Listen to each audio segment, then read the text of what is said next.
CEOs on the panel talking about it. One of them described the China threat as an existential threat to the industry. They consider, this is as big as it gets. Out of Columbus and Charlotte, you're in all the interstate web out of the old Detroit, the stereotype that we have that's wrong. What's your scale of potential layoffs of the greater American auto industry?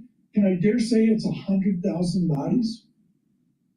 I think there's a lot of companies looking to bring back production. I mean, if you have U.S. operations, there's going to be some, and some of the supply chain will go from, one supplier telling me, we start in Mississippi with a part, goes to Mexico, ends up in a bigger part, ends up in Korea, becomes a car, and comes back to the U.S. And that's the reality of a lot of the budget car supply chain, especially economy cars. I think is some space that's really going to be more impacted than high-end vehicles, especially for American companies. Across the South, a lot of it too. Let's keep in mind, as you mentioned, South Carolina, for example, is a huge auto manufacturing state. In fact, by dollar value, the top exporter. Do you see layoffs there in 2025? I think I would be more looking towards Mexico, honestly, in that space. When I talk to a lot of these companies, some of them are saying hey, I'm turning away work.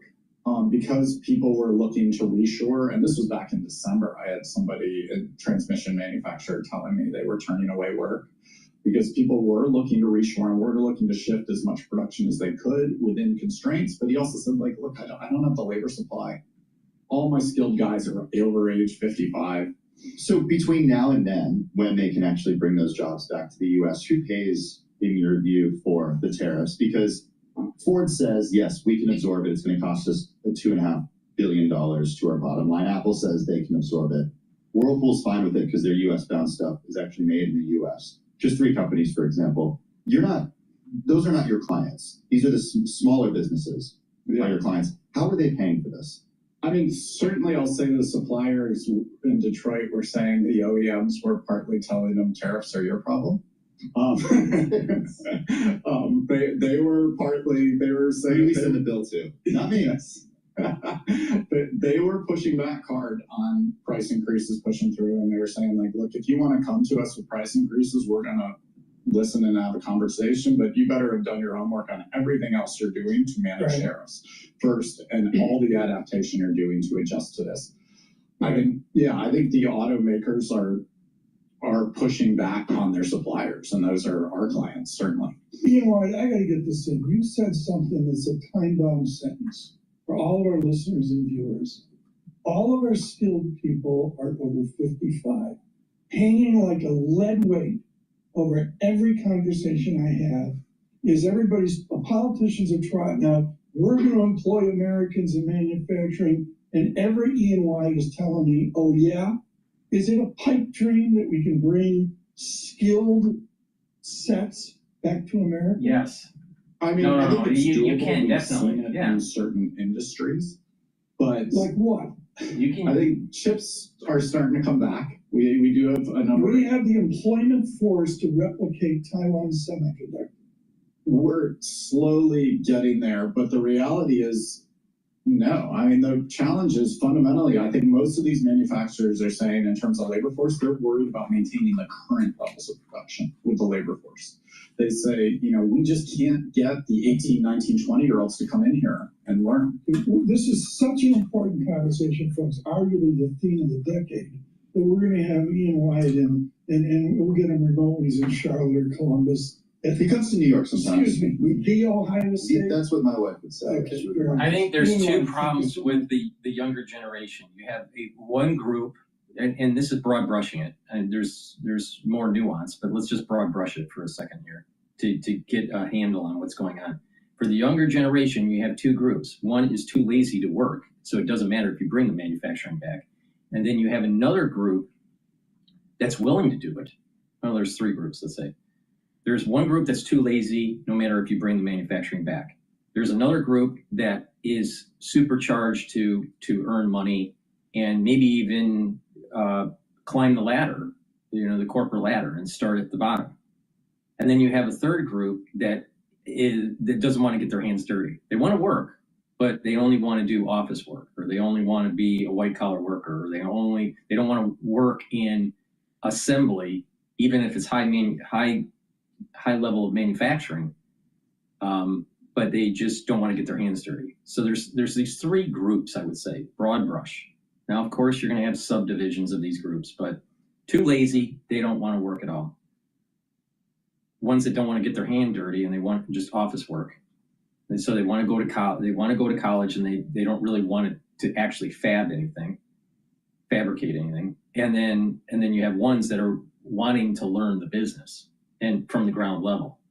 Now, what I noticed in automotive, I used to be an automotive engineer for a long time. All right, I designed cars, did interior trim design, body structure design. I've done a lot, tool and die.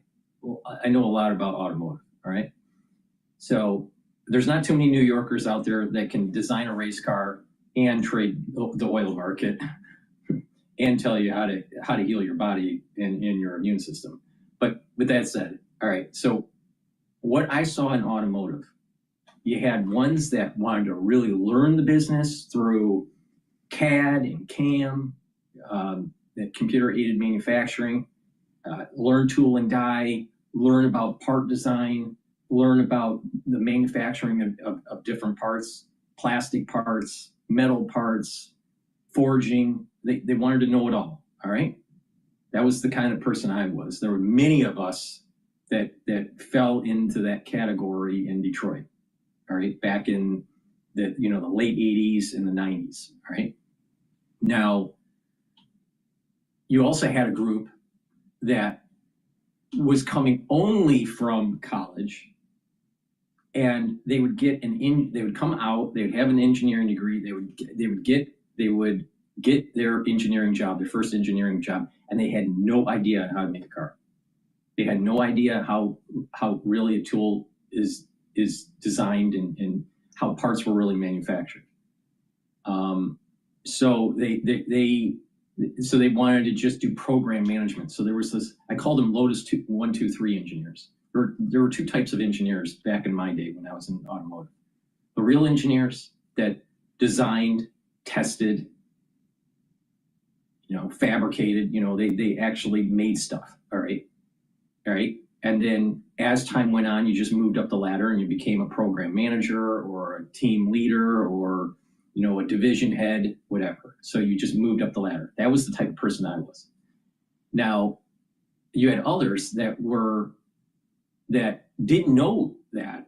And so they just managed, they were like an engineer that just managed through a spreadsheet. They didn't know how to manufacture. They didn't know how to build tools. They didn't know how to design a part. They didn't know anything. So that's the problem that we have in let's say the semiconductor industry. You don't have enough people that are wanting to learn the business from the ground level, and then get the higher education and then move up the ladder. You have these people that just want the higher education and they want to be in managerial, not know the basics of the business. Big problem. So back in the day, it was Lotus 1, 2, 3. It wasn't Excel. So some people were using Lotus 1, 2, 3 so I called them the Lotus 1, 2, 3 engineers versus the ones that really knew how to manufacture. And sure as shit, those Lotus 1, 2, 3 engineers would always screw things up. Always. So this is the problem. You have the younger generation, right? That's too lazy for a certain covert group. You have another group that wants to learn, but the jobs aren't there. And then you have another group that doesn't want to get their hands dirty and learn the business from the ground up. Okay. All right. So what we're doing is we're live streaming on Rumble. We're live streaming on YouTube. We're live streaming on my website, the-studio-reykjavik.com. We're simulcasting on X Spaces. If you have a question, ask for the mic, and you can give me your opinion on the news that we're covering, or I'll try to answer a question. Keep the questions based on the news that we're covering, so it just stays relevant. And also, if you have a question and you're listening through Rumble or YouTube, just type it in the chat, and I'll take a look at it, and hopefully I can answer your questions. But we're going to go over the news, and I'm also going to explain to you how to help with your health and wellness. All right. So it's a dual purpose with the show. Please help support my work by making sure that you subscribe to all my channels. I have 4 channels on YouTube.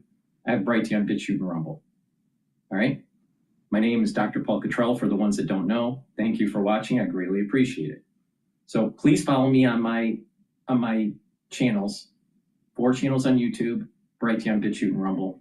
I do live streams. I do get strikes on YouTube because of certain things I say, unfortunately.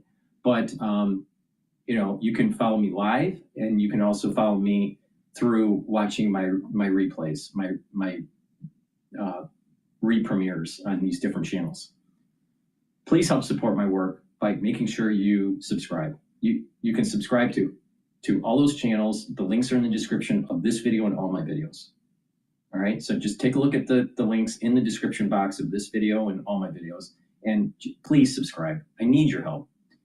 In addition, ask your social media to follow me so I can accrete more followers, so I can reach a larger audience to inform them how to navigate through the financial markets and how to improve their health and wellness, right? Something that I've been doing for decades, and you can learn a lot from me if you just pay attention.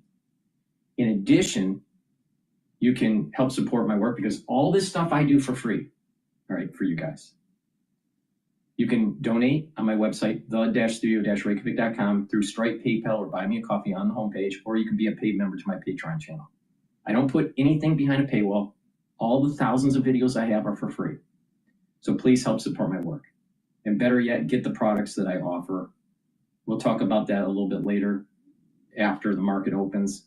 But if you stack these products that I have, like I do every day, you're going to help boost up your immune system. You're going to slow down the aging process, and you're going to have more vitality. And that means you're just going to be healthier. So I'll tell you how to do it in an inexpensive way so you can get healthy.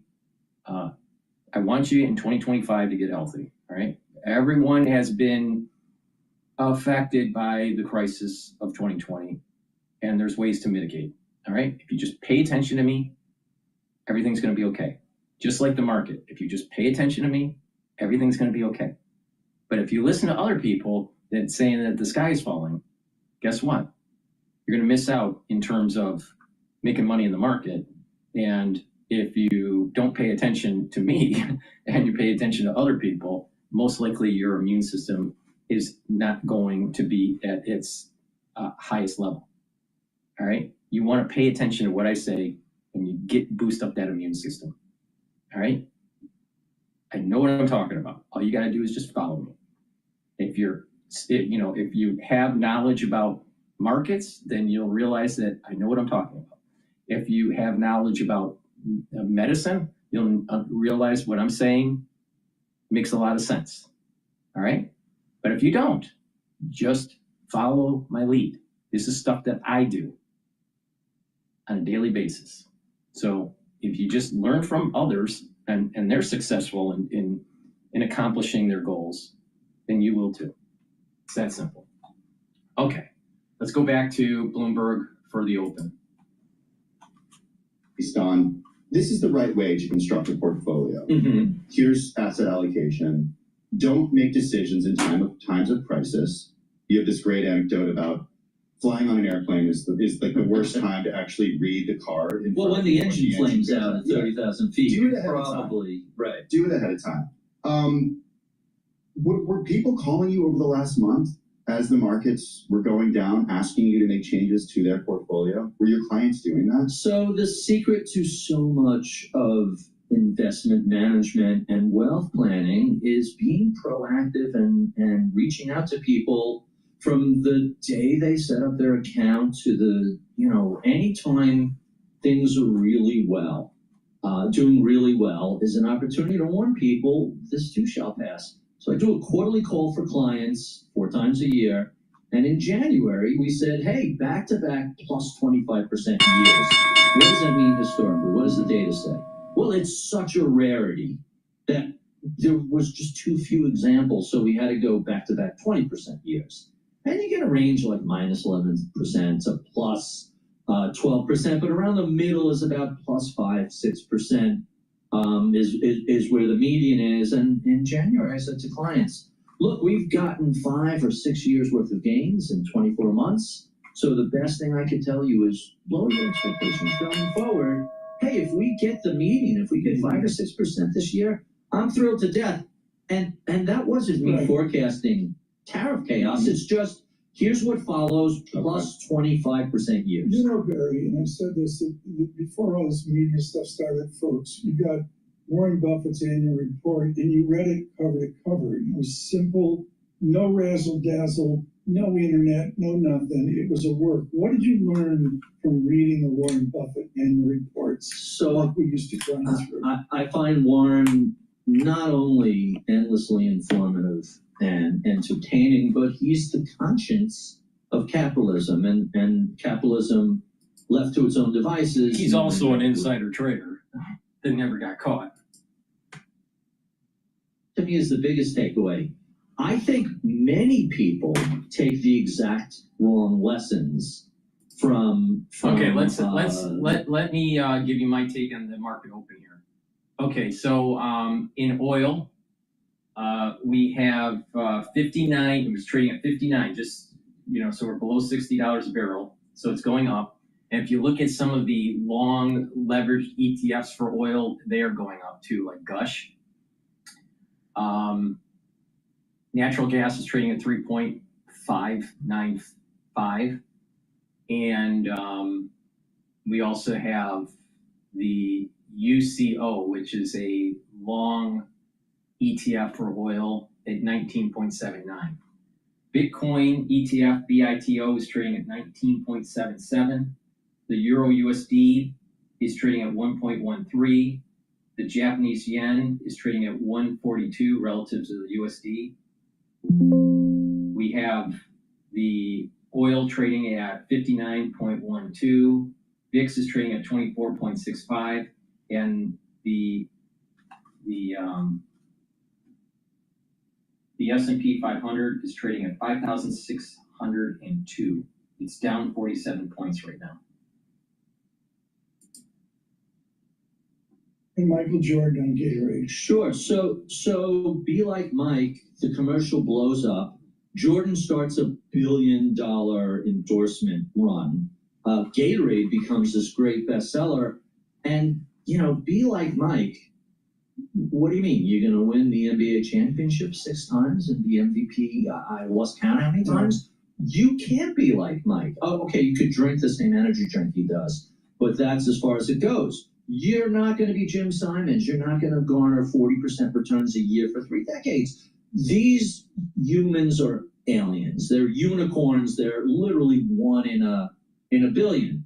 But you can listen to what Warren Buffett advises you. You're never going to be given as much space that his investors gave him. You're never going to find a perfectly complementary partner like Charlie Munger, et cetera, et cetera. But you can listen to the 3 big tenets that Buffett has repeated over and over again. We will do that. We'll do that. Because of time, I got to get to this. But to me, Barry, it's hugely asymmetric. It's learning from these people what to avoid. Well, that's the book. Worst practices. Right. How not to invest. I'm trying to segue back to your book. But I want to stick with Buffett for just 1 second because he said 3 things. And if you follow this advice, you're going to make money. Bet on America, manage your own behavior, have as a core of your portfolio a broad index, and then whatever you want to do around that, knock yourself out. Nobody cares. All we care about is you're going to be at Madison Square Garden. Did you think the Canucks could beat the Celtics like they did the other night? I watched up until time down 20, and I gave it up. I missed it. I watched the highlights later that night. Like, how did that happen? Down 20? In your experience, can the Celtics recover? What do they do? Go out and practice three-point throws?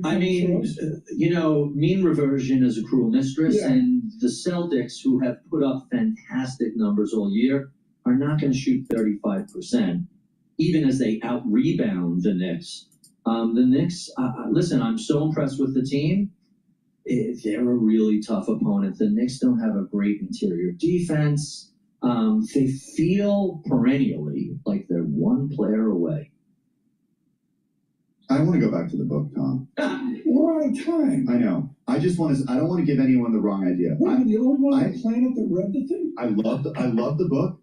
I even bought a copy for a friend of mine who exhibited very bad behavior when markets were crashing in April. And I said, you need to not do this. Read this book and then make decisions. I'm doing a follow-up to the chapter with Colin Camarera from Caltech, who is done a study and found that people who are a little somewhere on the spectrum, and we work with all of these folks in finance, outperform neurotypicals, Right. because they don't have that panicked emotional reaction. I personally love a good market crash. Wait, I could buy all this on sale. Fantastic. We're going to get Barry back to continue on this. The book is hugely successful. There's no question. All right, about let's that. go to And let's really, go the to. investors, especially in I want to prices, play a video is from. out, which is always. I want to play a video from Fox Business here.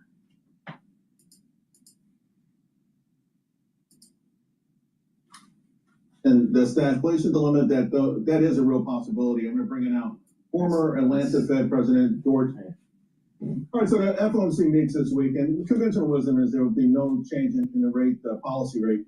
It will, though, be interesting to learn the latest thoughts on the economy and maybe hints of the next policy move will be. My next guest says that the stagflation dilemma, that is a real possibility. I'm going to bring it out.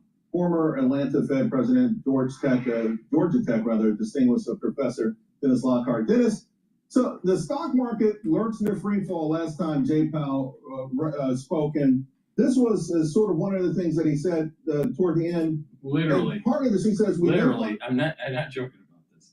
I knew a colleague in finance that used to work with this guy before he went to the Federal Reserve, and I think so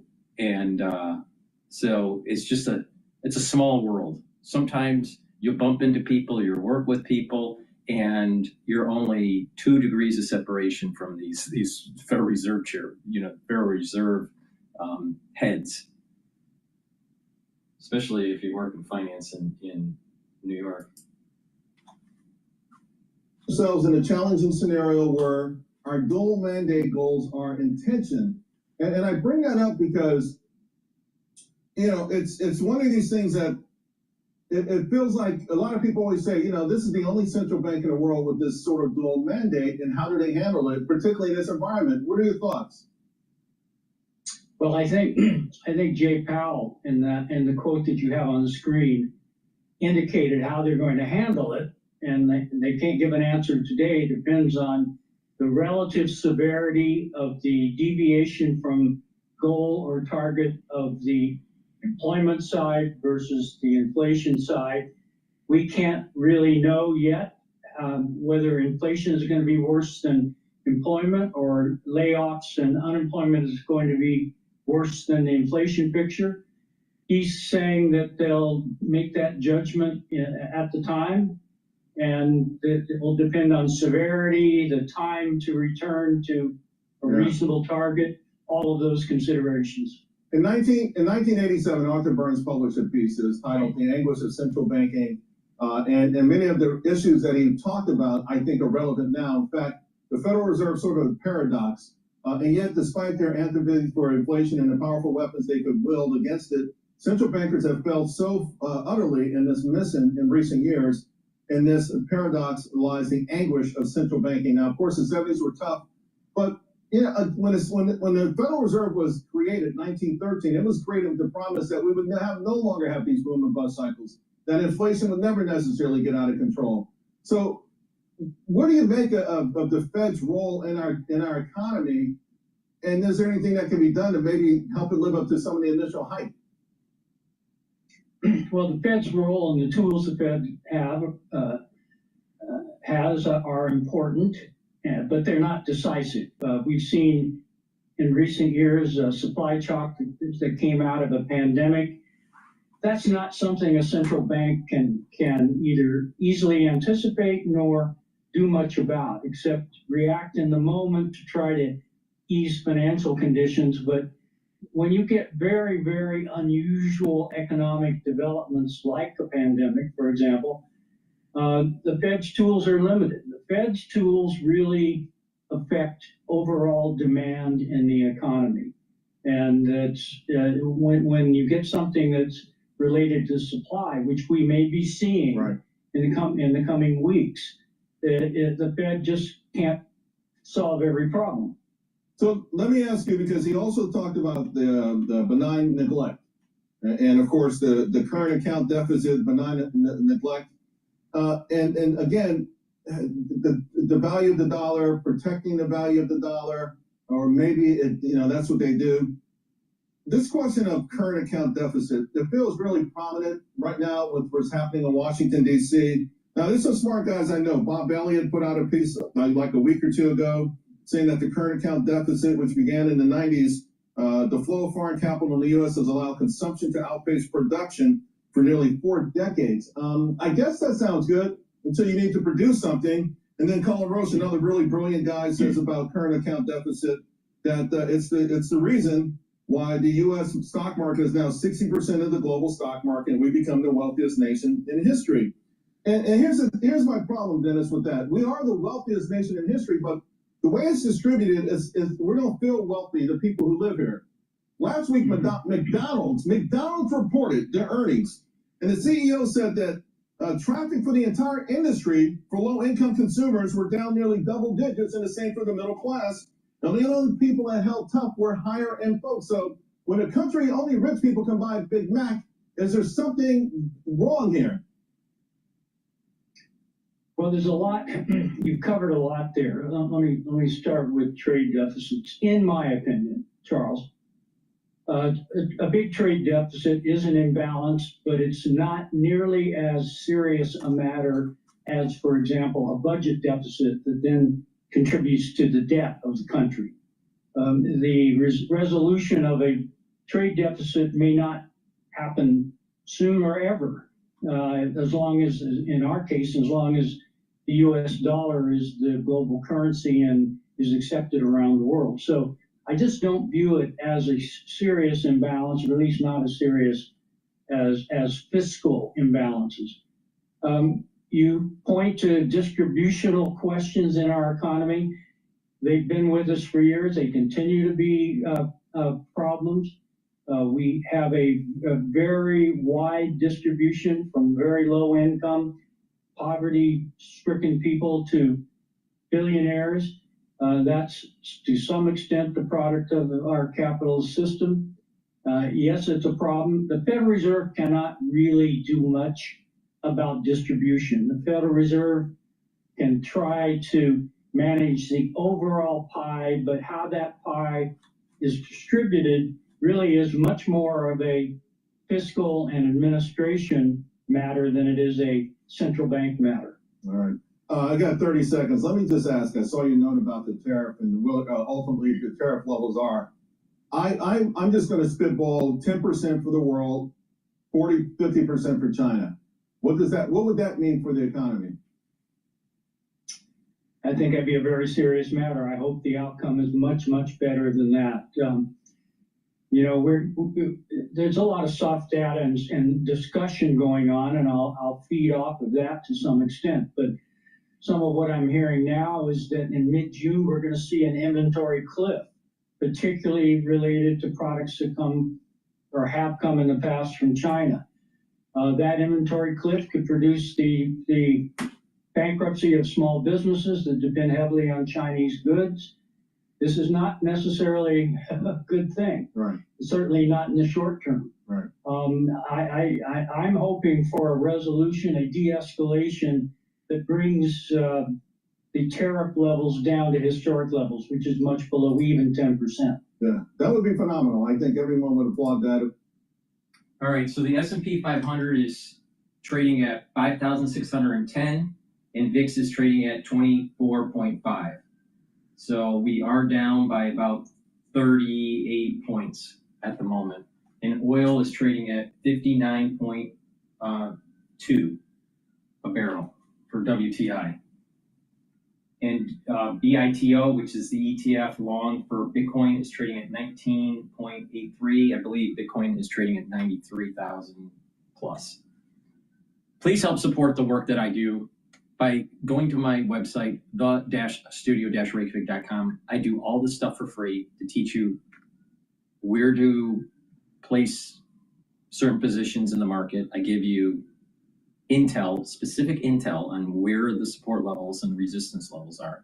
And I also tell you how to improve your health based on what I have done and have learned over the years and through my research that I have done in the sciences. So please help support my work by going to my store and getting the products and sharing the links and helping support the work. I greatly appreciate the viewership. So a great product that I have that I use every day is the structural nanosilver soaps. It has structural nanosilver in it, and I have 4 different varieties. You can get it in charcoal tea tree, in lavender, in peppermint, or in lemongrass. So please go to my store, get a few bars for your household, help support my work, and help support your health and wellness. Use discount 5, you get $5 off any order. It's all caps, discount, and the number 5. You can apply that to any order, and that will help to defer the costs, especially for shipping. So please help support my work by getting the products that I have. If you purchase $150 or more on my store, then you get a free gift until supplies last. I want to get these very high quality products that I use every day into your hands so you improve your health. If you use the proper products, then you're improving your immune system, you're improving your endocrine system. If you use that garbage that you're buying at the grocery store, especially from Procter & Gamble, most likely you are using things that have chemicals in it that affect your immune system and your endocrine system. You don't want to do that. You want to detoxify your body. You want to use stuff that's healthy for you. So please go to my store and get the structural nanosilver soaps. Get a few bars for your household and help support my work and help support your health and wellness. All right, we're going to go back to Bloomberg. In Hawaii, Scottsdale. Let's go to Scottsdale for 3 days and come up with target benefit funding. Yeah. Didn't work out, on and on and on. Yeah. What's away from the marketing concept that makes high conviction work for people inured to index funds? Yeah, get beyond the marketing. The reality has been documented for decades in academic circles that the only reliable source of outperformance is investment managers' highest conviction views. But that's not strongly support that. Yeah, and that's not what you're getting. So what do? Own more Apple? Leverage Apple? Well, not leverage Apple, but look at where quality managers agree on in certain areas of their high conviction. So what's your count on that large cap growth? You're down to 12 stocks? No, generally 40 to 50 stocks is what you deliver. Yeah, 40 to 50 stocks across multiple managers and their consensus. Can you come back and talk about this? Absolutely. You have no idea how many meetings over the years I've been thrown out about marketing concepts. Mm-hmm. Yeah, and to this day, I target benefit. I mean, that's a pension fan phrase. You know, the lifestyle target marketing thing. Yeah. Wait, Rob Nestor, this was death for Rob Nestor. How about triple leveraged NVIDIA? What do you think? You want to stay away from that. He's piling in right now. The video is Rob Nestor. Don't be a stranger. This is beautiful. Turing technology. Can't say enough about the controversy over this, folks. For Global Wall Street, we thank you for listening on your commute. All right, I'm going to pivot over to MSNBC talking about cargo is extremely light. Chinese imports plunge at Port of Los Angeles due to tariffs. So let's listen in on that. Now, the host of this MSNBC used to actually work for Bloomberg. She was kicked out of Bloomberg. She's kind of a know-it-all, but all right, go ahead. The Port of Los Angeles has warned that shipping volume from China will plummet this week. He joins me now to discuss. Gene Soroka and Justin Wolfers is here, a professor of economics and public policy at the University of Michigan. Gene, tell us what you've seen so far, because I know you've already said that a number of major American retailers, the big guys, have stopped shipments from China altogether. Good evening, Steph. What we're seeing is that about 20% of the normally scheduled vessel arrivals for the month of May have been canceled. This week in particular, the cargo is extremely light, about 35% lower than the same time last year.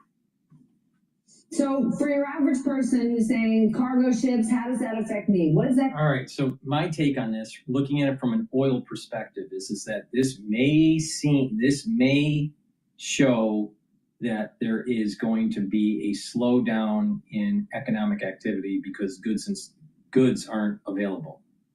Now, if that's the case, then this is probably going to be part of that demand variable that we were talking about with oil. The supply issue with OPEC Plus, putting more barrels of oil on the market, suppresses the price. But if demand also drops for oil because of economic activity, potential recession, then oil prices will continue to fall and potentially go below that support level, which is that $55, $54 a barrel. All right, it may even go into the 40 range. So understanding the flow of goods coming in to the United States could be an indicator of a slowdown in economic activity. Now, another way to take a look at this is that with less goods available, if certain goods are absolute necessities, so the demand elasticity is not flexible, then it may cause price shocks, all right, inflation. But not all goods that are coming into the United States you really need. So, but there's a potentiality of less economic activity.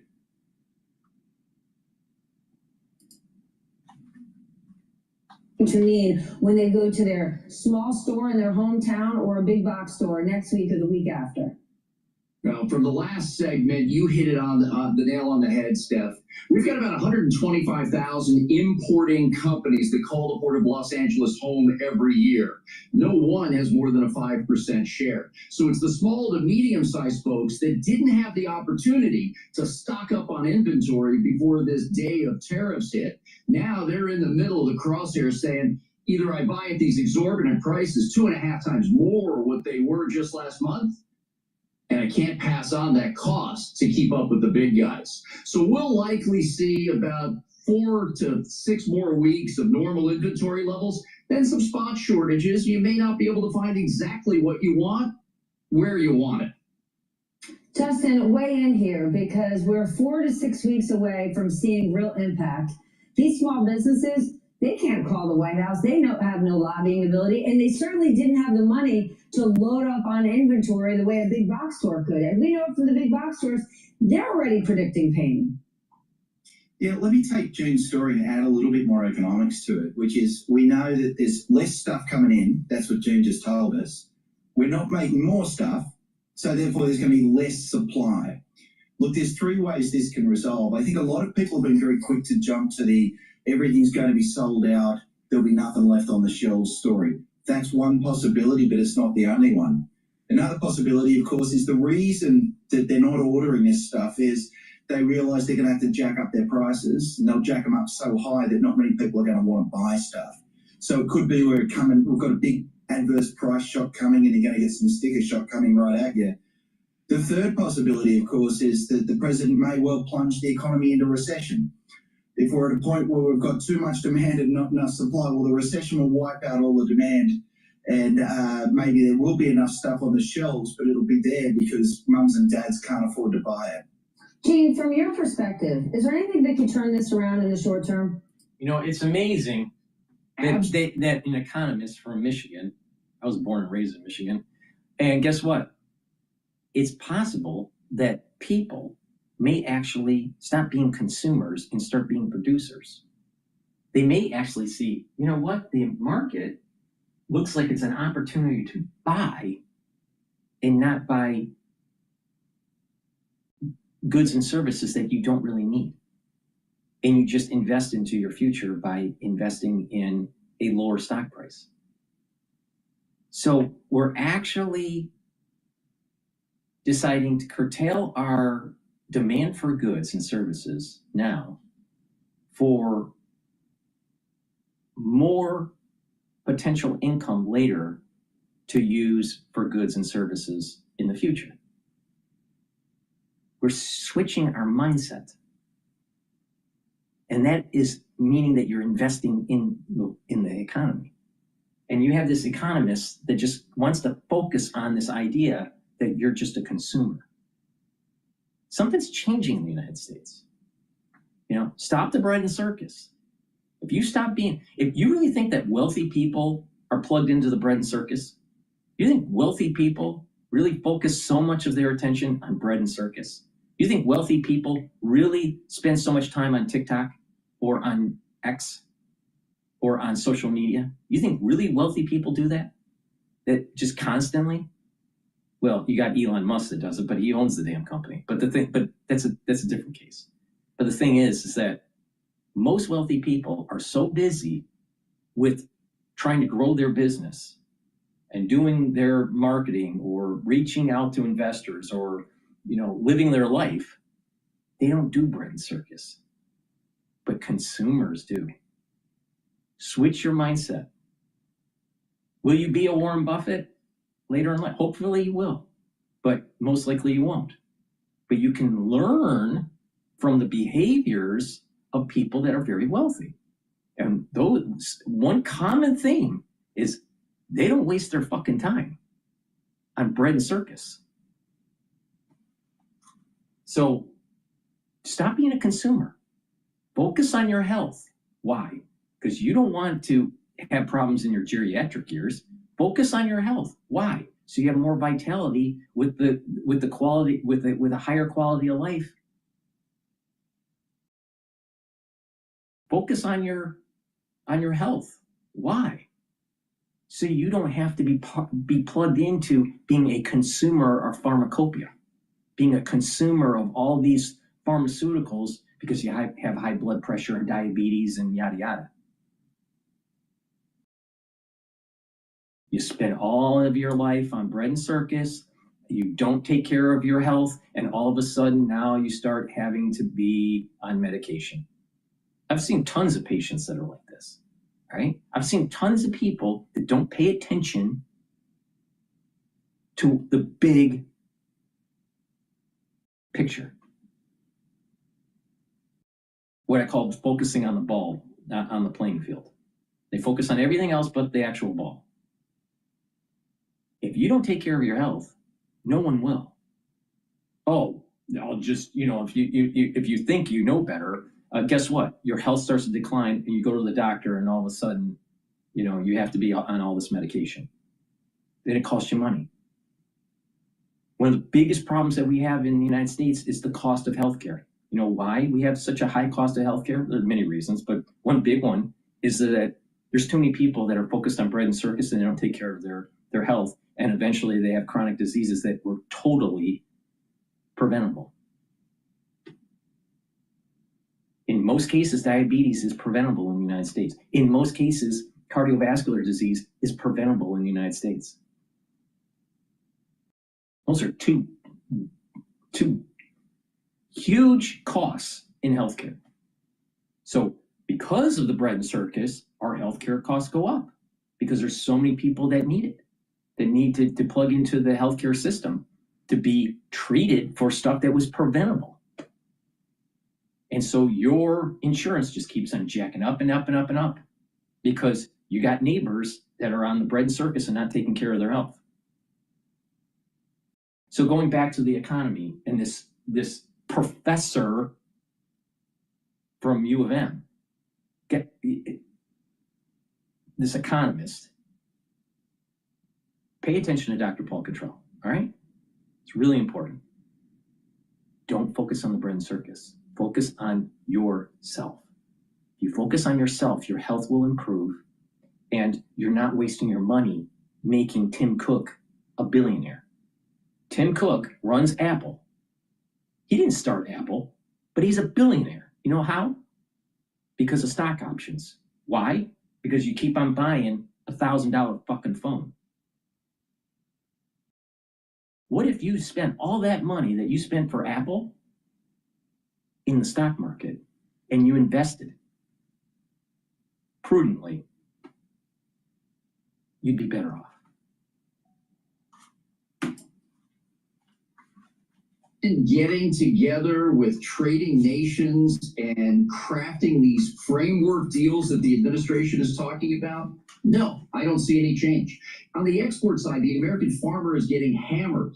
Here in California's Central Valley, whether it's almonds, walnut handlers, they're not selling. And just in the month of March, Steph, Brazil sold more soybeans to China than ever in their history. Lower trade barriers and favorable exchange rates. So what is it like for freight business? What is it like for people in the cargo business? People who are at the Port of Los Angeles day in and day out over the last 3 weeks. Tell me what their experience is like. If you're a trucker that's been hauling 4 or 5 containers per day, starting this week, you'll likely be hauling 2 or 3 loads. The dock workers who've been getting overtime and running back-to-back shifts will likely work less than a traditional work week. Warehouses, same way, not as much staff is going to be needed. Again, in the interim, as we see out now several weeks, and volume dropping precipitously and fast. All righty. Just follow my lead and you will be fine. You don't follow my lead and you're going to be a typical American. All right. Let's talk about the allergy season. All right. We are in the United States. We are in the allergy season, and you want to mitigate irritations in your throat, because if you don't mitigate, what will happen is that irritation will further cause inflammation and will weaken your immune system, and therefore you start to have problems. And when you start to have problems and you start to have upper respiratory issues or whatever, then you know what? It takes a while for your body to heal. Now, this is a fact. If you have let's say a minor cold that lasts for 5 or 7 days, just minor, it takes 2 weeks to heal. That's just minor. Now, what happens if you have chronic issues like bronchitis, or you have a deeper pulmonary infection, all right, or pneumonia? It takes weeks to heal, even after antibiotics being issued. All right, so because there's damage that takes place in your tissues, and it takes time to remodel. So if it's taking time to remodel, so if you're sick for a week and it's taking 2 or 3 weeks to remodel, and you get sick or have allergies that are very problematic for you 3 times a year, you're talking about almost a quarter of your year, almost 25% of your year, 20 to 25% of your year is either sick or healing due to your sickness. Well, if you do that every year, for every 4 years, you lose 1 year of healing. This is the reason why people age. This is one big reason. Chronic illness causes the acceleration of age. If you mitigate it right away, your body is more able to mitigate the problem and heal quicker. But if it's chronic, you can't heal and you age faster. All right, so during the cold season or during the allergy season, or even due to poor air quality, let me repeat, due to poor air quality in your environment, you need to take the lozenges and the drops that I have to mitigate the irritant that you breathe in, right, either through your nostrils or through your mouth. And what will happen is by taking the lozenges or the drops, you're creating the secretions to be able to neutralize that irritant. And that way you're protecting your epithelial lining in your oral cavity and your oral pharynx. When you do that, you're boosting up your innate immune system. Really simple concept. If you don't do that and it festers, then guess what? Your body has to remodel the damaged tissue. So please go to my store, the-studio-reykjavik.com. During the allergy season or even poor air quality, the moment you start feeling that irritation in your throat, make sure that you get the lozenges or the drops. Now, I have in stock the elderberry zinc lozenges. You can get 21 in each bag. So those are the larger ones, and then the smaller ones are the drops. And the drops are honey and lemon. You can get it in cherry and also in blueberry. And you get 100 in each bag. Get a few bags for your household, have them at work, have them at home. You never know when you need them. But the moment you have that irritation, make sure that you use them right away. All right, so please go to my store, the-studio-reykjavik.com. My dog is very upset because they're cleaning they're cleaning the windows of the building that I'm in. So the window cleaner the dog doesn't like. But please help support my work by getting the lozenges and the drops and mitigate that problem right away.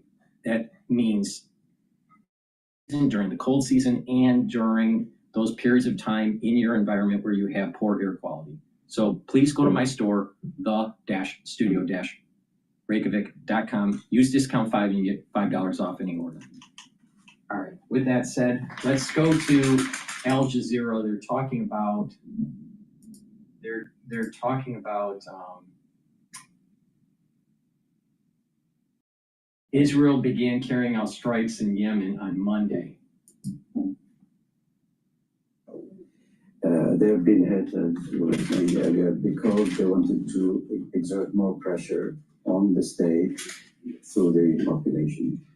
But I think it's a pure criminal vandalism, to be honest. And they know, the Israelis, that this is the case. To go after electricity, the airport, everyone knows that this is a very limited operational airport. It's already under layers of scrutiny and sanctions and so on. Only a couple of flights a week, and they only head to either Muscat or Amman, and both airports being selected because they get searched very, very carefully, everyone who boards these planes, and they're really limited to people who are seeking health assistance abroad, traveling out of the country on trade or whatever, and a lot of aid workers who use these flights. So there is no strategic, and there is none of this sort of, the Iranians use the airport to supply and so on. It's total nonsense. The port is a different story. The port is entirely, most of the humanitarian assistance is coming from the port in Hodeidah, and this is part of a deal that was reached in Sweden a couple of years ago. That I think will be disrupted hugely now.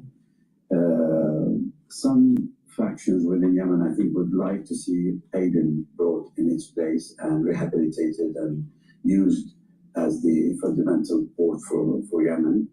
The Saudis are against that position. The majority of the Yemenis in the north are against that position. So it's not really clear why Israel will do this. The only explanation, I think, is that they have been given some restrictions by the United States, which the US has done when they hit, if you recall, when they retaliated to Iranian attack. The Americans made it very clear, no nuclear facility to be touched, partly because of the pollution it can cause to the Gulf region, and they didn't want it to be part of the issues between the Iranians and the Americans. And also the Chinese drew a red line under the petrol installations and the export ports of oil to China.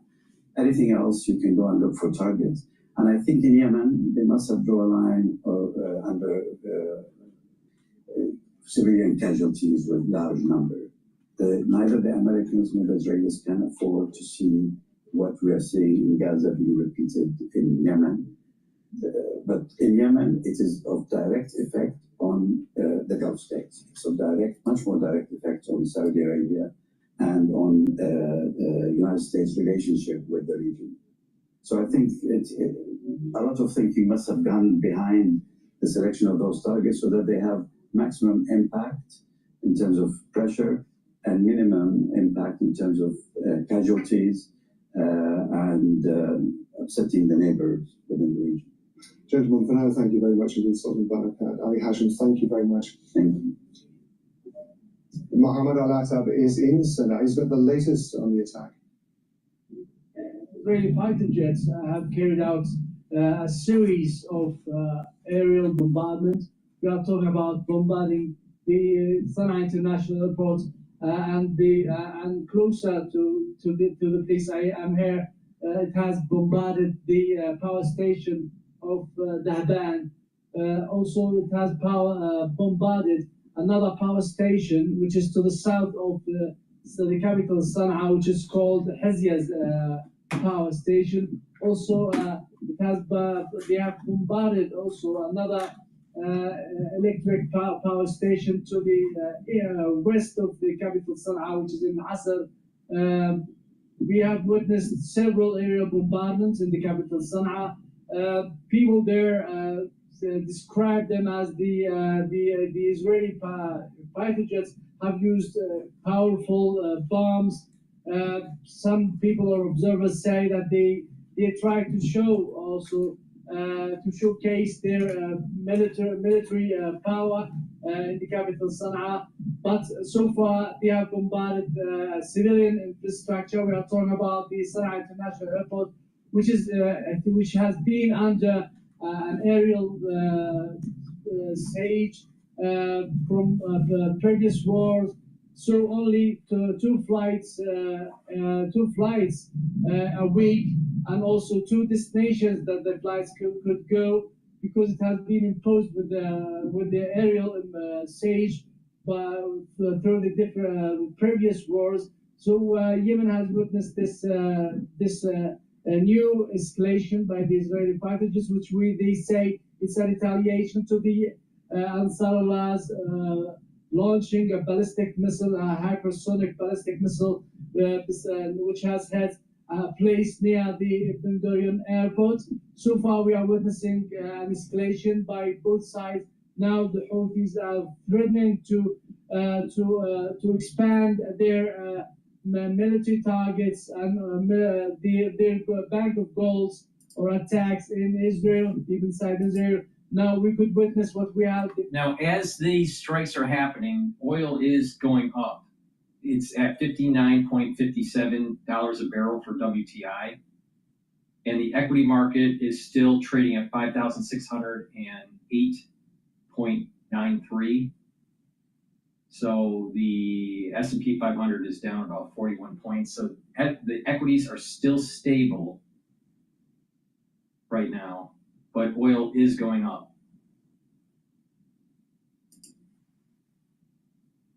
The civilians could from both sides could witness or undergo the hardship of these escalations. So the safer way, some observers say, is putting an end to the Israeli war in Gaza and lifting its blockade, according to some observers.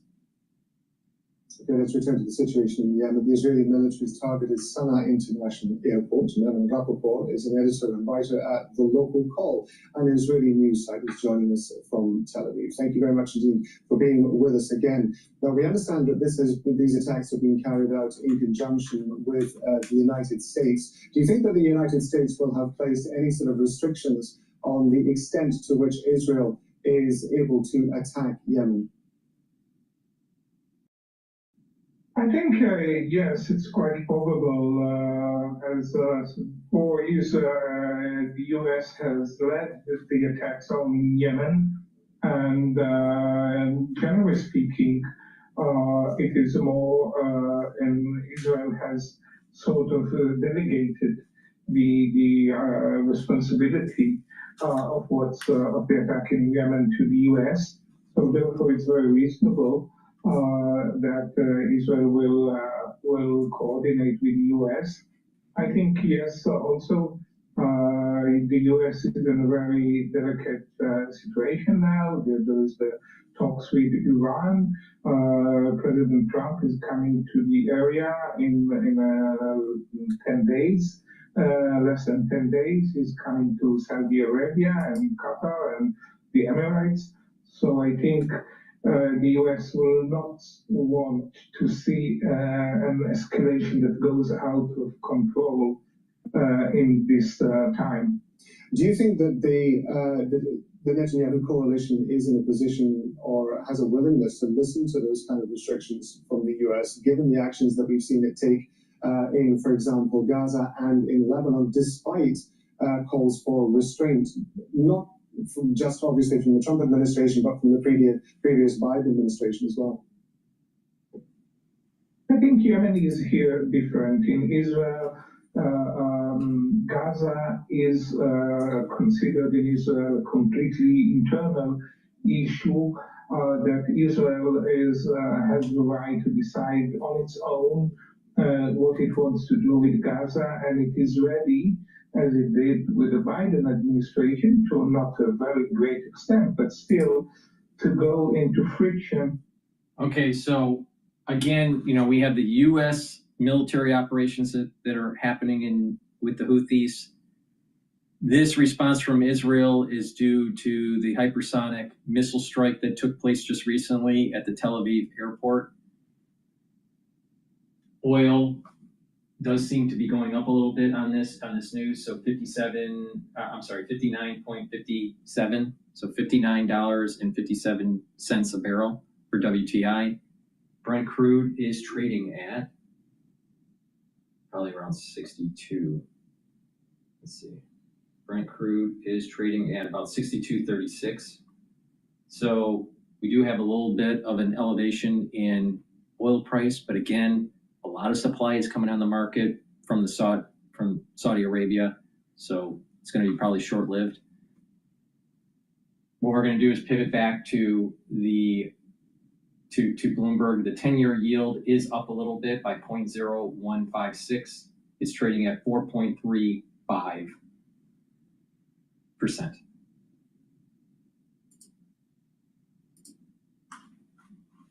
Well, going into the summer months. Yesterday, Ira, Treasury Secretary Scott Bessent at the Milken Conference touted the U.S. as the, quote, premier destination for global capital.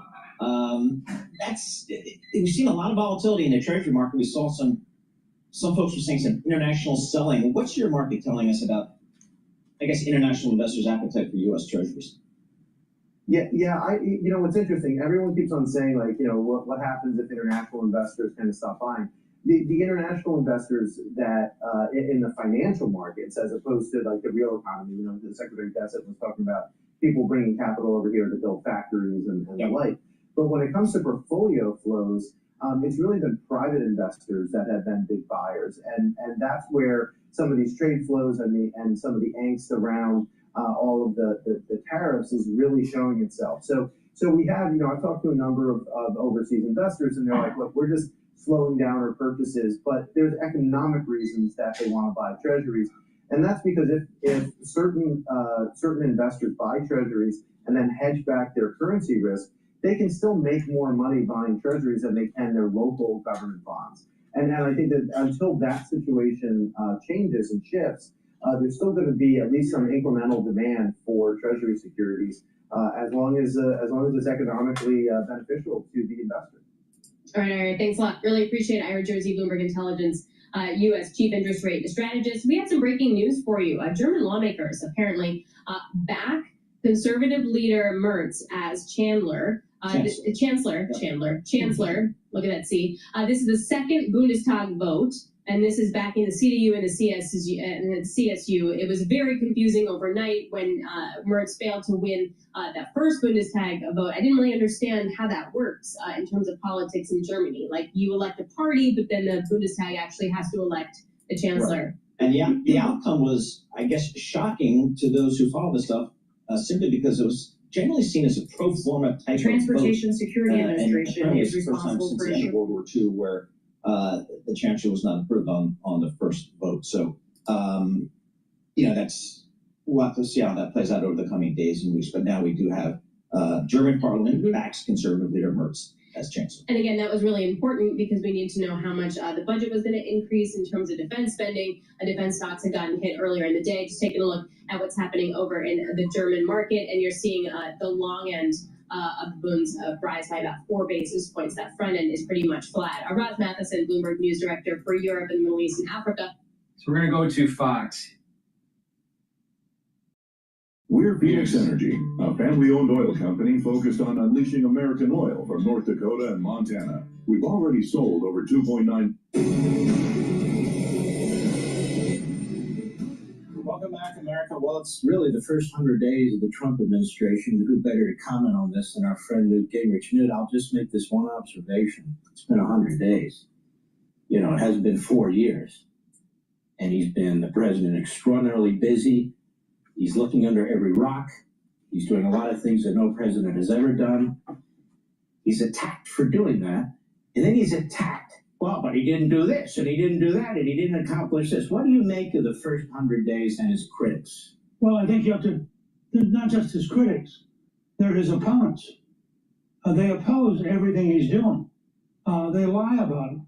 The recent polls in the major left-wing publications, they're all lies.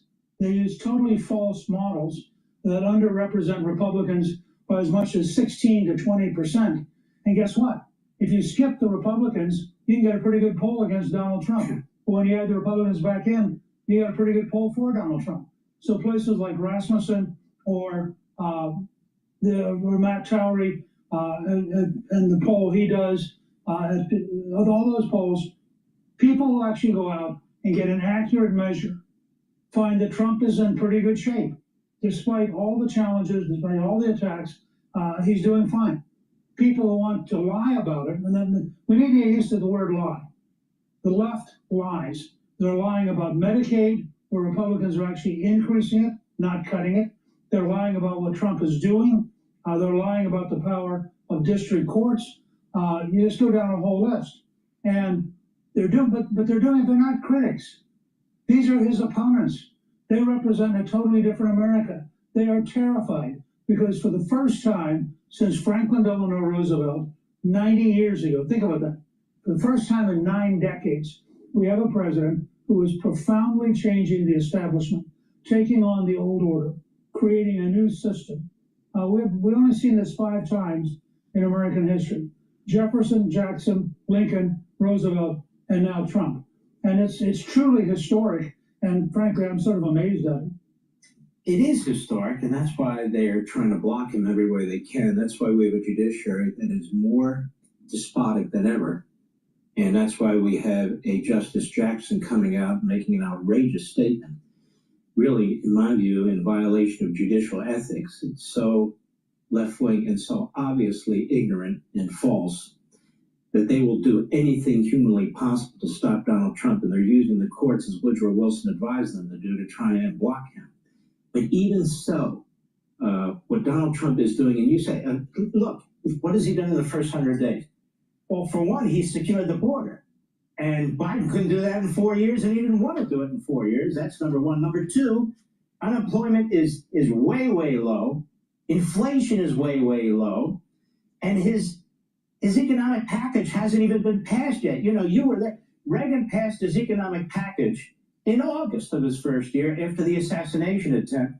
Here we are, it's barely May, they're trying to get his package passed. And I think once he gets that package passed, I think you are going to see the economy explode in a positive way in terms of wealth creation and so forth. What are your thoughts? Well, first of all, nobody's covering the scale of the investments that are pouring into the country. We're going to see $7 to $10 trillion in new investments. Mercedes made an announcement about expanding its Alabama plant the day Trump was at the University of Alabama. As you know, my wife Cliff has been nominated to be ambassador to Switzerland. 2 major Swiss companies just announced a total of $73 billion in additional investments. So I think the investment boom, the new tax bill, which should be passed and signed by July 4th, we could have by next summer. of 26, a Trump boom underway, which would give us control of the House and Senate again. When we come back, Newt Gingrich, the Democrats are going to their old playbook: smear, attack, Hitler, and now impeachment again. You think the American people are sick and tired of this? What is their program exactly? Well, interesting tidbit here. Morgan Stanley maintains overweight on BioNTech, lowers price target to 132 per share. All right, let's go back to Bloomberg. But before we do, let me just do a product plug here. Please go to my store, the-studio-reykjavik.com, and get the magnesium and zinc. It helps to boost up your immune system and your brain health. Magnesium is very important for brain function. So please go to my store, get the magnesium and zinc. Magnesium also helps with the efficacy of vitamin D3. So vitamin D3 will perform better when you take magnesium. You can take magnesium 3 ways from my store: magnesium and zinc supplement, the vitamin C and magnesium, which I have in my hand here, or also in the Boomer Boost that I'll be talking about later. But magnesium and zinc, very important to take every day, boost up that brain function and your immune system. If you're not feeling well, take a double dose. Take 1 in the morning, take 1 in the evening if you're not feeling well. Drink it with filtered water. Vitamin C and magnesium helps with your skin, your immune system, and your brain function. If you're not feeling well, take a double dose. Make sure you drink it with filtered water. And like I said, if you stack these together, you're getting added benefit. You're helping with your brain function, you're helping with your skin, you're helping with your immune system. So please go to my store and stack the vitamin C and magnesium and the magnesium zinc together. Use discount 5 and you get $5 off any order. If you spend $150 or more, you get a free gift until supplies last. Please help support my work by getting the products. It's a win-win situation. I'm providing free information for you. You get the products. It helps with your body functions, and you're slowing down the aging process. You have more vitality. It's a win-win situation for the community that I'm trying to build.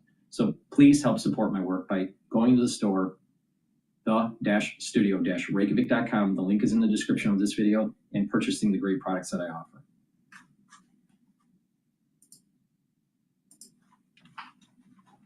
Will lie ahead, potentially getting stuff done with Parliament. So would we so he already didn't have a mandate. So then now is it like an extra non-mandate? Well, I mean, he does have a coalition within his bloc and the centre-left Social Democrats. So he's got a functioning coalition in Parliament, but it just shows again that there are lots of strands against him, even within that coalition, and that some lawmakers may object to certain. Bassent is being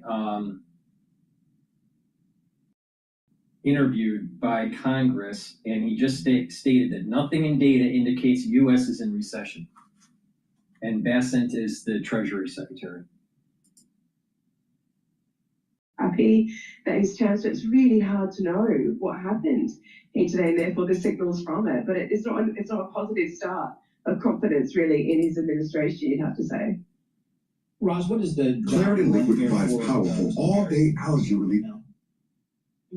Well, obviously, he's worked already to get that debt rate lifted, which is a really important step for Germany to be able to unshackle itself fiscally and to get these infrastructure and defence packages moving. But also, they've got to now work out how to spend them.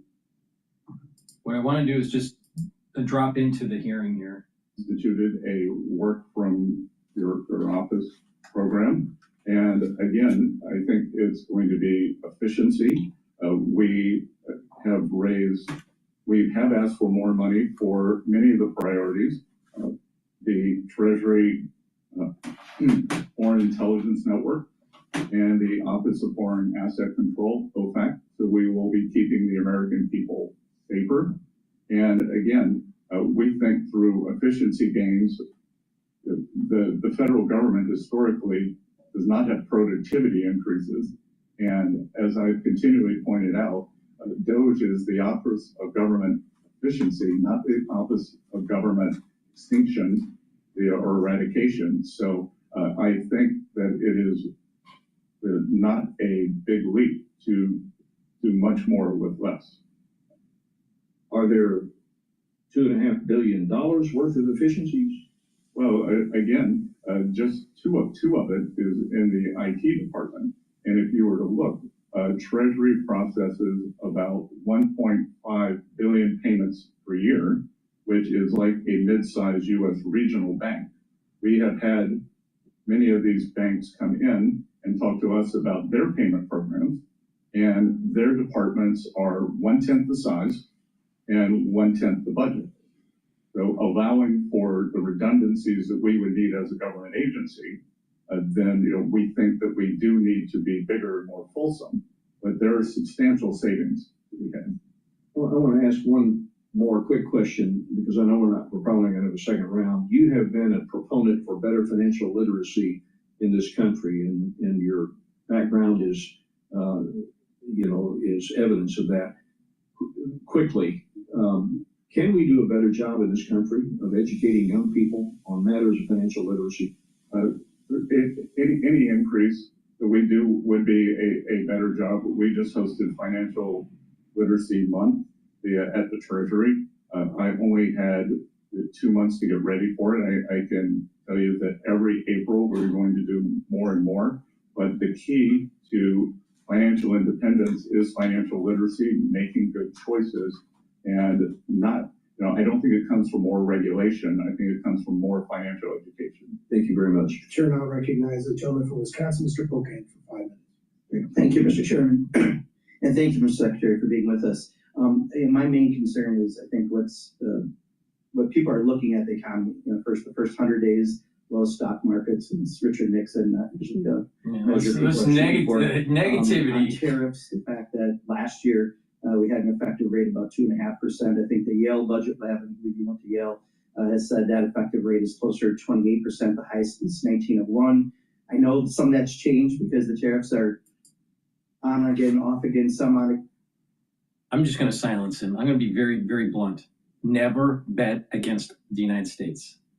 The people that are telling you, oh, the dollar's crashing and the treasuries are crashing and yields are going up and inflation's going up and the stock market's going, don't bet against the United States. Invest for the long term, and you're going to be well benefiting from it. They're saying they were going to do that all along. I personally think the stresses in the markets, which were pretty profound, especially in bonds, got them to try to go into a cooling off period, which is where we are now, and the bond market has found its feet again, which is more encouraging. If the dollar continues its decline, can yields still go higher? At some point, does this correlation go back to normal? I think they could. I don't think we're at that aha moment where much of the rest of the world that lends plenty of money to the United States, both in the private and the public sectors, in terms of accumulating bonds or treasuries and real estate or whatever. I don't think they're about to turn off the spigot completely. That's not the point. Prices are determined on the margins, right? So if the marginal investor says, I'm not interested in owning a treasury at a 4.30 yield, I want it to be higher. I think I should get more compensation for the fact that it is denominated in a currency that's become more volatile and has been falling, then yes, you could continue to see periods where yields up, dollar down. That's a credit comment. That's sort of regarding the United States as a credit risk. That is not traditionally where the United States has been. The United States capital markets typically have benefited from being deemed the risk-free asset. And people didn't really worry about credit risk in the United States. But when you have a large trade deficit, when you're borrowing from the rest of the world, and you're confronting... he's getting it wrong. We're still the risk... The risk-free benchmark is us, is the United States. Now, everything is judged relative to us as the risk-free rate. Now, we can be adjusting that risk-free rate based on some of our prudence or lack of prudence in the way we run our economy, but we're still the risk-free rate. Tell me, what country is the risk-free rate? It's the United States. It's been the United States since World War II, or probably even longer, but definitely after World War II. We are the risk-free rate. And this is the reason why you don't bet against the United States. Now, will you have undulations in the yield curve? Yes. But the thing is that the bond market is a very complex market. You have short-term investors with the bond market, which it's about price appreciation. They need the price appreciation to go up so they can sell it. And that means the yields have to go down. All right. But you also have long-term investors that need to lock in at a higher rate. So when the rates start to go up and the prices start to go down, you have long-term fixed income buyers that want to lock in at the higher rate. And therefore, they come in and buy the market. And once that happens, then the prices start to go up and the yields start to go down. But these investors that got in early locked in at a higher rate. So if the bond market is at 5 or 6%, and you want to lock in a 6% yield for 10 years, guess what? You're going to want to do that. So the bond market is a complex market. And this is the reason why I said all these people that are on the internet that are saying that the dollar's going down, the bonds are going down, and the equities are going down, and America's falling, and it's you know, Chicken Little. No, I said don't bet against the United States. And if you followed what I said to do when the market was selling off 4 weeks ago and bottomed out at 4,810, if you did what I told you to do, you would have earned about 10 to about 18% return on the new deployed money that you put into the market. Fact. Fact. Now, you don't believe me? Just roll the tape back for the last 4 weeks. Don't bet against the United States. It's that simple. From everything we've been experiencing, it will be slowing down and spreads will be widening. There'll be some nice buying opportunities to start adding weights in that over time. But for now, caution is probably the better word. Yeah, continuing to wait for those spreads to materially widen in any real way. All right, RJ, thanks a lot. RJ Gallo, Senior Portfolio Manager, Fixed Income at Federated Hermes, joining us on the market. Should point out that Treasury Secretary Scott Bessent is speaking to the House. If someone right now, says that the United States is not the risk-free rate, ask them who is. There isn't anybody. We are the risk-free rate. You know why? Because we are the global hegemon. And until we lose our global hegemonic power, we're going to maintain the risk-free rate. It's that simple. All right. UCO, which is the ETF that I've been watching for oil, longing oil, is trading now at 20.04. And oil futures is for WTI is trading at 59.63. VIX is trading at 24.28. It's been relatively stable for the last hour or so. And the S&P 500 is trading at 5,622, above that psychological support level of 5,500. All right. And, you know, today we are down, but we are off the session lows, where right now the S&P 500 is down about 0.4%. Okay. Let's go to Fox Business. They're talking about, this is a big problem in the market that experts are definitely aware of, expert ones. All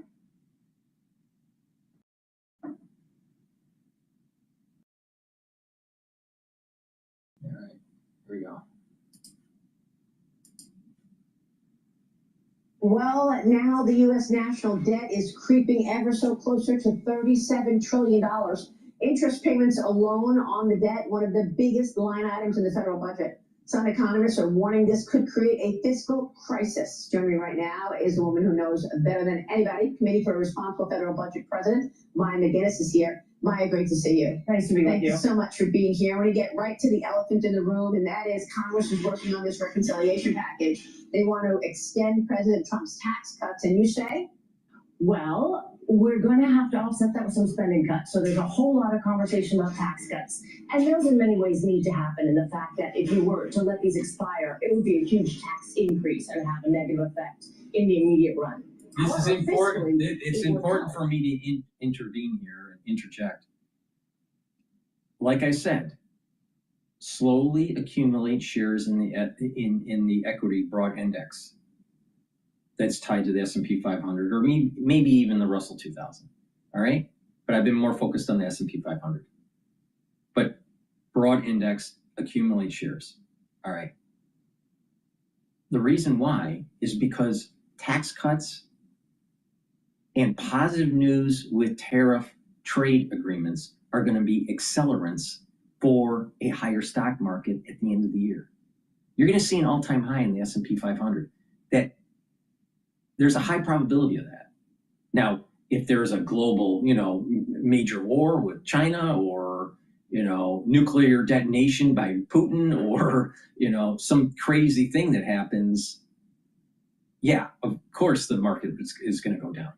But if things are going to play out like I think they'll play out, where you're going to have some trade negotiations settled, right, in a positive way, that's going to help the stock market. You're going to have tax cuts passed. That's going to be positive for the stock market. And when the Federal Reserve does reduce their rate, lower their rate, that's also going to be an accelerant for the economy. It'll be an accelerant for the stock market, maybe not necessarily the economy. I have a different take on the Federal Reserve than most people. But the thing is that all three of those variables are accelerants for a higher stock market. This is why I keep on saying, don't bet against America, because the probability of a higher stock market by the end of the year is probably 80% at this moment in time. So instead of just cutting taxes, we have to cut spending. And nobody is talking about that, right? So we're talking about bills that no matter what, and there's two different approaches, one in the House, one in the Senate. The House is far superior, I have to say. But both of them are talking about cutting a range of only a couple $1 trillion in the House and only $4 billion in the Senate. This is out of a total of $86 trillion in spending over the same time period. So for a party that's been talking about cutting spending a lot, yes, I understand we're going to cut taxes. That will help with growth. That will help keep tax rates where they are. But if we don't cut spending, this will balloon the national debt. And the debt is a big topic here. People in the markets are definitely aware of this problem. Absolutely. Well, look, to be fair, most Republicans that I've spoken with always say the same thing, and that is we have a spending problem. We don't have, another problem. It's a spending problem. Now, you've got an op-ed. You talk about this in your op-ed. You say the financial situation is, quote, dire. And I want to get your take on where the cuts could come from, because you're right. This weekend on Sunday Morning Futures, I had on John Barrasso, leadership in the Senate, and I said to him, how is it possible that the Senate has only identified $4 billion in cuts when the House is at $1.5 trillion? And he said he's going to come up with at least $2 trillion in cuts. Where specifically should Congress be cutting? Well, good. First off, let's hold them to that $2 trillion, because even then we're going to be borrowing another $3, $4, $5 trillion given all of the tax cuts. But and like you said, the problem is spending. If you look forward, the growth in the budget comes from spending, not revenues that are lower than they traditionally have been as a share of the economy, but spending. But you have to have the willpower to cut the spending. So the problem is they're taking everything off the table. So one thing is that in reconciliation, the biggest program and the biggest challenge, quite frankly, Social Security cannot be included. We can go back and talk about Social Security, but that program, despite what every politician is telling us. All right, oil futures is trading at 59.52. All right, intraday high right now is 59.71. Now, there's going to be a barrier at 60. All right, so there's probably going to be shorts there that are going to try to push down the oil market just below the 60 level. And you kind of sense it with that 59.71. So I don't think that oil will break 60 today, but with this escalation between Israel and the Houthis, it's possible.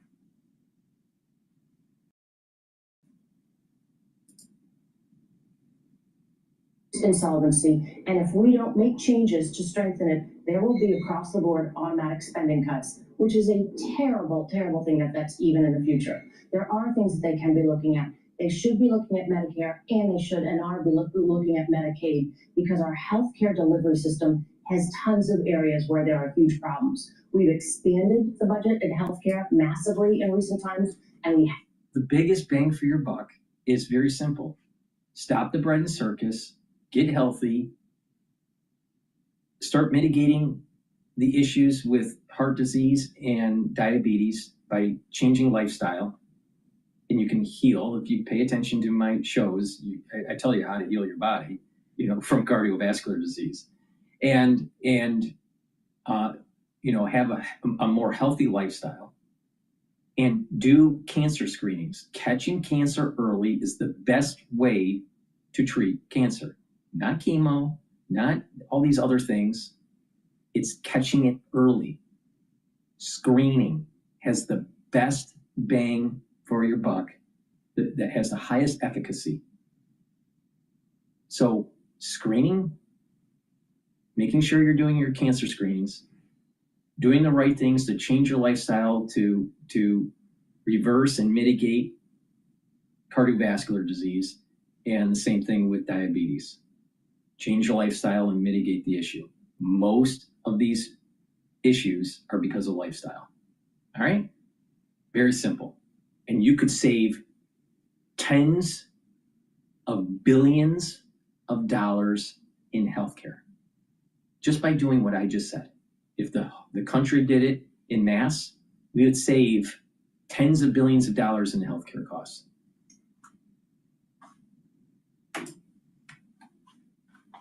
not brought that back to different levels. There are a lot of savings there that will not affect recipients.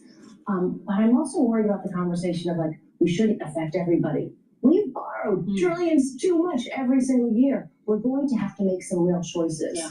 But another area in the budget they're not looking at all, 20 trillion plus in tax expenditures over the budget window. And that is quite frankly spending through the tax code. So we act like it's tax cuts, but it's things that really increase in inefficiencies, equities, de-level the playing field. We want to broaden that tax base so we can keep rates low and then look at all the areas of the budget, discretionary portion, welfare programs, Medicaid, which they're looking at their spectrum. There's repealing parts of the IRA, the ACA, a lot of things that have expanded in the past couple years that we could scale back, and we could certainly get that $2 trillion. And frankly, we should be shooting for more. Well, I'm with you on the Inflation Reduction Act. There's so much fat in that IRA for sure. But herein lies the debate within the Republican Congress, the House and the Senate, and they can only afford 3 votes, no votes, in order to pass President Trump's agenda. Many people are saying another really important observation I'm noticing here right now in the intraday trading for the S&P 500. The S&P 500 is off the session lows. All right, it's trading again at 5,628.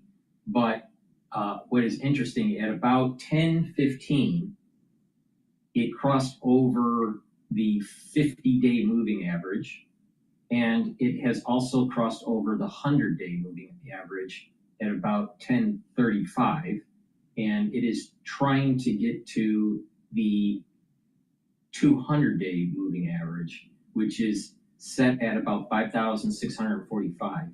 So I would not be surprised that we see in the intraday trading of 5,645 for the S&P 500. Now, who? Now, not to be too flamboyant here, but the thing is, who's giving you this kind of level of intelligence, right, for market moves? I'm giving you very specific points. Very specific. No, very few people on YouTube or even Rumble, 1, are accurate, and 2, can give you that specificity that I'm giving you. That's the reason why you should help support my work, because I am the most accurate on this. This is our once-in-a-generation opportunity to actually seriously. With Asana, AI teammates can help level up your goals by connecting them to relevant projects, so every team knows their role in the bigger picture. Asana, the #1 AI work management platform. Try for free today at asana.com.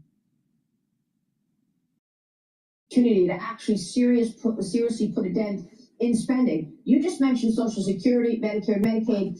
DOGE came up with these ideas and said, look, there's waste, fraud, and abuse, but that's a drop in the bucket, isn't it? Exactly. I mean, I'm a fan of Doge. I think we should be doging everything, Yeah. look through the line item of everything, getting the details. Really impressive.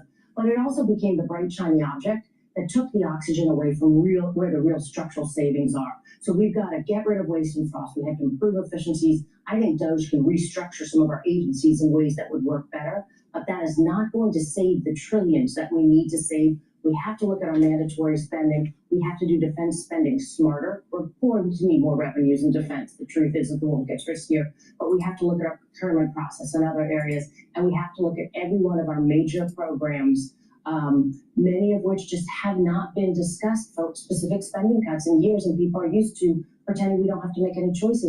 That's what budgets are. They're Once you give somebody something, they don't Yes. want to give it back. You have a And that's an contingency issue. for it. And by the way, what elected official do you know that's actually going to come out and say, yeah, I'm running for re-election in November, but by the way, I'm cutting your Medicare, Medicaid, and Social Security while I do it. But everybody talks about cutting spending in the talking points. Nobody's willing to fill in the details. And now that we have to talk about details, that's where it's getting more difficult. Credit to those fiscal conservatives, particularly in the House, who are actually pushing to do more spending cuts. The real divide is between those folks who said, I'm not going to touch Medicaid. We need to touch Medicaid. There are savings to be had there, more so even with Medicare. Credit for the ones who are actually willing to have the conviction, the courage of their conviction. I want to just make a quick correction because I phrased it wrong. When I said the moving averages for the S&P 500, those were minute moving averages, not day moving averages.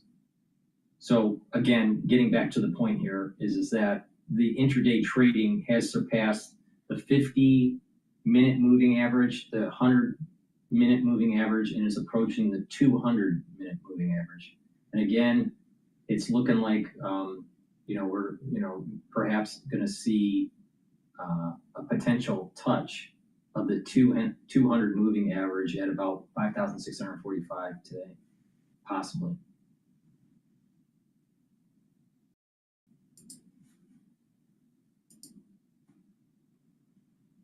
And talk about enacting some of those cuts now that they have the opportunity. When you say we are going to have to cut Medicaid, Medicare, and Social Security, what are you saying? Are you saying you want to cut those programs back to give people less? First off, let me just say, I don't want to do this. We're trying to be borrowing for 3 decades, right? So now what we're going to have to do is a little bit of everything. There are ways to start by improving the efficiencies of every one of those programs. Yeah, good. And then you have so much built-in growth. What we just need to do is grow the programs more slowly. I know you're talking about this. Go ahead, finish. No, I was just going to say that it doesn't mean we'll actually be spending less. We're going to be spending more each year than the year before. Even under the budgets they're talking about, reconciliation, we'll be spending many more trillions over the budget window, not less. We're not cutting, but we do need to bring the growth rate down from where it is. See, the last time Congress was at this in President Trump's first term, they did the tax cuts in December. But now they've got the debt ceiling, and President Trump wants that raised by $5 trillion. Yeah. So they've got this X date. They've got to do it sooner. Now, let me ask you about the president's budget, because he's proposing $163 billion in cuts from the federal budget. He's targeting federal programs like climate initiatives, public broadcasting, foreign aid. Your assessment? Well, it's interesting. So on the micro level, there are very large cuts in certain areas, like you just mentioned. On the macro level, at $163 billion that would be reduced in the discretionary budget, they're actually adding back in the reconciliation bill. So again, not really all the spending cuts we're talking about. So in specific areas, there would be very large cuts, much larger than we've generally seen. But at the top macro level, we're actually talking about budgets that will be flat. All of it will be added back in, but much of it will be taken away from domestic discretionary and moved into the areas of defense and homeland security. What specifically? Go back to the cuts here for a second on Social Security and Medicare and Medicaid that you want to say. What specifically, what number and how much do you think they could cut without really cutting into the muscle of what people are expecting, our seniors? Yeah, let me first say where I think the target should be, because I think Secretary Bessent has laid out the exact rate target. Oh, you know, the correct target. He knows this issue. He cares about this issue. And he said we need to get our budget deficits down from where they are above 6% of GDP to 3% of GDP. Let's go. Let's make that our target. That is a very aggressive number. But keep in mind, we used to talk about balancing the budget. This is only half that, right? So this is getting it to a sustained deficit where we used to be shooting for 0. That would take about $7.5 trillion in savings over a budget window. And that is about 5 times as much as the Fiscal Responsibility Act, which is the previous and only debt reduction deal that we've had in over a decade. So it's very significant. It is doable, but it's certainly aggressive enough that it would reassure markets. We need to look at everything, though. On Social Security, I'll say the hard things other people won't. We need to talk about raising the retirement age and slowing the growth of benefits for people at the higher end. We need to talk about our delivery system in Medicare. We need to talk about all sorts of things like how we charge different amounts of money for the same healthcare in different areas and create something called site neutral. On Medicaid, we have all these provider taxes that are really state gimmicks, scams, honestly. We need to clear them out of there and do those things first. $7.5 trillion of savings is a lot, but the 3% target is what we should be shooting for. By the way, I don't know why everybody's afraid of raising the retirement age. We're living longer, and we're working longer anyway. And nobody actually, retires and then goes and jumps on the hammock. Well, I mean, they're doing other stuff. And it shows, bricklayers, not for somebody who's been doing backbreaking work, but people who are sitting at their desks are working to 70, 80, we're living decades longer. That's an easy one not to do in that. my view, and I hope I'm not insulting anybody at home because I love our viewers so much, but I don't think that's a tough one. Maya, great to have you. Thanks. We got to wrap Thanks this for up. having We so me. appreciate your work, very important work. Maya McGinnis, we'll be right back. Alrighty. No, the issue with raising the retirement age isn't so much that you're living longer. It's just that you're paying into a system. Okay? Gen X paid for the boomers. The boomers paid in for their parents. You don't pay into for your own Social Security. You paid for the previous generation's Social Security. So Gen Y is going to be paying for Gen X. That's how it works. So if they're going to say that Gen X, you have to retire at an older age, that means that Gen Xers are paying more into the system than what the boomers did. Now, do you think that's fair when the Gen X isn't going to get the same number of years of retirement as the boomers? And to me, it seems unfair. So it's not really how long you're living is the issue. It's how many years you've been paying in compared to the other generation that you're paying in for. If the boomers were able to pay in, and retire at age 65, then shouldn't the Gen Xers be able to do the same, since it was the Gen Xers paying for the boomers' Social Security? So there's a nuance there. And of course, if you don't go into the details, you miss some of that nuance. All right, this is really interesting what's going on with Harvard and with Trump. Trump has now stated last night, and I received an email from the Crimson, that's the news on the campus, that the Department of Education is not going to issue new grant research money to Harvard because of the way they run their university. So let's play the Hill on this. They just published something about this particular topic. The Trump administration is again taking aim at Harvard University. Education Secretary Linda McMahon sent a letter to Harvard on Monday telling the university it will no longer be eligible for new research grants from the federal government. In response, Harvard accused the administration of doubling down on its attempts to control the university. Harvard has already sued the Trump administration after it paused $2 billion in existing funding. Joining us to discuss, Brett Samuels, White House reporter here at The Hill. Brett, thanks for hopping on. So, well, let me interject here. All right, there's a debate. Can Trump pull funds that were already given to the university, awarded to the university? Maybe, maybe not. Let the courts decide. But when it comes to future funding, why is it that these universities, including Harvard, is expecting grants to be awarded to them? Why is that? See the problem with this? They build a cost structure within the university where they have to get this funding or they have to truncate their organizational structure and some programs, and that's the issue. A lot of people don't realize HMS, Harvard Medical School, it has a deficit, like a big deficit. It doesn't make money.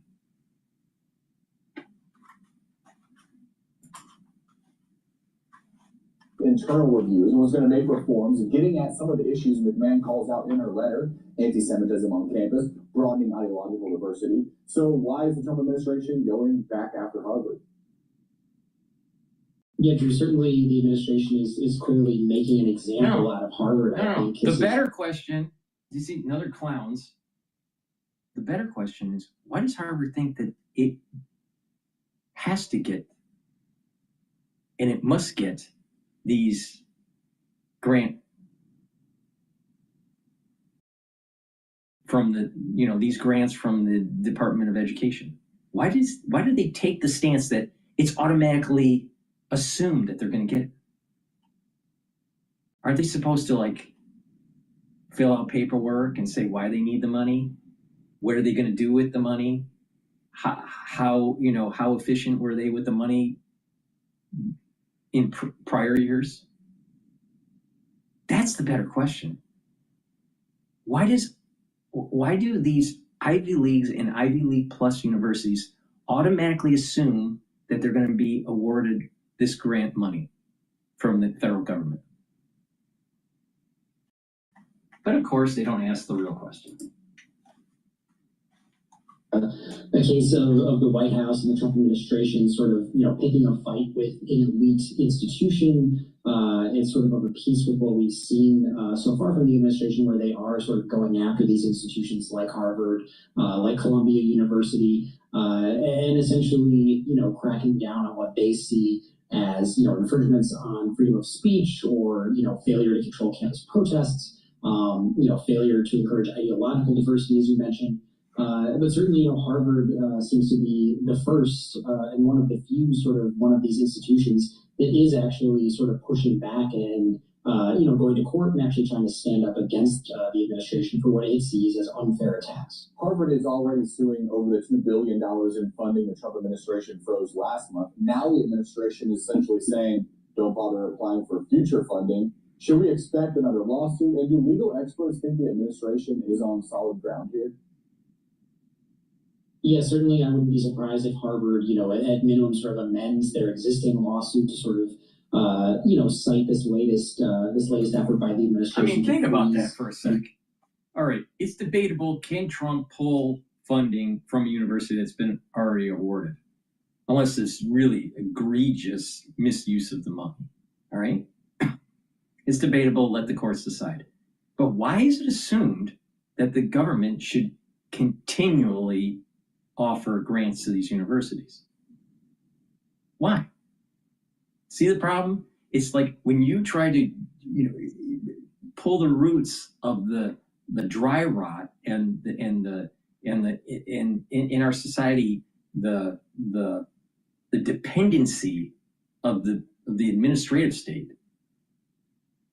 such as the universities depending on the government, even though the government is overspending, right? Why is it that, they have to kick and scream? Because they built cost structures where they depend on that money. And they thought that they would be able to get away with it. Well, people need to wake up and realize these universities, why do they have to get $1 billion every year? Like I said, there are, and I've said this on multiple occasions, there are approximately 500 major research institutes in the United States. About 340 of them are based on the Carnegie classification of research, Carnegie R1 level and Carnegie R2 level. All right. The remainder of between the 340 or whatever and 500 are non-Carnegie classification, but they do original research. The Ivy League, there's only 8 universities. Ivy League plus, you have about 30 universities together. All right. The far majority of original research that's published comes from the other universities, not Ivy League or Ivy League plus. That means that most of the cutting edge research that's published is not coming from Harvard. It's not coming from Yale. It's not coming from Brown. It's not coming from Columbia or Cornell or Dartmouth or UPenn. It's or Princeton. It's just not. That's the facts. Now, approximately the total research funding that goes to these universities, it's about 100 billion. All right, it's a little less, but to these universities, it's 100 billion plus other research that goes to about 150 billion or so. But let's just keep it simple. But $100 billion goes to research, original research, scientific research to these universities across the board. All right. Harvard gets 1 billion of it annually. Harvard gets about 1% of the pie. Harvard publishes approximately per year about 10,000 peer-reviewed papers out of that billion. Okay? There's about 290,000 papers that are published. Harvard doesn't come even close to being the top tier in terms of number of papers published, nor the money, the bulk of the money that's given to research institutes. The point that I'm making is that the research landscape in the United States is large. So if you stop funding Harvard for 1 billion, it's not going to change the research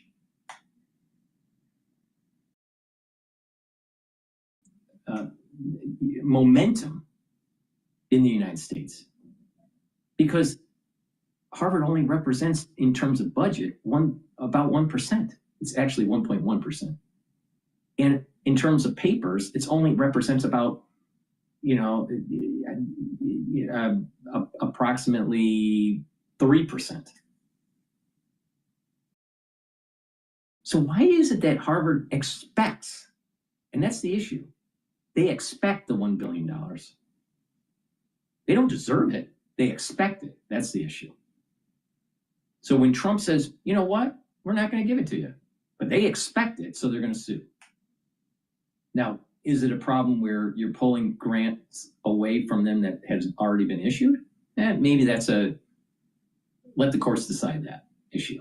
But why is it that Harvard expects that they get money? Well, they only represent 1.1% of the budget, the research dollars that are given to all these different universities, and they only represent about 3% of the papers published. The point is your state schools that are getting grant research funding from the government is doing just as good, if not better, research than Harvard. That's the fact. But you got dipshits that never went to Harvard that don't even know this.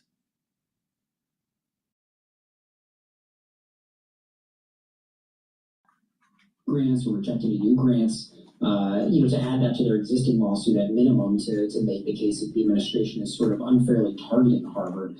Certainly I think the legal community is sort of, split here, that certainly there are conservative lawyers who think the administration is on solid ground here to be doing this, to be... and the other side that's trying to protect Harvard is saying, well, you're not going to have cancer research discoveries, and you're not going to have these major discoveries that will help mankind because only good stuff comes out of Harvard.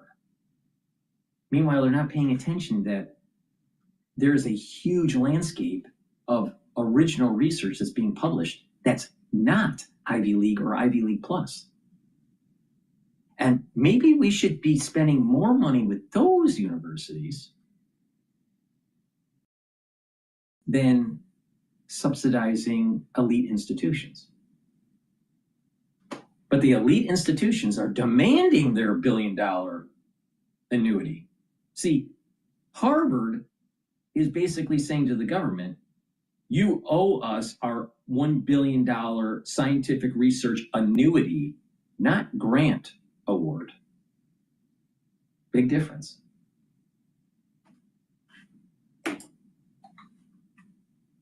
These institutions are not entitled to federal funding necessarily, that they have to meet these certain terms, conditions, etc. But there are also lawyers who I think would argue that Harvard has a case here that it is being specifically targeted, unfairly singled out, etc. So certainly should be interesting to watch as this case proceeds. Harvard is known as being one of the wealthiest private universities in the country, has like a $50 billion endowment, but it does rely on federal. It has a $53 billion endowment. Majority of it is permanently restricted net assets. Dipshit. The federal government for funding research programs. How are actions taken by the Trump administration impacting what happens on campus?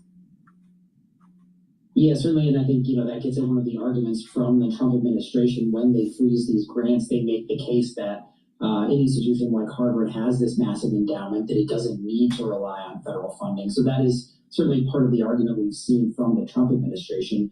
But certainly, I think Harvard, the fact that they are one of the now, what it is the Harvard Corporation takes the corpus, they invest it based on the donors' guidance when they donate the money, and the Harvard Corporation tries to earn a profit to be able to fund the university and continue growing the corporation. Harvard is not a university. It's a hedge fund with books. It's called the Harvard Corporation.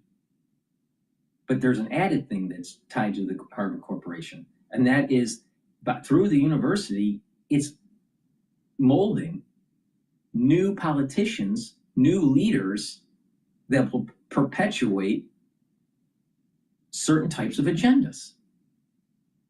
Globalization, wokeism,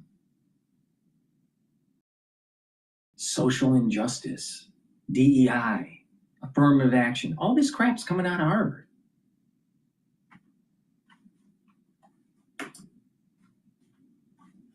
Institutions standing up to the Trump administration over this has sort of rallied some folks behind Harvard, rallied some folks to their cause. Certainly I think on campus it is, we've seen the university president doing a lot of major interviews with major networks. So certainly I think it has had this sort of rallying effect where Harvard has been sort of at the forefront of this fight against the administration. I would imagine if there starts being some news articles. Now think about it. You got 30 universities, elite institutions with lots of people that they're part of the alumni that are in politics now or in big business, international business. All right, and they're going to leverage their alumni network to try to push the government in their favor. All right, now those 30 are approximately trying to get that, it's a little less, but I'm just going to average it out, about 25 to $30 billion worth of grants out of 100 billion. It's probably closer to 20 billion out of the 30, because not every university is getting an equal amount. So about 20 billion to 30 universities, that's Ivy League and Ivy League Plus, all right, out of $100 billion pie. And they built cost structures because they were so used to automatically getting a rubber stamp for their grants, for their research. Meanwhile, you have 70% or 80%, let's say it's 20%. So 80% of the rest of the pie is going to the rest of the research institutes in the United States. They're high quality. They're not low quality, they're high quality institutes. And they're publishing the bulk of the papers. But they don't have the political clout that everybody else has at the Ivy League and Ivy League Plus. I personally think that don't cut the actual research dollars. Just cut how much is going to the Ivy League and Ivy League Plus and give more to the other institutions, especially state schools that are doing great research. That are documenting research that's ending in important things like cancer, other diseases, that could end up maybe coming back to bite the Trump administration. Well, let me get this straight. More cancer research is coming from the other 80% of the universities than the 30, than those 30 schools, Ivy League plus. But they're not willing to look at the date. If you don't believe me, why don't you just use ChatGPT? You know, that wonderful thing, that Aristotle in your pocket. Guess what? You'll notice that it's a canard to think that the best research is coming from these universities. It's not. Not in terms of volume and not in terms of individual product. Now they'll say, why is there so many Nobel Prize winners that are coming from the top 30 schools? That's because the research was originally done at the other universities and they ended up being hired as professors to work within the top 30. It wasn't that the research was done at the top 30 in most cases. See, these people don't even know they don't even know what the real deal is. Most of the cancer research is coming from other universities. It's not HMS. Now, does HMS and Harvard and other departments within Harvard and other schools like, you know, Yale or even Columbia is a very good medical school. But the thing is, you know, are they producing good research? Yes. But to say that you're going to stop discovery because you're cutting funds from them and you're giving more money to the other universities, they don't even know what the deal is. They don't understand it. They've never probably ever worked in a laboratory.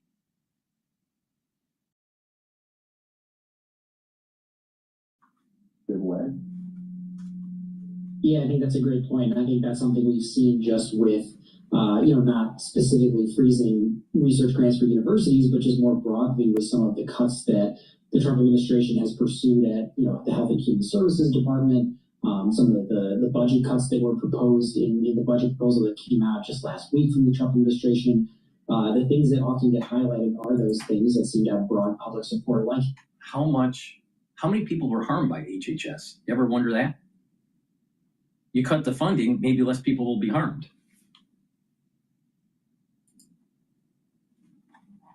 So research like, research for brain injuries, like programs that, assist, infants and children. Those are the kinds of programs that when they get cut, when it comes to light, that those are the things that are being affected. Certainly, I think it forces the Trump administration to sort of answer for how it is going about, freezing some of these grants. I want to ask you, hey, Captain Obvious, guess what? There's $36 trillion of deficit that the United States has. Don't you think that's a little too high? Especially when our interest payments are higher than our actual defense spending. And oh, by the way, Neil Ferguson says, when that happens, your economy is going to have if a hegemon has that kind of dynamic long term, you're going to see the empire starting to crack. We need to take control of our deficit.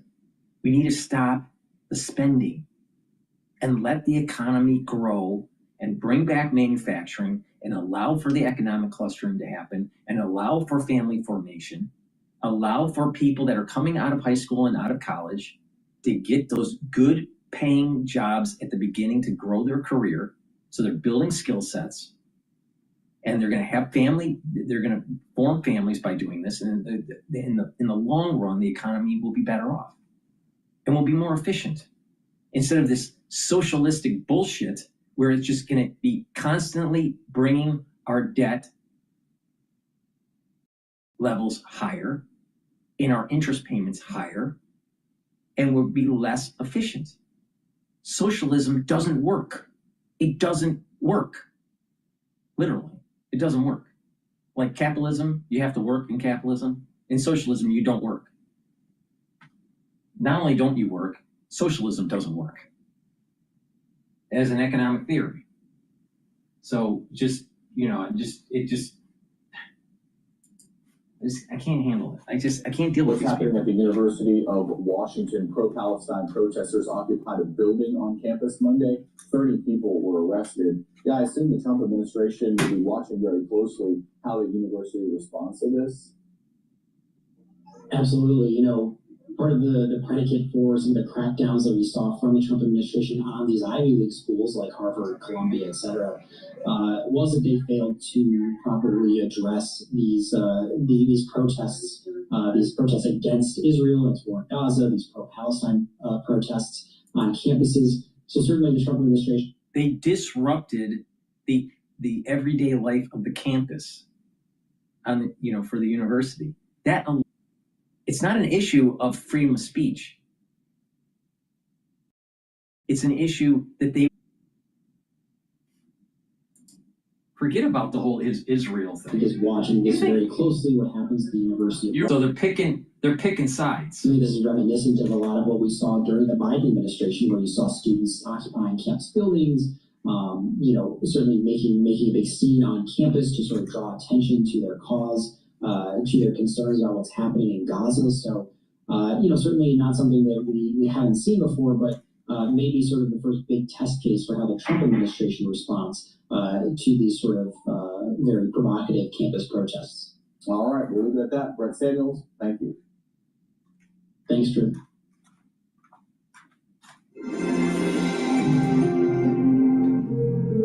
All right, let me plug in some more products here.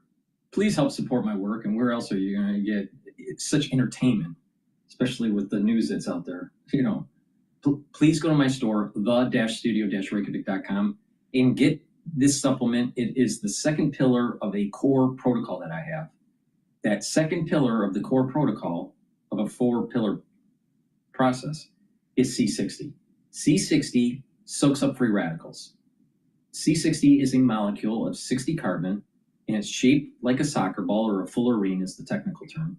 And it has an electron shell where the electrons move around and share orbits with adjacent carbon molecules, or carbon atoms. So this molecule of 60 carbons has this property to be able to neutralize free radicals at a very potent rate, all right? Very high rate. It's hundreds of times, if not 1,000 times stronger than vitamin C. One molecule of C60 is much stronger than vitamin C. Vitamin C can only neutralize one free radical, and it doesn't recharge. It's done. But C60, because of this property with the electron shell, allows it to recharge. So you can soak up lots of free radicals, take a teaspoon a day, and C60 has to be suspended in a lipid or an oil, right? So you can get it in MCT coconut oil, you can get it in extra virgin olive oil, or in avocado oil. It is very important to take C60 in a oil. It's lipid soluble, and it'll allow you to absorb it properly. Take a teaspoon a day, preferably on an empty stomach for best absorption. If you work out, take it before your workout. It'll soak up the free radicals that your workout will produce, and you will recover from your workout quicker. Now, C60, what it does is it's going to soak up those free radicals that are in the cell and in your bloodstream. It's going to soak up those free radicals in that cell and help with the health of the mitochondria, reduce stress at the cellular level. That means that your mitochondrial health will improve, and you're going to have more ATP. And ATP is a major source of energy for your cells and your tissues. So over time, what's going to happen is your cells health will improve, your tissue health will improve, and then your organ systems will improve. That means your endocrine system is going to be better, your immune system is going to be better, your brain function will be better, your neuron health will be better. Why? With your neurons, you need lots of mitochondria to produce neurotransmitters and lots of ATP. Now, a lot of people don't realize that, but the reason why, if you're doing like high cognitive tasks. That's why you're tired, because you're burning a lot of ATP. You're burning lots of energy. To just think, it takes a lot of energy, right? So you need healthy mitochondria. When you get older, your mitochondrial health goes down for various reasons. And I'll go over that throughout this transmission. But the thing is that by taking C60, you're soaking up those free radicals and boosting up the health of the mitochondria in your neuron. So you're producing more neurotransmitters, you have more ATP, and then you have better firing from your pre-synaptic cleft neuron. And what will happen is that you're going to have positive neuroplasticity. When you have positive neuroplasticity, you think faster, you have better memory, you sleep better, you have more cognitive function. It's really simple, all right? So taking C60 is going to soak up those free radicals. Now, at the bloodstream level, by soaking up free radicals, you're reducing oxidized LDL. If you reduce oxidized LDL, you don't have plaque formation. You're reducing the chances of plaque formation. That means that it's helping your vascular system. So this is the reason why I keep on saying a major pillar of my protocol is C60. Now, the first pillar is taking max 35 or max 14 or cleanse to boost up your immune system. The third pillar is lignans, turmeric, and ashwagandha to boost up your immune system and help with your cardiovascular health, and to boost up your energy levels and your metabolism, taking Blue Boost. But C60 is a very important cornerstone of slowing down the aging process and boosting up your health, including your immune system and your brain function. So please go to my store and get the C60. I've been taking C60 since 2016. All right? Every day.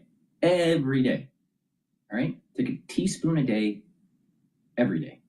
And what you're going to notice is that you're going to have more energy, your body is healing, your immune system's getting better, you're going to be thinking better, your endocrine system will reach homeostasis. And what you're going to start noticing is that other things about your body are going to improve. For example, I noticed after taking C60 after 2.5 months that I no longer needed to wear eyeglasses. I started wearing eyeglasses when I turned 20 years of age. All right, I'm in my 50s. All right, but after I started taking C60, I didn't need to wear my glasses as often, and then over time I was able to wean off of my glasses. All right, so my eyesight improved. Now I'm farsighted with astigmatism. Now I'm not sure what improved, the farsightedness or the stigmatism. Most likely the astigmatism is what improved. But the point here is that you will notice other benefits based on your own biochemistry, based on your own, health, right? So take the C60 and stack it with other supplements that I have, like the NAD+. I'll tell you why later, but NAD+ or ubiquinol or Clarity Factor or resveratrol. These are very important. And like I said, by stacking, you can target more. Like part of the protocol for skin health for your basal layer is C60 and resveratrol. Because by improving your basal layer, the new cells that are being generated for your skin are healthier. And you can get that in my advanced box for the skincare. So there's lots of ways to use this to actually target certain things, but you have to stack it with other supplements to be able to to target. You can also reduce plaque. You can reduce the plaque buildup over time. A lot of people don't realize this. You start having cardiovascular disease when you turn 16 years old in the United States. Now people would say, that can't be right, blah, blah, blah, blah.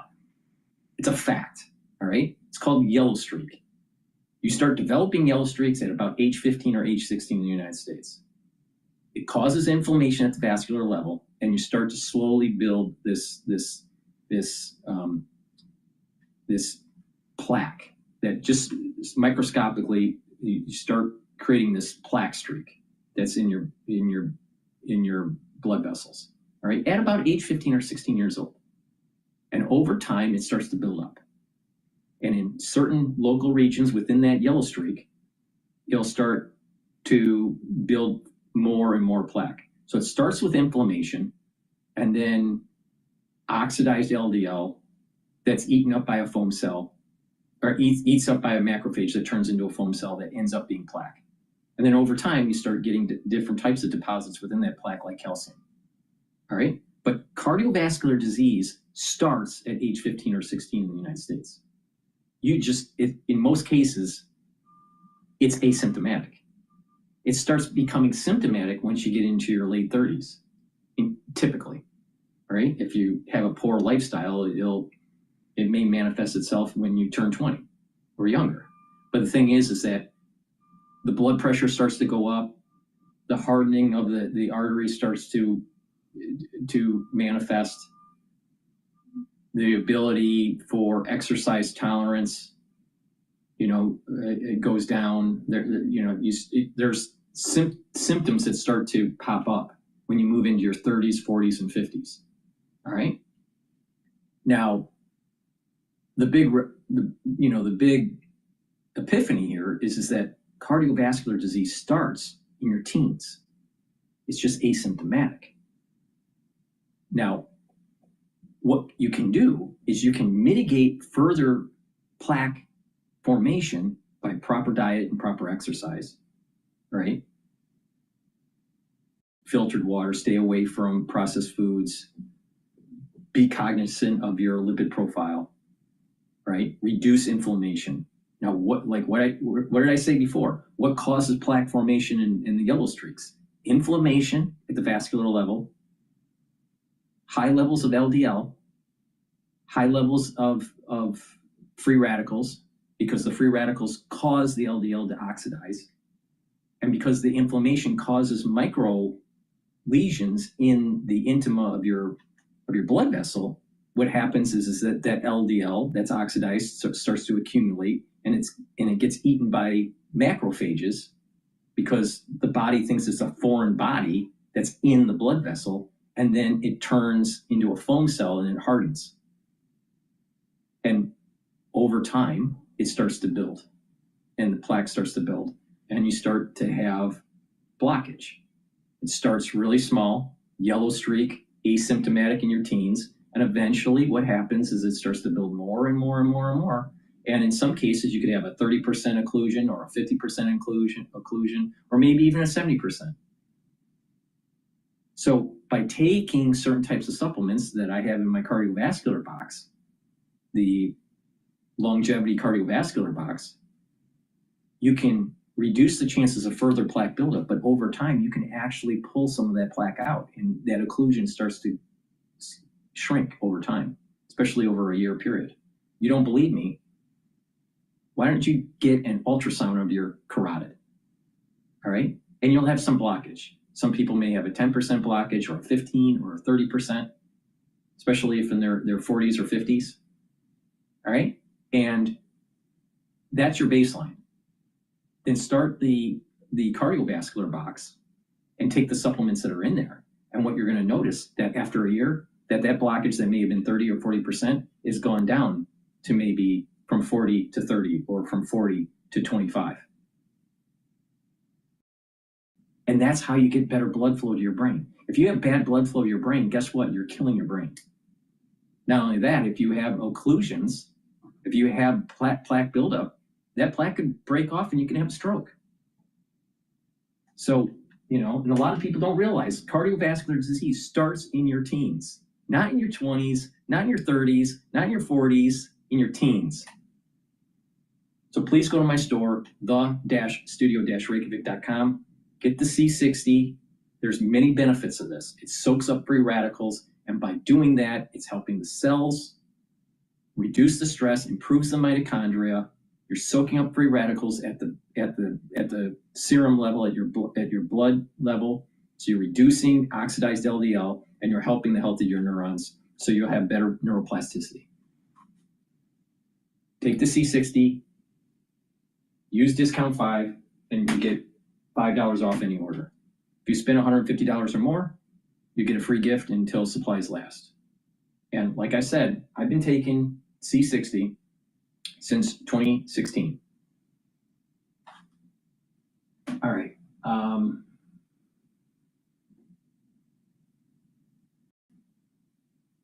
I want to go to CNN, they're talking about retired general reacts to Hexet's order to cut the senior general staff.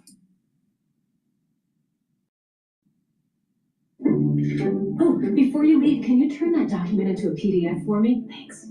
At 5:30 on a Friday? Actually, look. This morning, we're learning more about what the Secretary of Defense is planning. Secretary Hegseth now ordering the Pentagon to cut by 20% the number of four-star generals and admirals. He calls the reductions necessary.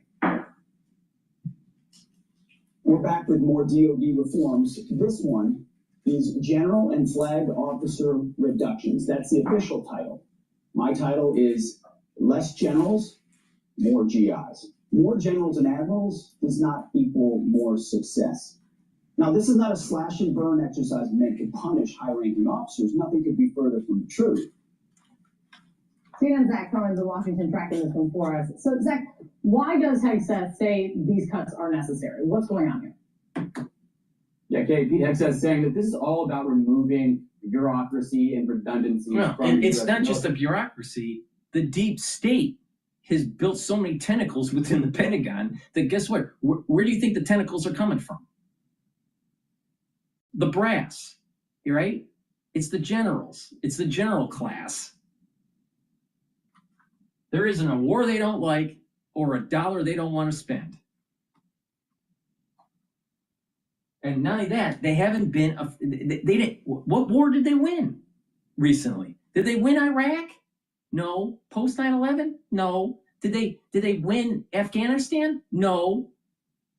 Did they win Syria? No. Shit, they can't even knock out the Houthis.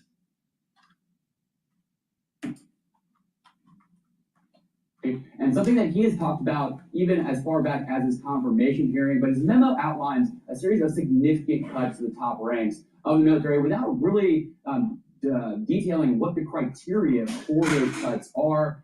But the cuts in number are significant when we consider the fact that there's only 37 four-star generals and admirals across the military as of 2023. Pete Hegseth is proposing a 20% cut to that 37 number. He's also proposing a 20% reduction in general officers in the National Guard, along with a 10% reduction in the total number of generals and admirals across the force, potentially about 100 generals across the military that could, it's as simple as the famous phrase, too many chiefs and not enough Indians. And look, this is something that the top Democrat on the Senate Armed Services Committee, Jack Reed, has already raised concerns about. He wants to know how Hegseth got to these numbers. He said in a statement yesterday, quote, tough personnel decisions should be based on facts and analysis, not arbitrary percentages. Eliminating the positions of many of our most skilled and experienced officers without sound justification would not create efficiency in the military. It would cripple it. And so this really? Would it cripple it? How can it be crippled? You don't win a fucking war. Vacuum, right? One of the first acts Donald Trump did while president back in February was he got rid of the chairman of the Joint Chiefs of Staff and the top member of the Navy. Pete Hegseth has talked a little bit too about his disdain for certain individuals in the top ranks of the military. Take a listen to what he said when he accused some of being complicit in the politicization of the U.S. military earlier this year. I would say over a third are actively complicit. And then you have a lot of grumblers who are sort of going along trying to resist the nonsense as much as they can, but they're not fundamentally changing it. The critics would argue that removing senior leadership from the U.S. military means there's less. No. The bigger picture that people need to wake up to is that the generals and the officers just below general are conduits for the military-industrial complex so they can sell weapon systems. So you have a general that is trying to shepherd that weapon system at the Pentagon and to get funding by Congress.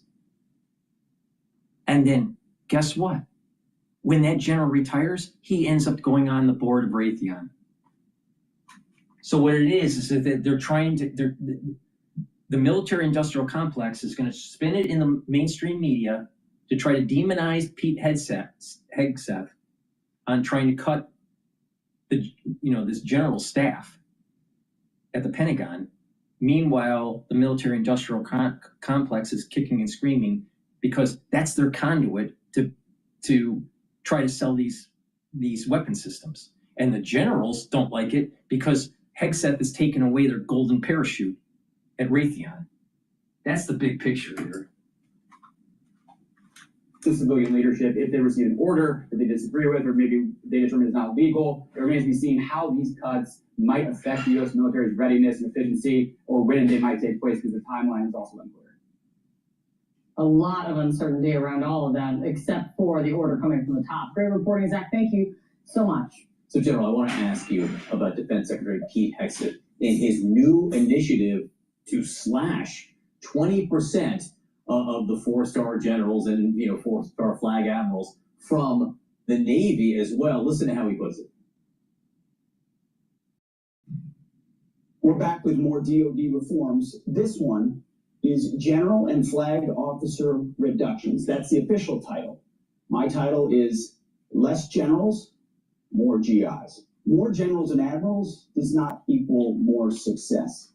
Now, this is not a slash and burn exercise meant to punish high-ranking officers. Nothing could be further from the truth.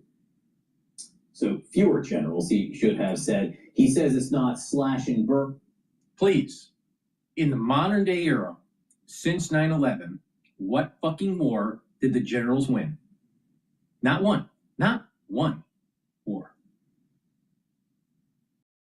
You want to go? We can go even pre 9/11 too on that one. Now, did we really win the Desert Storm when we didn't take out the Iraq's leader during George Bush Sr.? No, we left. We had to clean up the mess later. So it's debatable if Bush even won the Iraq war back in the 90s. All right. So what war did they win in recent history? All right. In contemporary history, what war did they win? Not one. Not one. And then you have all the golden parachute issues where you have these generals going and becoming board members or consultants to these major military industrial complexes to push weapon systems. And a lot of times these weapon systems are way behind in development. There's cost overruns. And sometimes we don't even need the weapon system. Or sometimes it just doesn't work. So if you have less generals, maybe the Pentagon will be more efficient. Maybe we would actually win a war. Wouldn't that be lovely? If we're going to spend $5 trillion in the Middle East, wouldn't you love to just win something? Spider, but what do you think when you look at this? Yeah, first of all, you're correct. My English teacher would have said minus 0.5 with less generals. The real issue here is it's a non sequitur. I don't see the correlation between reducing the size of the general officer ranks, flag officer ranks, and increasing the size of the enlisted population and those incredible non-commissioned officers. These are two different sources, two different buckets of individuals and leadership capacities. Now, if this kind of smacks as really a fiscal objective, if so, this would be a drop in the bucket. The real issue is I didn't hear in what Secretary Hegseth said that really addresses a problem. His proclamation that they're going to have more GIs, they're going to have more enlisted soldiers, Marines, airmen, guardians, etc. That doesn't match up here. So what I'd love to hear him say is, look, here's the problem I'm trying to solve. Maybe I, as the Secretary of Defense, think this organization is too much of a behemoth. It's got bureaucratic. It's too bureaucratic. There's too many people on the take to be consultants once they retire or be part of board members of these military industrial complex companies. And they don't win a war. I mean, if the United States taxpayer is spending all this money, win a fucking war. don't have a 20-year war in Afghanistan. Can't even get rid of the Houthis. And it's gotten to the point where every time we launch a missile, it's millions of dollars. There's a video out there on YouTube that actually calculates the cost every time a gun is shot from the Navy. All right, you have like Gatling guns that are on the deck of these ships, or missile systems, right? And it counts down every time a missile is launched how much it would cost. So some of these, you know, just a couple seconds of a Gatling gun could cost $8,000 in ammunition. $8,000 for a couple seconds.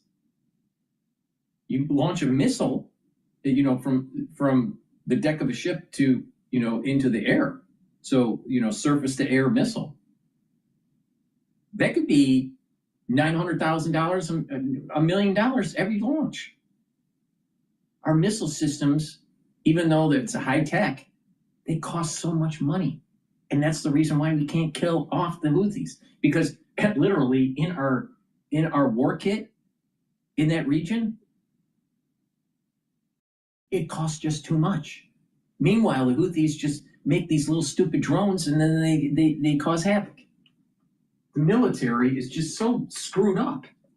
But military industrial complex is making a ton of money. Wall Street loves it. Their stock prices will go up. But you can't win a war. We have not won a war in 25 years. Not one. So the leadership, why did the leadership fail? Should we continue promoting failed leadership? Should we continue giving these generals all these medals to lose? I would say no. Can't move quick enough. Okay, then what I would recommend, if that's the case, I don't think it is, but if that's the case, turn around to the services and say, service chiefs, I think we've got a challenge here. I want your recommendations on what you should look like. Come back to me with the recommendations. Don't state up front, we got a 20% reduction. The reason why he doesn't do that is because the reason why Pete Hegseth is not doing that is because this culture within the Pentagon is part of that deep state and that whole swamp issue. So you're going to the people that are causing the problem and you're saying, give me the solution. Meanwhile, in the back of their mind, they want to keep their job and they want to make sure they have that golden parachute. They don't care if they're spending trillions of dollars of American taxpayer money over time, especially in the battle space. They don't care. No, get rid of the people that cause the problem. I think Pete Hegseth is doing the right thing on this. I think he was wrong with the whole signal gate. He should stop using signal, but senior generals, yeah, they obviously need to cut them.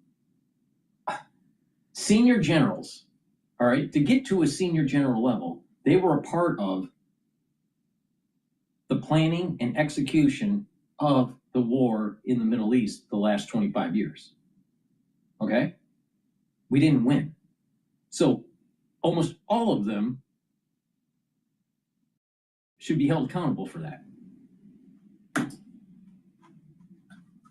8 to 10 personnel, and don't say we're going to have an additional 10% across the board and all the other flags, which would be about an 80 to 90 number of individuals reduced. Come back and say, look, here's what we can do to solve this particular problem. Then if you do that, the service chiefs own the solution. I mean, they're going to be all in. If it's coming from the top. No, he's wrong. He's wrong because the real solution is for them to get canned so they lose their golden parachute. You think if you're an executive of a corporation and you know that you need to shave off 20% of the staff of the corporation to save the corporation because of times are tough, all right? Do you think that your staff is going to give you the right solution or the wrong solution to save the company? Especially when you have these generals that are conduits for that military industrial complex to push weapon systems. But we don't get that nuance on CNN. I mean CIA.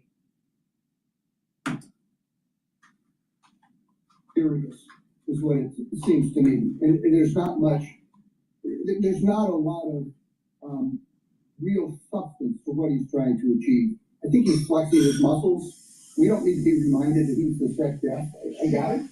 You're in charge. This is not the way you kind of embrace the organization. All right, retired General James Spider Marks, always great to see you. Thank you very much. Once again, failure to really get to the root cause of the problem.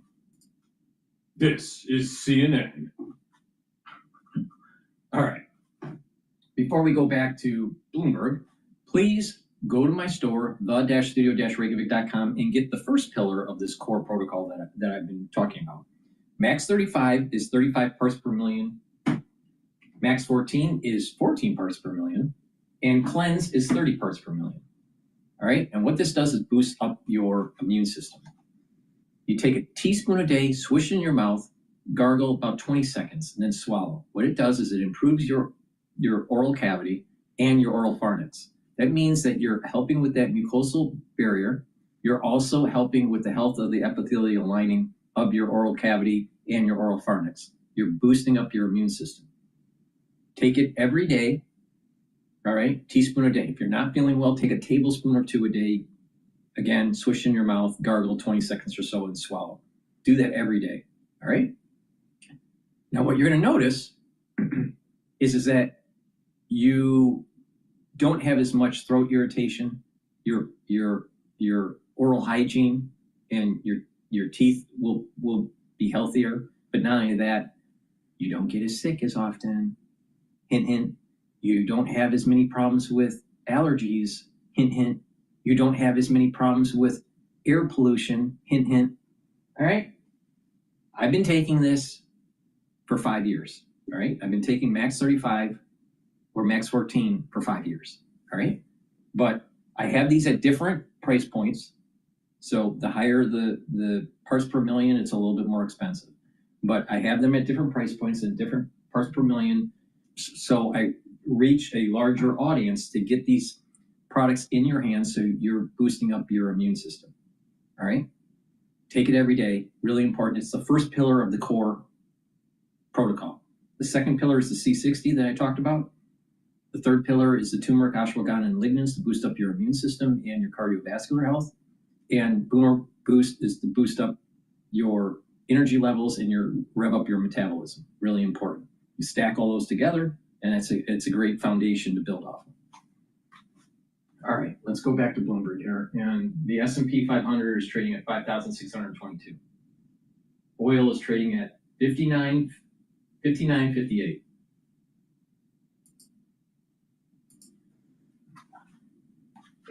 Would be certainly a positive. And of course, a cessation of talks that would suggest that Canada would be the 51st state. What's just sentiment among the average Canadian, Alyssa, here about, because I guess one of the questions I get asked is President Trump's view of Canada, is that shared by most Americans? I don't know the answer to that. It's certainly not shared by me. I mean, I think people felt like Canada's our friend to the north. That's the kind of way we've always thought about it. Are Canadians starting to question that now? In a way, I think, again, it's only been a couple of months, thank goodness. Canada would have been part of the United States if it wasn't for the War of 1812. We've seen, people, unfortunately, that live in Canada avoiding those towns. That's had a really big impact on the economies of towns like Point Roberts and in Washington. And so, there is this fracture. There is, as I said earlier, this anger, this insult. And, there is a sense that perhaps there is a relationship that has changed, but it is a long-standing relationship. So we hope that there can be a positive outcome. It's important also to sort of help understand the economic landscape in Canada, irrespective of the tariffs. Like, I always feel like the election would have been so different if the election was held like 8 months ago. Can you give me some perspective on that? Yes, absolutely. Just as we saw in Australia and in our election about a week ago, Certainly, the economic situation has become much more acute because of the tariffs. But as you said, Canada has had a productivity challenge, a housing crisis. The standard of living has fallen. Some of that is because of the COVID-19 pandemic and, the vast challenges that came with that, the rise in inflation. So there are folks who are feeling that, they're not able to get ahead. And like you said, if this election had happened 8 months ago, those concerns were certainly at the forefront. And that is when, perhaps there would have been a different result. How strong of a hand do you think Prime Minister Carney has as he makes his way to the White House here? Can he say with confidence that he represents, the majority of Canadians? Well, funny you ask that.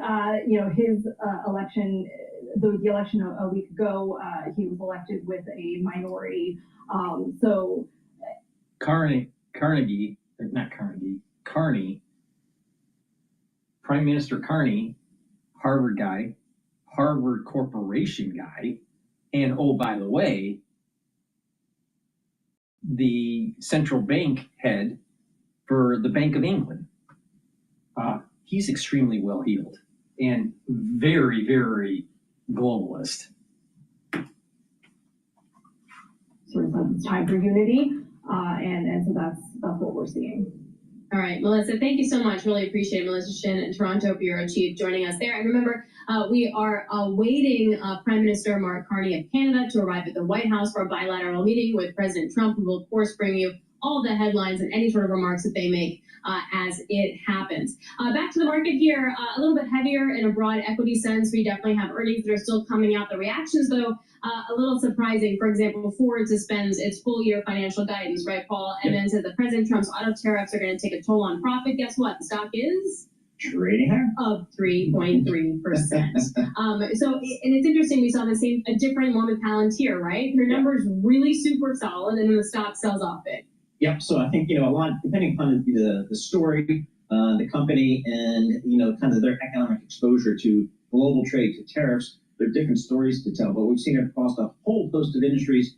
Companies either saying, we're just not sure about our outlook, so therefore we're not going to provide an outlook, or here's our outlook, but it's got a lot of caveats around it. But it seems like most industries, I can't say every, but most industries are feeling the effect of the economic uncertainty, if not the tariffs directly. And that is reflected not so much in their quarterly results, but certainly in their guidance. Yep. And so let's get more to that with Steve Mann, Bloomberg Intelligence Global Autos and Industrial Research Analyst. So Ford suspending its full year guidance and talking about tariffs taking a toll on profit. What was your takeaway here? Yeah, I think it's normal for these companies to kind of remove their full year guidance. There's a lot of confusion. We still really don't know what the full impact and what is the impact of these tariffs. There is still hope that some of these will go away. President Trump did give some reprieve for the automakers, but at the end of the day, it's still a big number. We estimate it's going to be an $85 billion impact on the U.S. auto industry alone, just in the next 12 months from these tariffs. Whoa. So, we'll have to see. Full year guidance, pulling them, it seems like the norm now. What are the companies? Realistically, are the companies saying, "Hey, we can, go to kind of change our sourcing, change our supply chain, or we're committed to trying to pass these along to customers, or we're going to take it in the margin"? Any kind of guidelines here, just in terms of broad strokes? Yeah, there's been a lot of question at the fourth quarter earnings call on how they're going to approach this. And there's a number of ways. There's a lot of production, full vehicle productions in Mexico as well as Canada. Now, a lot of these automakers do have some spare capacity that they can shift back into the U.S., but it's going to cost them. And some of these costs, the $85 billion I just mentioned earlier, really doesn't include some of these costs on shifting that production back themselves as well as supply chain.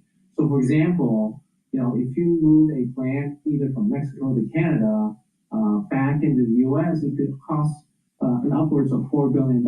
If they have to build a greenfield site. So it's going to be a lot of money to actually reshift the supply chain that's been built to where it is today over the past 3-4 decades.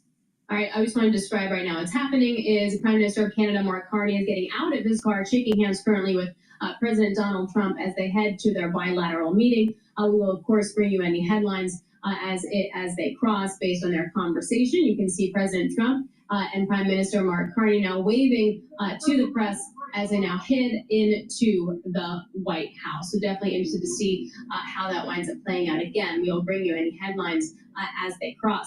Hey, Steve, back to the automakers here. Which company, now that we've sort of gotten through a lot of this, is best equipped to handle this uncertainty? Well, I think it's going to be really tough for automakers. I don't think they really have this good handle onto what the costs are and what they need to do. There's price increases that they can apply to the consumer, and I think that's a very viable option.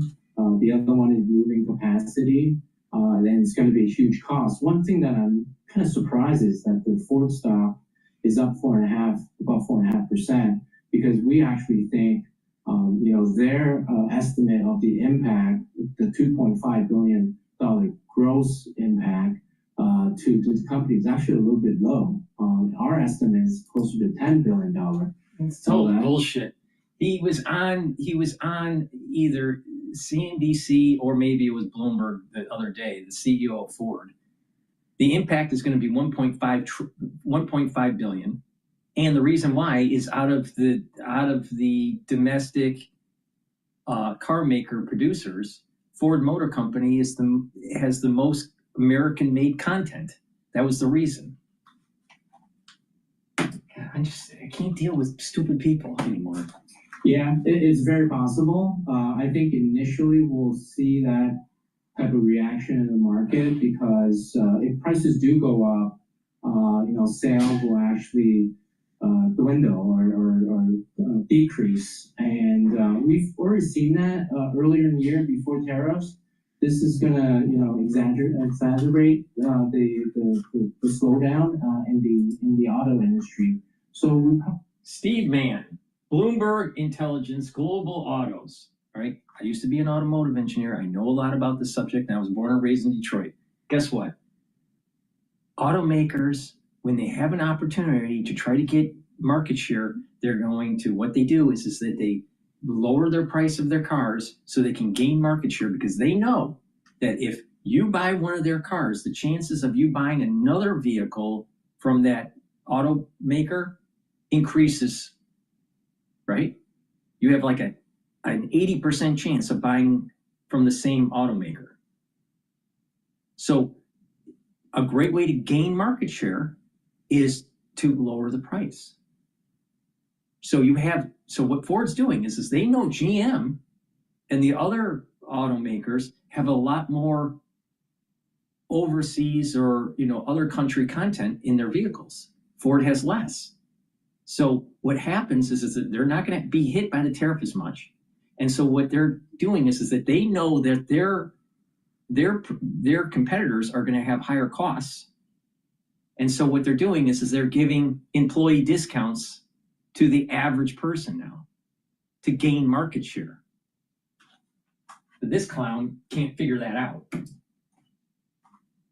All right, Steve, thanks. As always, fluid situation there for the auto industry. Steve Mann, Global Autos and Industrials Research Analyst for Bloomberg Intelligence, joining us from Princeton. Again, Ford stock up about 3%, even though they did take down their guidance, so they just withdrew their guidance there, so we'll keep an eye on that. Market's selling off a little bit. We got the S&P off about 0.5%, the NASDAQ off about 0.7%, of the bond market. We got the 10-year Treasury getting about 4.34%. WTI. Out of all the makers, out of the auto domestic makers in the United States, I think Ford will come out the best. Now, will they be affected? Yes, they will be affected. But it's in relative terms, because what's going to happen is that if they can gain market share by selling vehicles at employee discount, then they're going to be way ahead of the game when the economy is really, revving. right? Close attention to what's taking place at the White House this afternoon. The Prime Minister of Canada, Mark Carney, 24th Prime Minister of Canada, making a trip down from Ottawa to Washington to meet with President Trump. A couple of items on the agenda, a meeting one-on-one between these two leaders and a luncheon as well. Anticipate we're going to get some comments from both of them as the afternoon unfolds. Of course, we'll bring those to you live. Scott Bessent, the Treasury Secretary, up on Capitol Hill today, testifying before a House panel just a day after he appeared at the global conference organized by the Milken Institute, talking to investors directly, making the case for American exceptionalism as this trade war continues.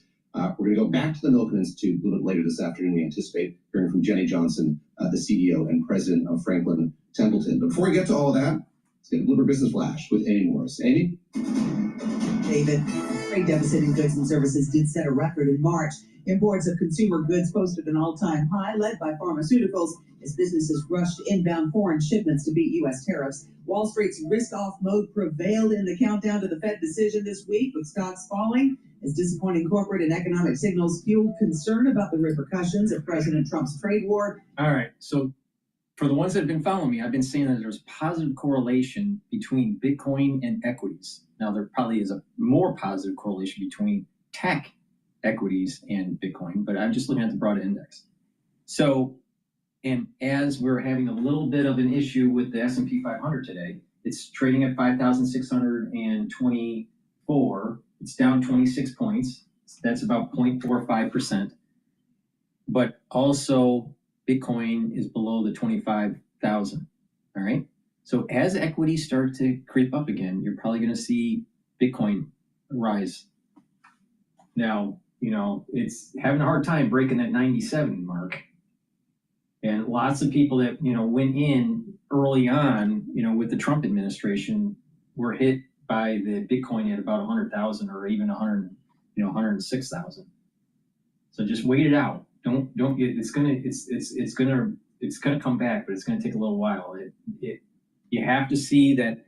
Most likely we won't see a 100,000 break in Bitcoin until we are trading at around 5,000, probably about 5,900 on the S&P 500. Able today for this conversation, posting on Truth Social this morning. I look forward to meeting the new Prime Minister of Canada, he writes. I very much want to work with him. He then says, we don't need anything they have other than their friendship, which hopefully we will always maintain. They, on the other hand, need everything from us. So again, the president setting the table for this conversation. We'll see if the issues of sovereignty comes up in addition to talking about trade and tariffs policy. Nathan Dean joins me here in the studio in Washington, senior U.S. policy analyst for Bloomberg Intelligence. Let me start with a broad question. What does each of these leaders want out of this meeting today? There's a lot of bombast from Mark Carney on the campaign trail. Sovereignty was not a negotiable thing, he said over and over again. He's promised to stand firm when it comes to issues of trade.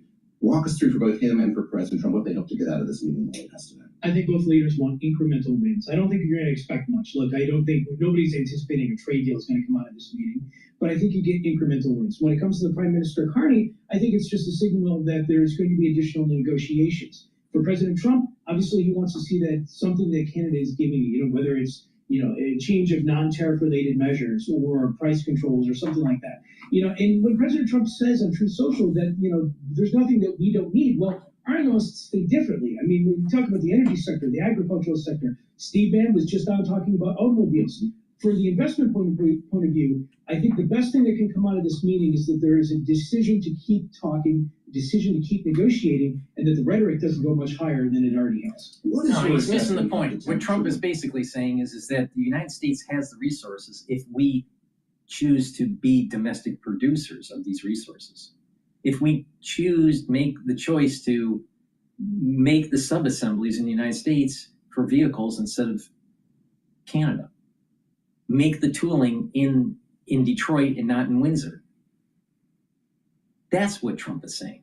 But that nuance is always flying over the heads of these geniuses fucking at Bloomberg. I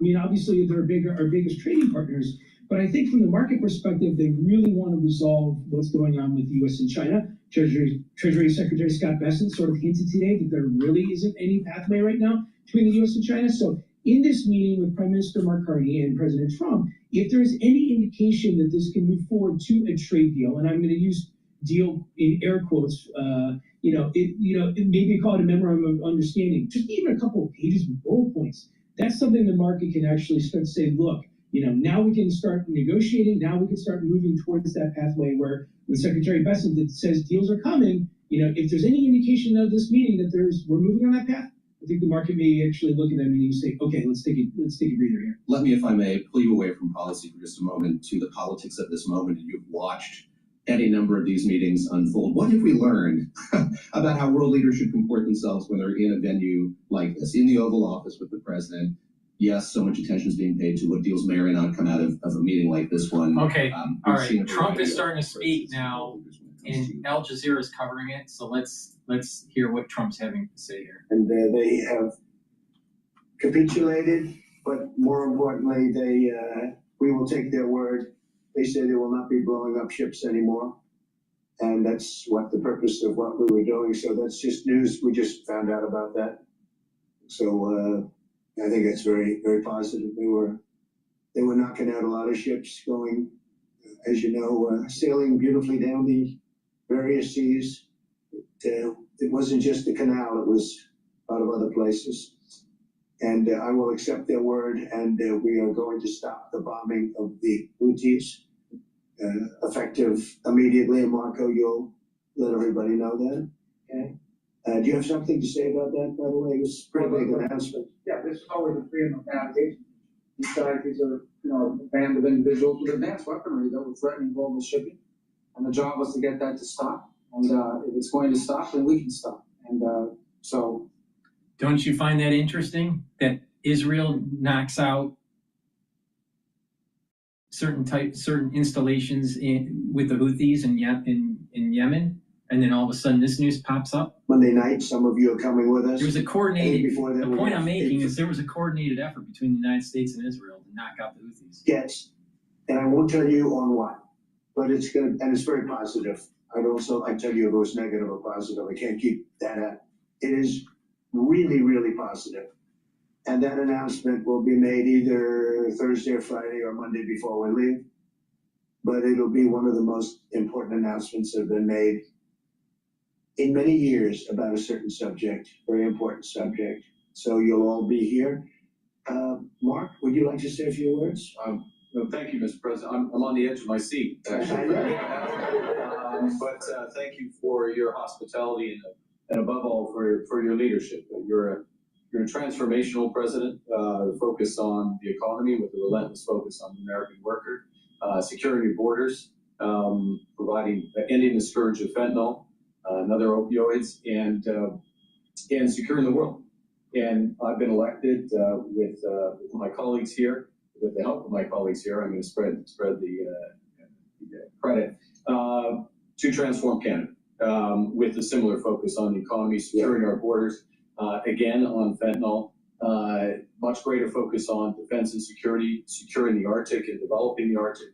And the history of Canada and the U.S. is we're stronger when we work together, and there's many opportunities to work together. And I look forward to addressing some of those issues that we have, but also finding those areas of mutual cooperation so we can go forward. Very nice. That sounds like a major kiss ass.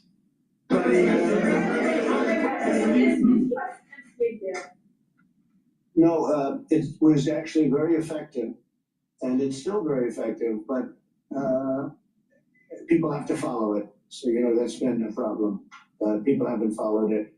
But for the ones that are watching the telemetry that I have on streaming on my website and on YouTube, you'll notice that there's a pop-up on the equities for the S&P 500. Equities are now down only they're down by -5 points. The S&P 500 is trading at 5,646. So this breaking news that's popping up is equity positive. Necessary anymore, but it served a very good purpose. And the biggest purpose it served is we got rid of NAFTA. NAFTA was a very unfair deal for the United States. Very, very terrible deal. It should have never been made. It was made many years ago, but it should have never been made. NAFTA destroyed the tool and die industry in Detroit and shipped it over to Canada, and that's why I can't stand globalization. I would love that. Look, I have a lot of respect for this man, and I watched him come up essentially through the ranks when he wasn't given much of a chance, and he ran a really great campaign. He did a really great debate. I think that debate was very helpful. I was going to raise my hand. You know, I don't know if that's good or bad. I shouldn't say that. That might hurt you. But no, he ran a really great election, I thought. And yeah, something could happen. Something could happen. Yeah, please. Concession? Yes. Friendship. No, we're going to be friends with Canada. Regardless of anything, we're going to be friends with Canada. Canada is a very special place to me. I know so many people that live in Canada. My parents had relatives that lived in Canada, my mother in particular. And I love Canada. I have a lot of respect for the Canadians. Wayne Gretzky, I mean, how good, the great one. You happen to have a very, very good hockey player right here on the Capitals, who I have a lot of. He is a big, tough cookie too. Just broke the record, and he's a great guy. And we had the team here, and I got to know a lot of the players. But now Canada is a very special place. Yeah, please. Mr. President, you said Canada should become the first state. No. Well, I still believe that, but it takes two to tango, right? But no, I do. I mean, I believe there would be a massive tax cut for the Canadian citizens. You get free military, you get tremendous medical cares and other things. And there would be a lot of advantages, but it would be a massive tax cut. And it's also a beautiful, as a real estate developer, I'm a real estate developer at heart. When you get rid of that artificially drawn line, somebody drew that line many years ago with like a ruler, just a straight line right across the top of the country. When you look at that beautiful formation when it's together, I'm a very artistic person, but when I looked at that beauty, I said, that's the way it was meant to be. But, I do feel it's much better for Canada. But we're not going to be discussing that unless somebody wants to discuss it. I think that there are tremendous benefits to the Canadian citizens, tremendously lower taxes, free military, which honestly we give you essentially anyway, because we're protecting Canada if you ever had a problem. But I think, it would really be a wonderful marriage because it's two places that get along very well. They like each other a lot. Well, if I may, as you know from real estate, there are some places that are never for sale. That's true. We're sitting in one right now, Buckingham Palace, you visited as well. That's true. And having met with the owners of Canada over the course of the campaign last several months, it's not for sale, won't be for sale ever. But the opportunity is in the partnership and what we can build together. We have done that in the past. And part of that, as the president just said, is with respect to our own security. And my government is committed for a step change in our investment in Canadian security and our partnership. And I'll say this as well, that the president has revitalized international security, revitalized NATO, and us playing our full weight in NATO, and that will be part of it. And they have, I must say, Canada is stepping up the military participation because Mark knew, they were low and now they're stepping it up, and that's a very important thing. But never say never. Never say never.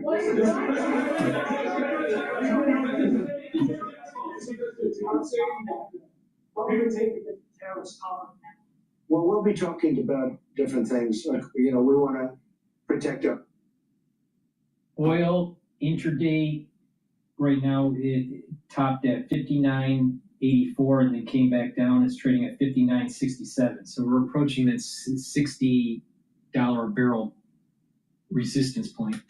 Anywhere in the world, they say it's larger than Saudi Arabia. I don't know, but it's a lot. But we have tremendous amounts of energy. Other countries don't. We're both lucky in that way. They have energy, we have energy. We have more than we can ever use and more than we could ever sell, actually. And you have the same thing. So we're two countries that are very lucky. If you look at China, they don't have that. It's a big disadvantage. Other countries, most countries don't have, most countries don't have that. So Canada and us, we have a lot of advantages over other places. When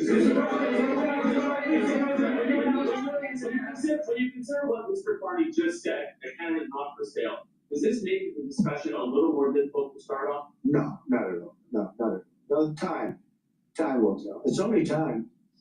But I say, never say never.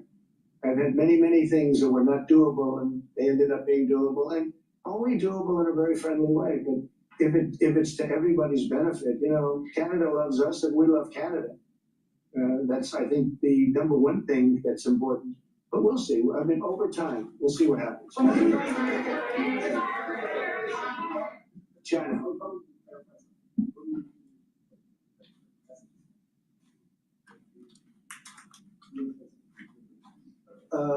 They want to meet, and they're doing no business right now. And those ships are turning around in the Pacific Ocean. Big turn. Those are big ships. Those ships take about 10 miles to turn. And, we lost $1 trillion to China on trade because of an incompetent president that we had who preceded me, grossly incompetent. You're finding it out more and more now. And by not trading, we're losing nothing. So we're saving $1 trillion. It's a lot. But they want to negotiate and they want to have a meeting, and we'll be meeting with them at the right time. I have not met with them. Of course, you would know if I'd met. I'd tell you that they want to meet. But, we are right now, look, they're suffering greatly. Their economy is suffering greatly because they're not doing trade with the U.S. And they made most of their money off the U.S. Don't kid yourself. They don't make the money off other countries like this. And we had a trade imbalance, we had a deficit, or they had a surplus, another way of saying it, of more than $1 trillion. Think of it, more than $1 trillion. And because of 145%, that's the only reason, but because they have now 145% tariff, there's no trading, you can't trade with 145%. We are therefore making, in a certain way, I guess, $1.1 trillion. In other words, we're not losing $1.1 trillion. Our deficit is much better. When I started, I said we were losing billions of dollars a day on trade. That's rapidly turning around. We looked at numbers this morning. So we were losing, the United States during Biden was losing more than, I won't even give you numbers because they're so embarrassing, but billions of dollars a day on trade. Those numbers are rapidly turning between the tariffs. Don't forget, we're now getting 25% on cars, 25% on aluminum, 25% on steel, and maybe more importantly, massive numbers of companies are moving into the United States. Honda, we have tremendous, the car companies are moving in at levels we've never seen before. The biggest investment ever made in the United States is being made right now. Trillions of dollars. I would say we could be at $9 trillion. You could go back to other presidents, they haven't had $1 trillion for their entire term. Look at Biden, he had bad numbers, people were leaving, they weren't coming in, they were leaving with Biden, and he didn't know the difference. The only thing he knew is people coming in. You know who they were? Illegal immigrants, okay, from prisons, from mental institutions, from all sorts of places that weren't good, from gangs, from Venezuela. They were coming in and there were criminals and murderers, 11,888 people that murdered, and at least half of them murdered more than one person. This is what Biden led into our country. I'm bringing in big companies. We have Apple is investing $500 billion. We have Jensen, as you know, is going to be 500, biggest chip maker, or chip thinker, I call him. He's really a thinker more than a maker. But we also have the maker, Mr. Wei. I get to know them all in the last, it was a cram course, but they're all moving into America because of the tariffs. And I don't think people have appreciated it. Some people do, some of the smart people do.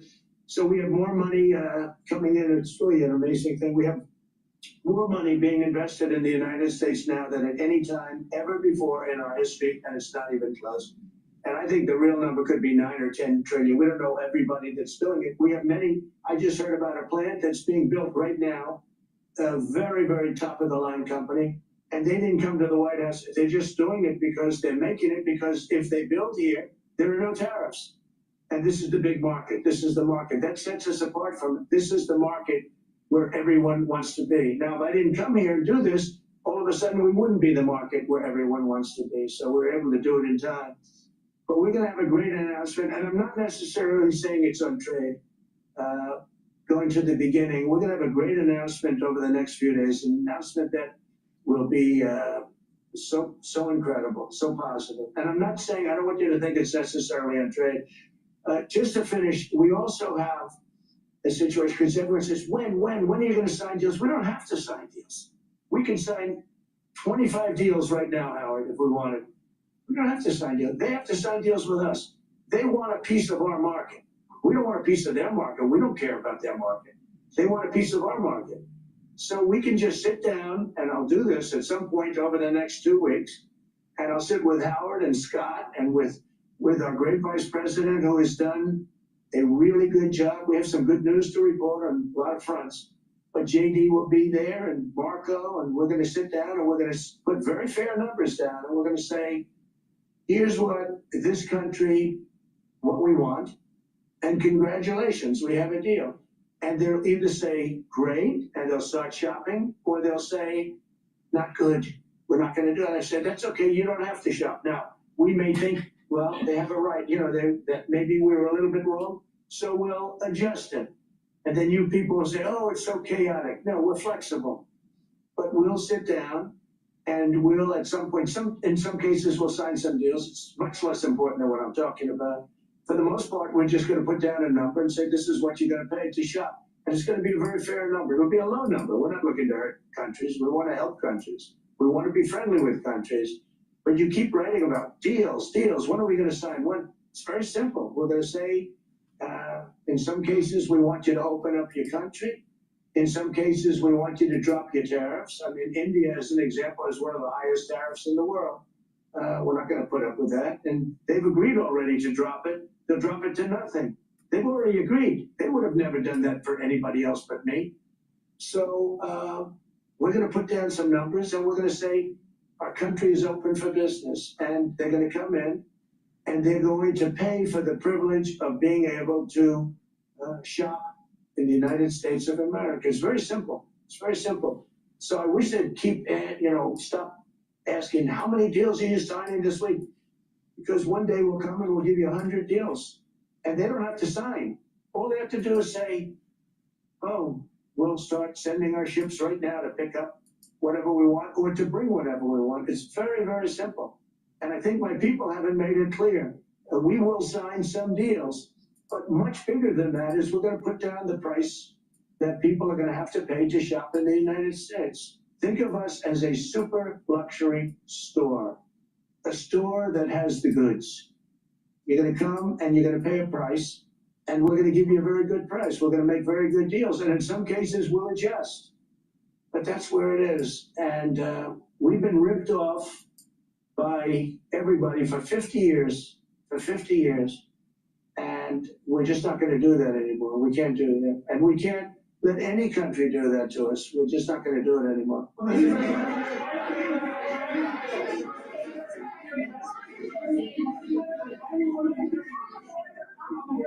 Tell us a bit more about the deal.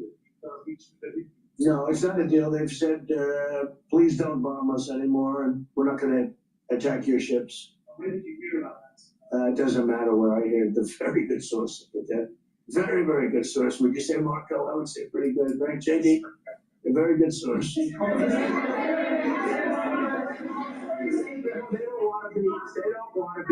don't want to be bombed anymore, you know? I sort of thought that would happen.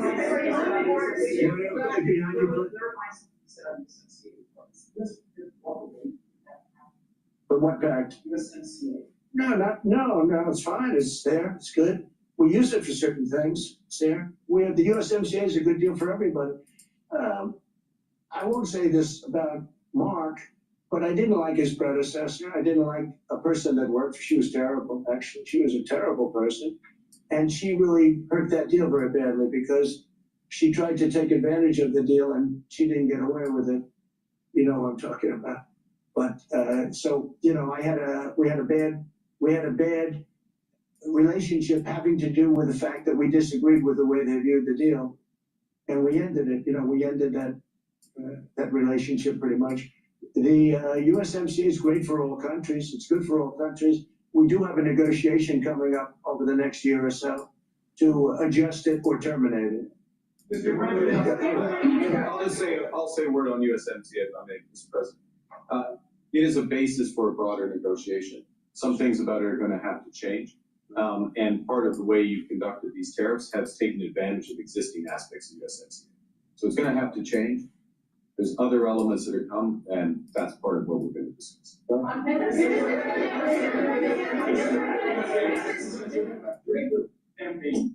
Prime Minister Carney talked about the American people. How do you react when Canada decided not to shop in the American store as much as before and decided to partner with other countries? Well, we don't do much business with Canada from our standpoint. They do a lot of business with us. We're at like 4%.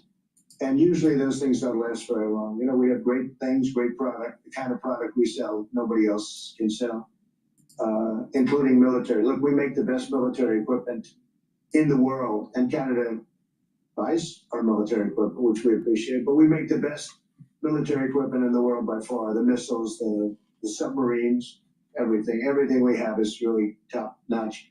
I rebuilt our military during our last term. Stupidly, we gave some away to Afghanistan, which shouldn't have happened. But that was, I think it was the most embarrassing moment in the history of our country. It was just very incompetent people. But if you look, the man that's now the head of our Joint Chiefs, he led the attack on ISIS for me. That's why he's the head of the Joint Chiefs. And Raising Cane, he was unbelievable. And as you know, we defeated ISIS in 3 weeks. It was supposed to take 5 years. We did it in 3 weeks. And he ran the campaign. I said, I like him. But I knew him before. I went to Iraq and we agreed to a plan, and that was the plan. And as you know, we did it in record time. So we have the best equipment in the world. We have the best, a lot of things. And but Canada, it does a lot more business with us than we do with Canada. Yes. Mr. President, when do you think the investments you've been out to will finally hit economic data? When you're saying about the tariffs? No, about the investments. Oh, it's hitting right now. Look, they're already starting AI plans. These are not people that look for financing. That's a good thing. You know, in real estate, you get a site, then you have to look for financing. You have to get your zoning. You know, 5 years later, you start building. You get a bank, then the bank's no good. These people have massive amounts of cash. The CHIPS Act was a ridiculous thing because that doesn't get them to build. All we did is end very wealthy companies' money. The CHIPS Act that was done by Biden. Billions, we give them billions of dollars. They don't even have to do anything with it. And then if you weren't, if you didn't have, and I don't want to be a wise guy, but if you didn't go with the DEI, if you didn't go with all of the different things woke, if you weren't woke, you couldn't even use the money. You had to have a certain percentage of this and that and that and that. It's impossible to have. The companies actually complained to me. They said they gave me all this money, but nobody can get these people to do anything. I mean, look, President Obama, and if he wanted help, I'd give him help because I'm a really good builder and I build on time, on budget. He's building his library in Chicago. It's a disaster. And he said something to the effect, I only want DEI, I only want woke. He wants woke people to build it. Well, he got woke people and they have massive cost overruns. The job is stopped. I don't know, it's a disaster. And I don't like that happening because I think it's bad for the presidency that a thing like that should happen. He's got a library that's a disaster. And he wanted to be very politically correct, and he didn't use good, hard, tough, mean construction workers that I love, Marco. I love those construction workers. But he didn't want construction workers. He wanted people that never did it before. And he's got a disaster in his hands. Like millions of dollars, really many millions of dollars over budget. And I would love to help him with it, or somebody else. I could recommend professionals, but it was not built in a professional manner. the way, nor was in California a little train going from San Francisco to Los Angeles that's being run by Gavin Newsom, the governor of California. Did you ever hear of Gavin Newsom? He has got, that train is the worst cost overrun I've ever seen. It's like totally out of control. So then they said, all right, we won't go into San Francisco. We'll stop 25 miles short.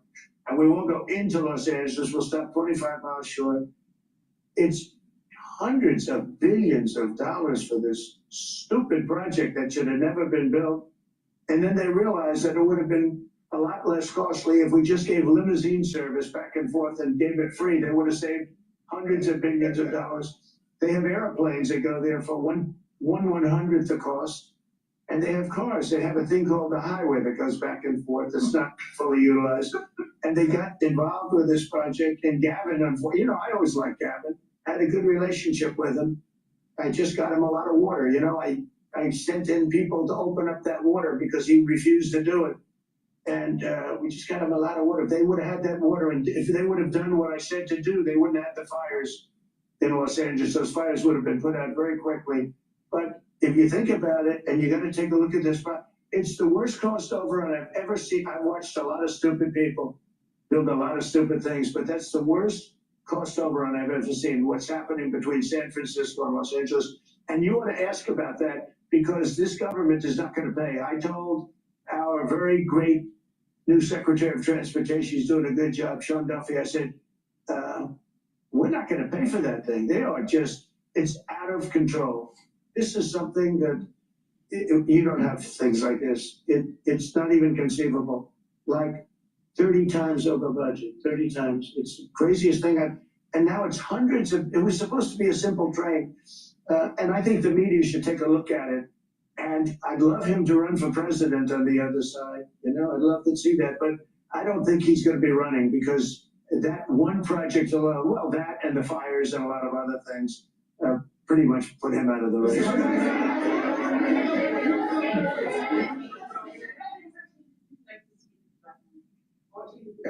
We're going to work on some subtle changes, maybe. I don't even know if we're going to be dealing with USMCA. We're dealing more with concepts right now. Look, right now, we're doing trade. We have trade with they're paying a tariff on cars and steel and aluminum. And I think we have a baseline of 10% or something like that for the tariffs, but we're getting along very well. Right now, going no further, but we have an agreement. We did something with even parts. You want to discuss that, Howard, with respect to Canada, which helps Canada out?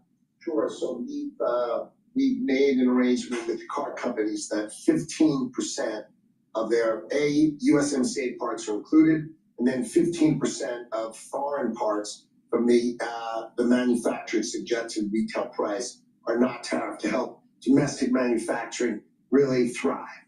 So it gave them a chance to be able to build their car parts factories if they're going to. A lot of these companies already have factories, and what they have to do is just fill them out.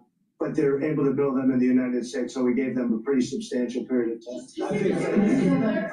So, is there anything Prime Minister can say to you today to change your mind on Tariffing cars? tariffing Canada? Is there anything he can say to you in the course of your meetings with him today that gets you to lift tariffs on? No. Why not? Just the way it is.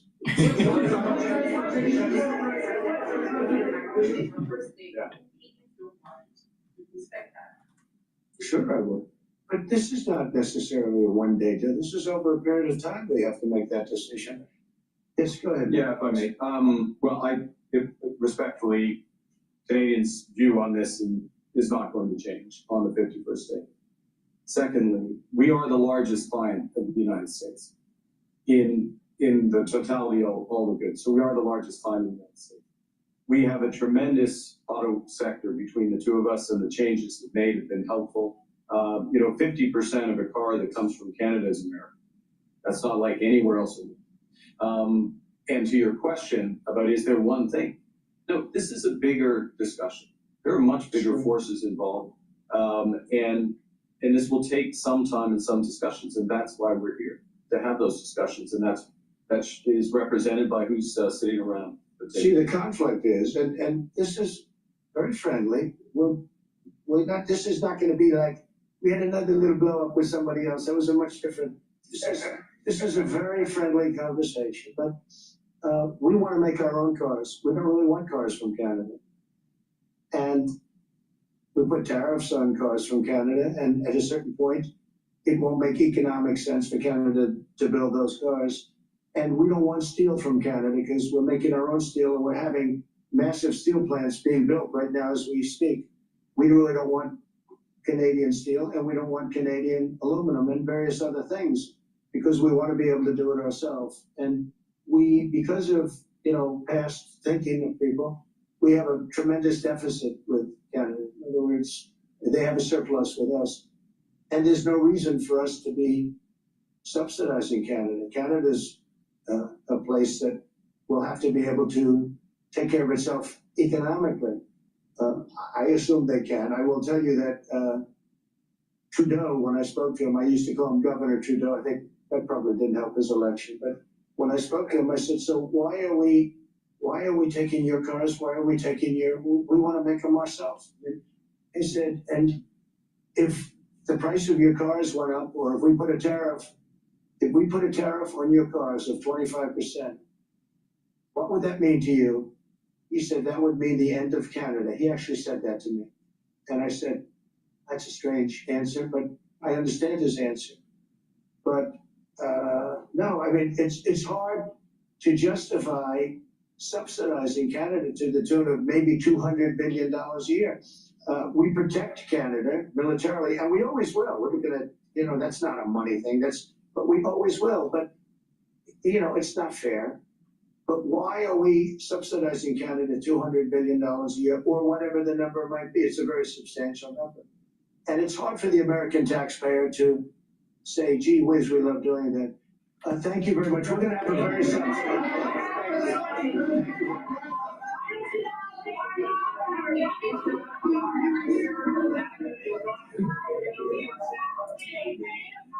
It's amazing how loud those journalists are.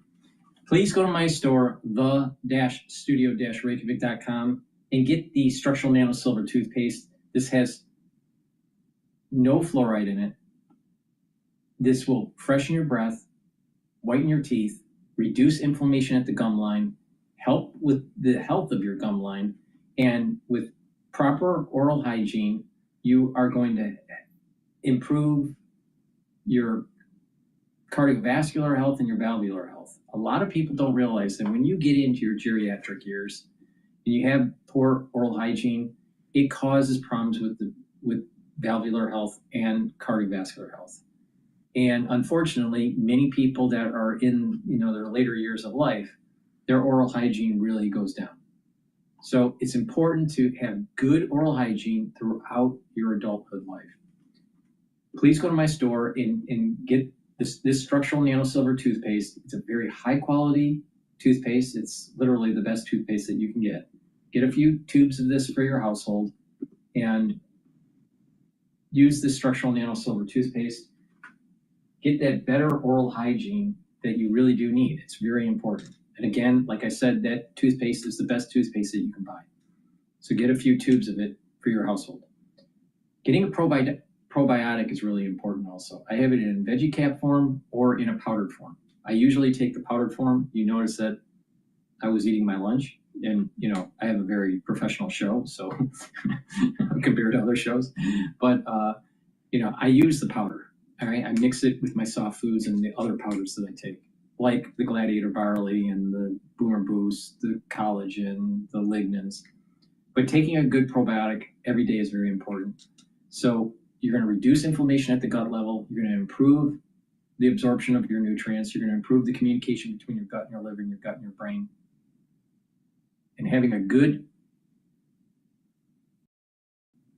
microbiotic environment for your gut is going to improve your immune system too. You'll also notice that your skin is healthier. So please go to my store, the-studio-reykjavik.com, and get these probiotics. Take them every day. Really important.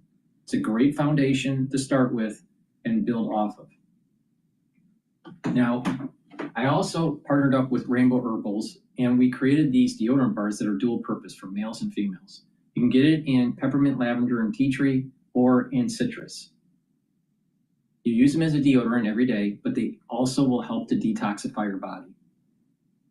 It's made from essential oils from the Himalayas, very high quality ingredients. So please go to my store, the-studio-reykjavik.com, and get the deodorants that are all natural, dual purpose for males and females. Use discount 5 and you get $5 off any order. If you spend $150 or more, you will get a free gift until supplies last. Okay, let's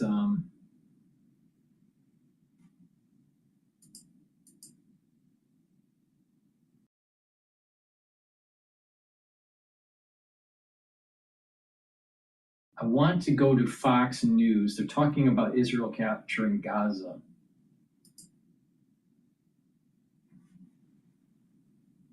Keep being lazy about cleaning your apartment. No, seriously. Home Aglow will clean it for just $9. Home Aglow washes and folds. Conferences next week. I'll also be going to Saudi Arabia, other places, going to UAE and Qatar, and some of you will be going with us, so have an interesting time. The president's presence in the region comes as Israel just approved a plan to capture the entire Gaza Strip, holding captured territory until all of its war goals are met, including eliminating Hamas and freeing the remaining hostages. Daniel Flesch is a former senior advisor to Israel's mission at the United Nations, a former IDF paratrooper and visiting fellow in the Allison Center for National Security at the Heritage Foundation. And he joins me now. Daniel, good morning to you. Approving this plan to capture the entire Gaza Strip and also calling up tens of thousands of reserve fighters to do so is a big deal. So tell us about the significance of this decision and how you think this will all play out. Yes, well, good morning, Carly. Thank you for having me. This is Israel demonstrating its intent to finally take the one thing Hamas holds most dear, which is territory. Hamas has demonstrated it's more than willing to sacrifice its own civilian population in Gaza. It does not care about its own survival, but really cares about territory, because how can you fight Israel and try to reclaim Palestine, as they call it, without territory? So this is demonstrating Israel's resolve to take that from them with a classic counterterrorism strategy of clearing, holding, and then building upon a territory. Now, each phase remains indeterminate at this point, but this is demonstrating Israel's resolve to finally take from Hamas territory, which could actually finally spell the beginning of the end of this war. And again, we know from the past two hostage or ceasefire negotiations and deals that were done, one earlier this year and the first one in November of 2023, that military pressure brings Hamas to the negotiating table. Now Israel's showing that it will bring military pressure in addition to territorial pressure that perhaps could also receive the release of some more hostages. And Israeli officials said that Hamas has until President Trump's Middle East visit next week to make a deal, or the next ramped-up phase of this war and capturing territory will begin. The European Union, though, does not like this idea. They released a statement saying escalating would result in further casualties and suffering for the Palestinian population, and urged Israeli forces to exercise the utmost restraint. Israel is no stranger to pressure, and here it is again. I'm sure with your workings with the UN, you're not surprised by this comment, but what is your reaction to this pressure that Israel is once again facing from the international community? You're right. I am not at all surprised by this comments from the Europeans. For many months last year, many in the international community, including Europe, including the UN, were saying that Gaza was facing starvation and a famine. That turned out to be false.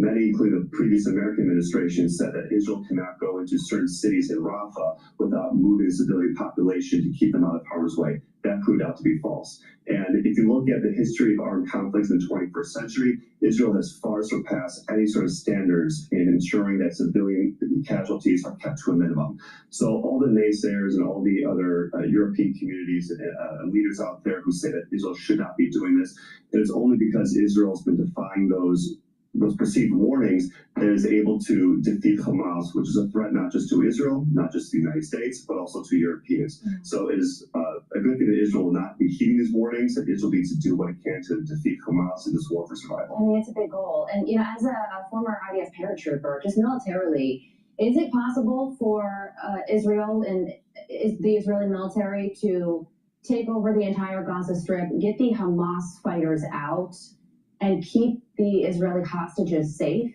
in the end? Certainly it'd be a difficult challenge, and it's not clear just yet if Israel needs to take over all of the Gaza Strip, for example. And that's obviously what's being discussed at this point, but we are not even into day one of this operations Gideon's chariots just yet. In fact, as you mentioned earlier, it's supposed to start after President Trump leaves the region next week. So perhaps this is time for Hamas to actually want to negotiate some sort of ceasefire and release more hostages. But certainly Israel's more than capable of taking over, conquering a territory like the Gaza Strip. It has in fact done that since October 7th, when Hamas launched the war and invasion against Israel. And now it's just a matter of holding territory, which also could lead to the day after in Gaza. But again, the best thing for the Gazan people, the Israeli people, and for the world is to defeat Hamas, to see it rid of territory to control, and that's what this new strategy, this new operation seeks to do. Hopefully the threat alone will get Hamas to the negotiating table. Daniel, thank you so much for joining us this morning. We appreciate your insight. I'm Steve Ducey. I'm Brighteon Channel. And I'm Ainsley Earhart. And click here to subscribe to the Fox News YouTube page to catch our hottest interviews and most compelling analysis.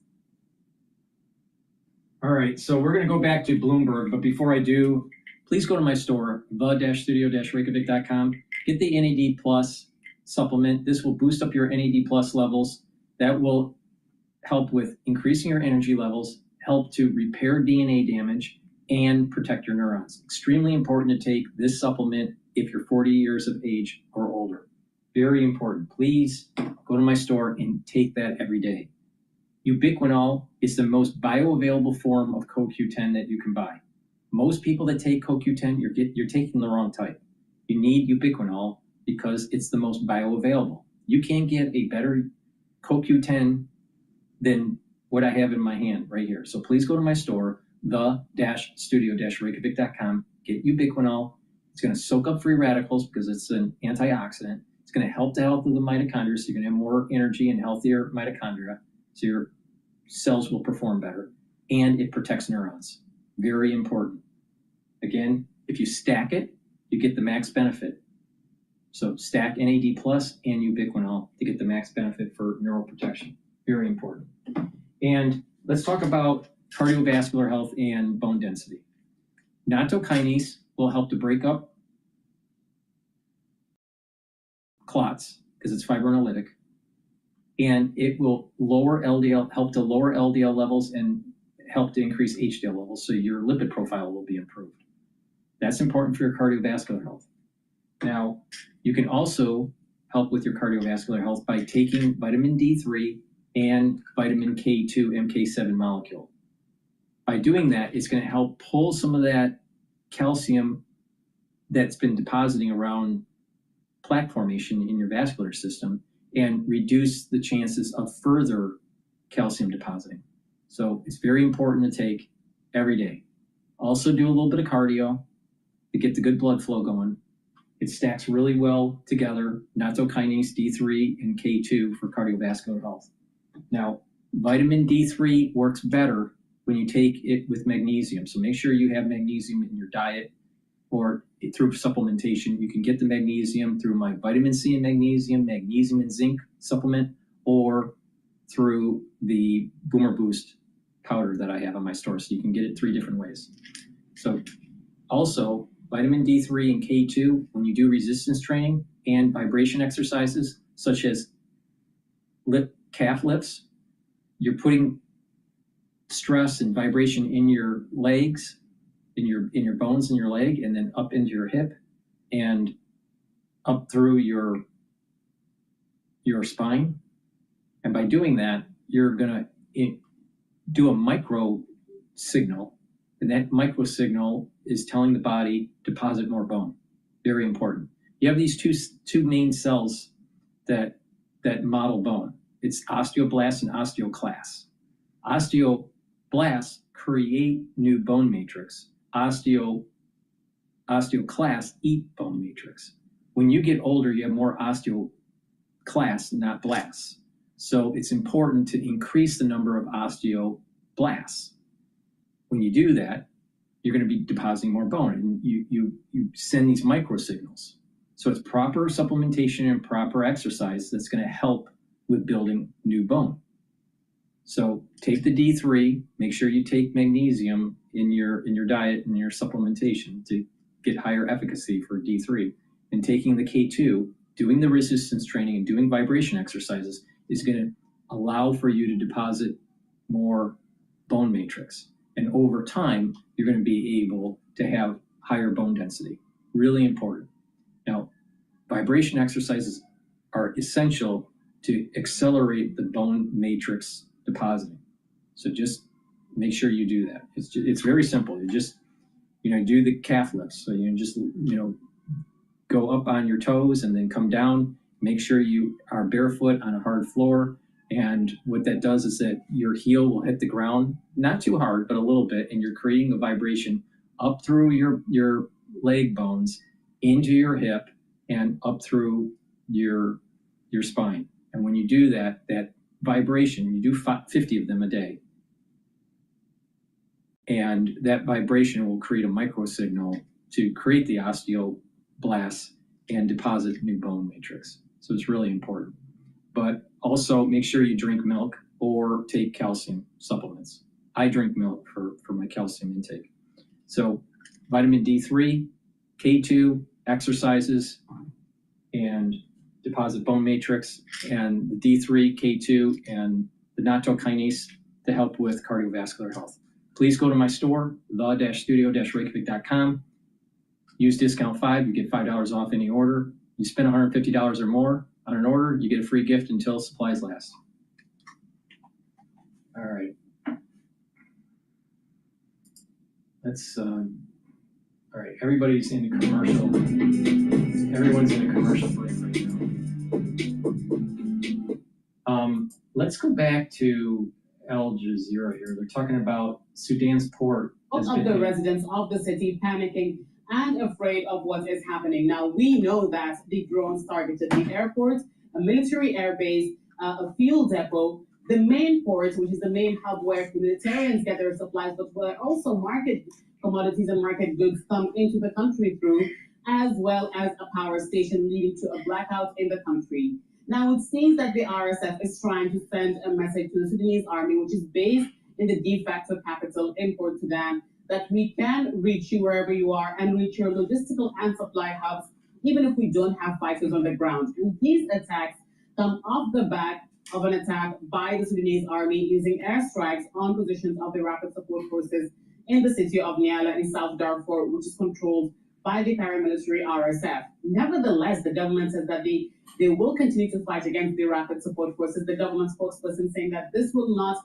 break the will of the Sudanese people. But it does seem to show that the conflict has evolved, that it no longer requires boots on the ground, fighters on the ground for either side to try to outwin the other. And it definitely shows that if the government and the army was able to regain control of large parts of Khartoum, they still don't have the upper hand, or a very much higher upper hand when it comes to the conflict and looking at the bigger picture at the entire country, and that the RSF still has fighting capabilities that can reach many parts of the country, even areas that have not been touched by the conflict previously.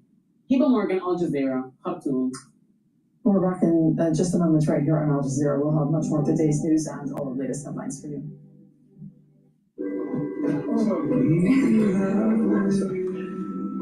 Okay, so we're waiting for Bloomberg to come back online. So please go to my store, the-studio-reykjavik.com, and take a look at the turmeric. This will soak up free radicals and bring down pro-inflammatory cytokines. That's going to help with your cardiovascular health and your immune system.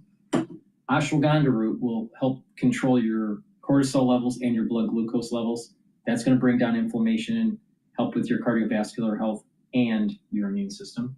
Stacks very well with turmeric. And lignans is a powder. You get a small scooper, mix it with soft foods or with filtered water. Take it every day. What this does is brings down inflammation, soaks up free radicals. It helps your immune system. This is great to take if you are working out. You take it before you work out and you'll recover quicker. And it helps with your endocrine system. So make sure you take lignans every day, very important. Now, you stack these together and you're really supercharging your immune system.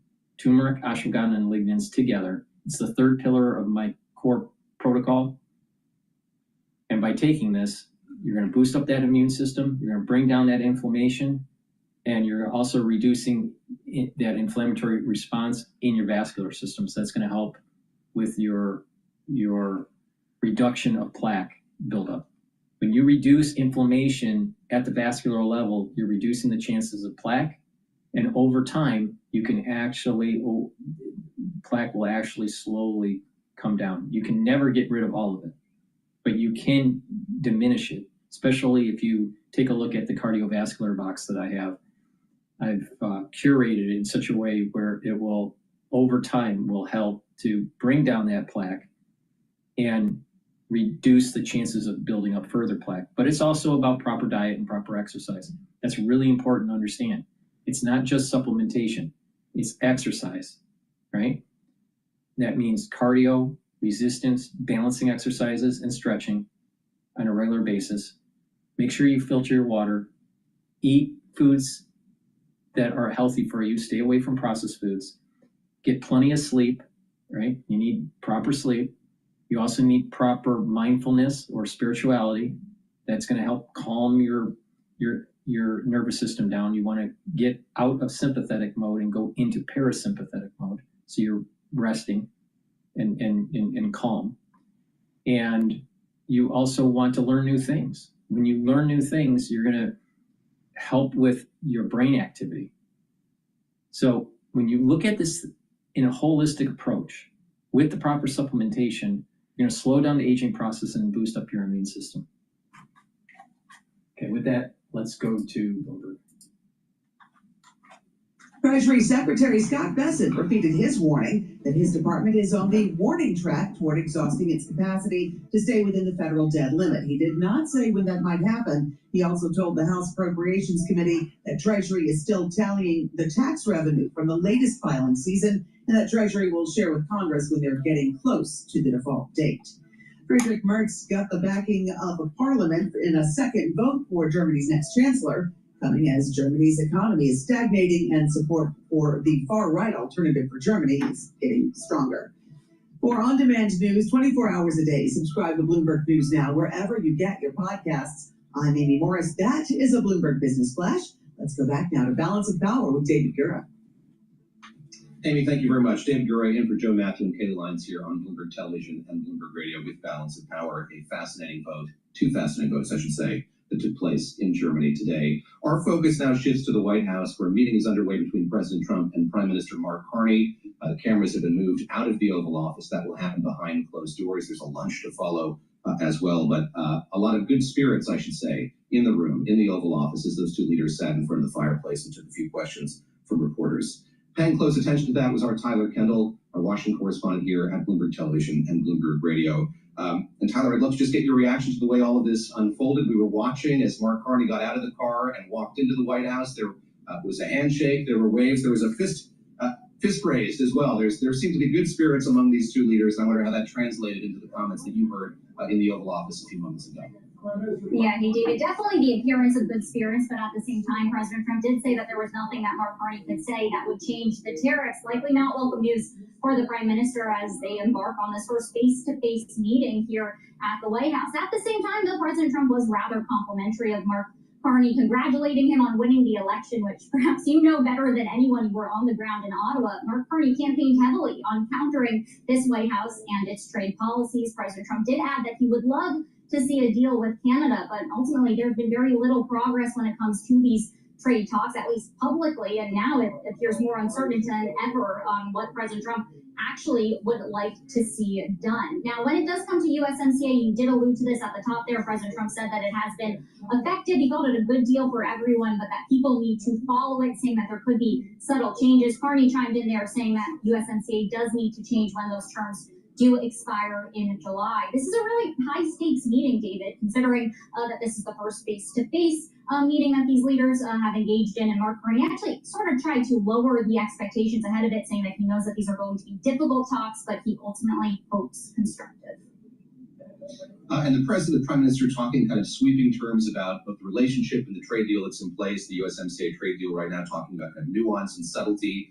Speaking kind of similar terms here about the issue of sovereignty, which I think is one that a lot of people were wondering sort of how the president would broach or what he would say about it over the course of that meeting. He said they were not going to be discussing it during their Oval Office meeting today or at that luncheon as well. Let me pull back, and there were some questions from reporters just about the state of play when it comes to trade deals and trade negotiations. A question specific about what kind of meetings may or may not have happened between the U.S. and China, the president responding to that, but also indicating that there are, as he put it, 25 countries who are lying in wait, eager to make a deal with the United States. I'd love to get your perspective on sort of where things stand on this broader issue of trade deals and trade negotiations between this White House and trading partners all over the world.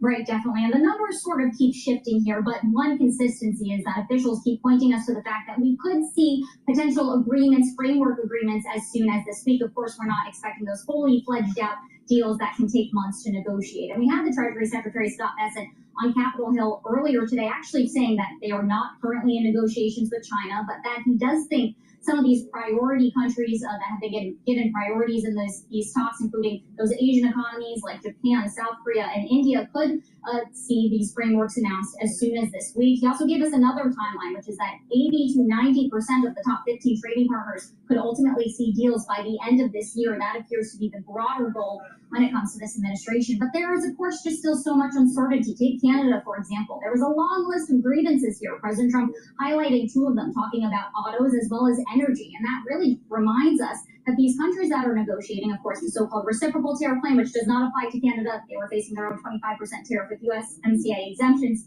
separately, but all these countries are also facing those sector-specific tariffs. And that's going to be a very important theme going forward here, as this White House really does seem to put forward that these are going to be the more durable tariffs. As President Trump yesterday, David, said that in the next 2 weeks, we could see something added to that list when it comes to pharmaceutical-specific tariffs. Tyler, great to get that update. Appreciate it. That's Tyler Kendall for us there at the White House. And just going back to that one question a reporter asked, is there anything that Mark Carney could say during the course of this meeting that would cause President Trump to remove those tariffs? President Trump said unequivocally no. So we'll see how all of this progresses. It's a busy afternoon, a meeting, a lunch, and we're expected to hear from the Prime Minister of Canada, as well as he holds a news conference a little later this afternoon, about 3 o'clock Washington time. We'll bring you headlines from that as that unfolds as well. President having a number of events on his schedule as well. Tyler Kendall, just a moment ago, mentioning Scott Bessent, the Treasury Secretary. He was in California yesterday in Beverly Hills for the Milken Institute's Global Conference and delivered remarks directed squarely at some of the most important investors here in the U.S. and around the world. And that's where we're going to return now. My colleague, Shonali Bosick, who's the anchor of Open Interest on Bloomberg Television, and our chief Wall Street correspondent is there. She's been conducting a series of important interviews over the course of these last few days. She has another one teed up now here with Bill Pulte, who's the director of the Federal Housing Finance Agency, an agency that oversees Fannie Mae and Freddie Mac, at a very pivotal moment for those two institutions. I'm going to toss it to her now in Beverly Hills, California, at the Global Conference. Shonali?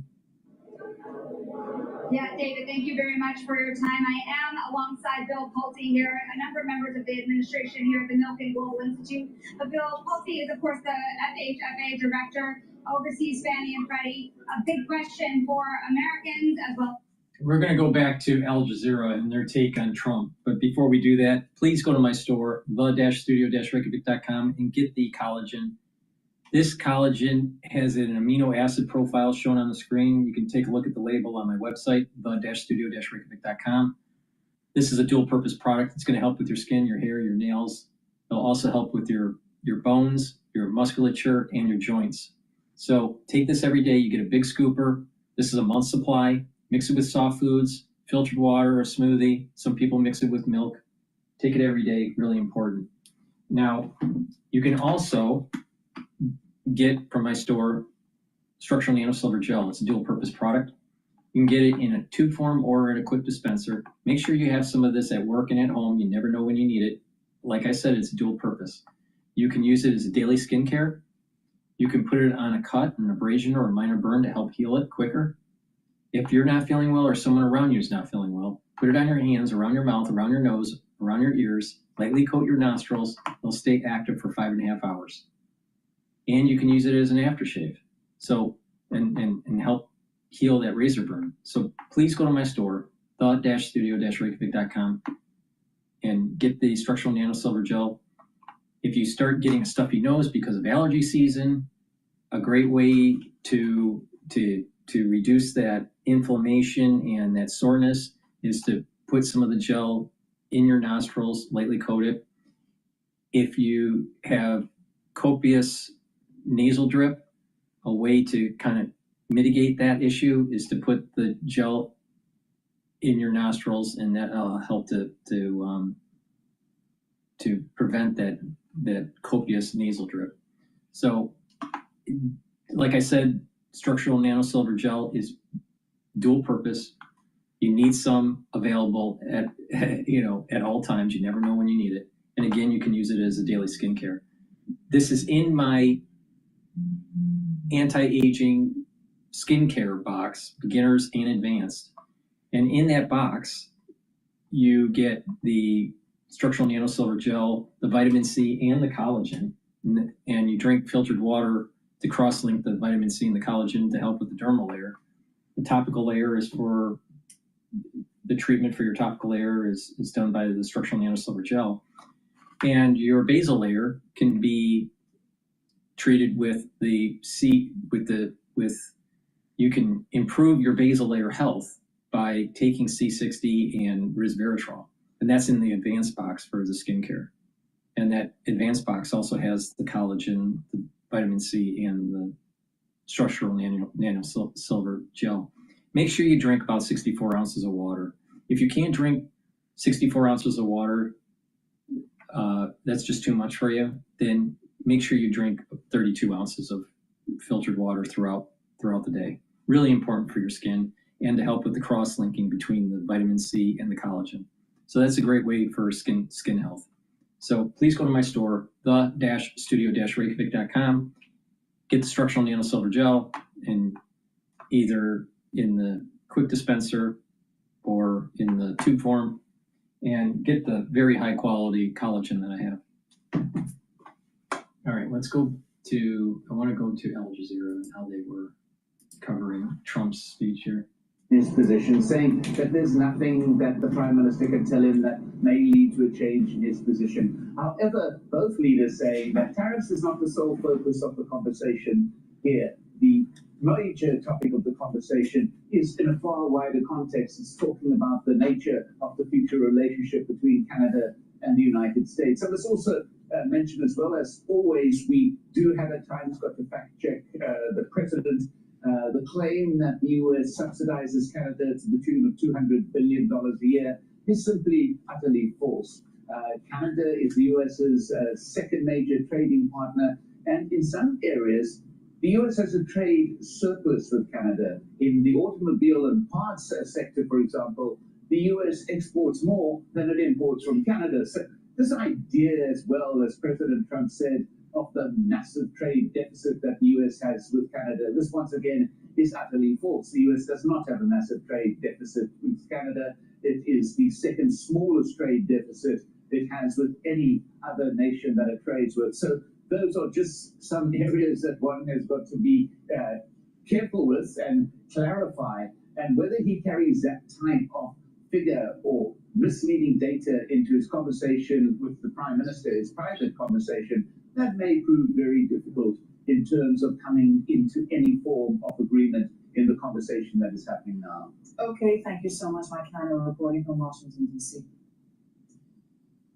Israeli attacks on a school in central Gaza have killed at least 20 people. Warplanes carried out 2 consecutive airstrikes on the school in Al Burej refugee camp. Displaced. Alrighty, so let's take a look at some of the other news that's popping up in the All right, Times Radio is talking about White House Security Council gutted of competency. Showing audio released from radar outage at Newark Airport. I'm not covering that. Let's go to Chinese companies are moving to this red state to evade Trump tariffs.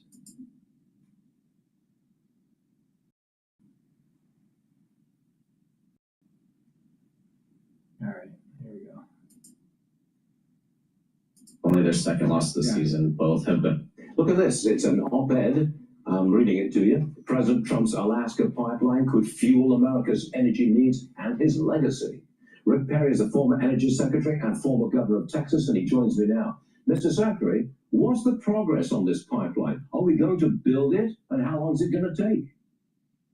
Sure. Honored to be on with you this morning. Yes, it's going to get built. Mike Dunleavy, the governor of Alaska, has been supportive of this for some time now. Even previous administration put a stop on all the fossil fuel projects, if you will. Think about liquefied natural gas permitting that was literally stopped in its tracks during these Biden years. And the President, Trump, is now fast-tracking those, getting the fossil fuel business back. And here's the reason why. We are in this massive race to see who gets to the goal line first on the AI-driven data centers. And those are massive energy hogs, so to speak. You got to have a lot of energy to drive. And that looks like we temporarily lost the picture and the sound there. We're going to work tirelessly to replace it as we try to get Rick Perry back again. I'm going to check the markets for you. We still got. I'm sure Rick Perry's going to come back. You can't miss this guy. So look at the market briefly. Dow's down 160 points. It'd been down a whole lot more than that earlier. And same as the Nasdaq. It's down 95. It had been down much more. I understand. We have Secretary Perry. But yes, we do indeed. All right, I'm going to call you Governor from here on out. Governor Perry, you're telling me that this pipeline is vital to America's energy needs because of all the electricity, the juice we need for AI data centers. Keep going, please. Yeah. And so whoever gets there first is going to win this. And the president understands that. That's the reason that you're going to see these fossil fuel and small modular reactors being built all across the country, because that's the base load that you have to have. You know, wind and solar is fine, but they're unreliable, they're intermittent. And these data centers demand power all the time. There can't not be any hiccups, so to speak. So this big pipeline up in Alaska is a great example of big projects that we need for the massive energy that we're going to need to drive these AI data centers. And the president understands that. And America's going to win this race. You know, you're going to have Mike Rowe on here in a minute. And Mike Rowe gets this as well as anybody. There are two limiting factors for these data centers. One's the power. And the other one is the tradesmen and women who are going to build them. And if we don't get focused on building out the trades and incentivizing kids to go into the trades rather than going off to college and getting a 4-year degree in wokeism and having a big debt, we understand that for America to really lead the charge on this, we've got to have the tradesmen and women there, and we've got to have the energy. And we can do this in America. It is the modern day Manhattan Project that we have in front of us. We did it before, we'll do it again. Secretary, woke is really out, isn't it? Okay, a growing number of Chinese manufacturers, I am told, are moving to America, to states like Texas and Nevada. They want to avoid the effects of Trump's tariffs. Is that what you're seeing in Texas, Governor? Well, certainly there's some China interest in Texas and other states as well. I get that. What we have to be careful of is make sure that, you know, the Chinese have been taking advantage of us for years. All the way back to the 90s, Stuart. They were stealing our technology. They were not playing by the rules. And we're open for business. But you better come here and you better play within our rules. And if we catch you cheating, you're going to pay a huge price. So anybody's welcome to come to Texas to invest in this great economy here that Governor Abbott and the legislature has put in place. But if you can't follow our rules and regulations, and if you try to cheat, if you try to spy on us in our military bases, for instance, there's going to be hell to pay. There's a big debate about whether Chinese investors should be allowed to buy American farmland. Would you keep them out of farmland in Texas? I think you need to have some pretty good guardrails up so that the people that come and buy land here understand the rule of law. They understand the philosophy that we have for freedom in this country. And if you try to work around it, we're not going to play with it. Got it. Secretary Perry, Governor Perry, thanks very much for joining us. It's always a pleasure. Come back and see you. Sure. God bless you, brother. Yes, sir. Thank you. All righty. Let's take a look at another thing here. I want to play Times Radio.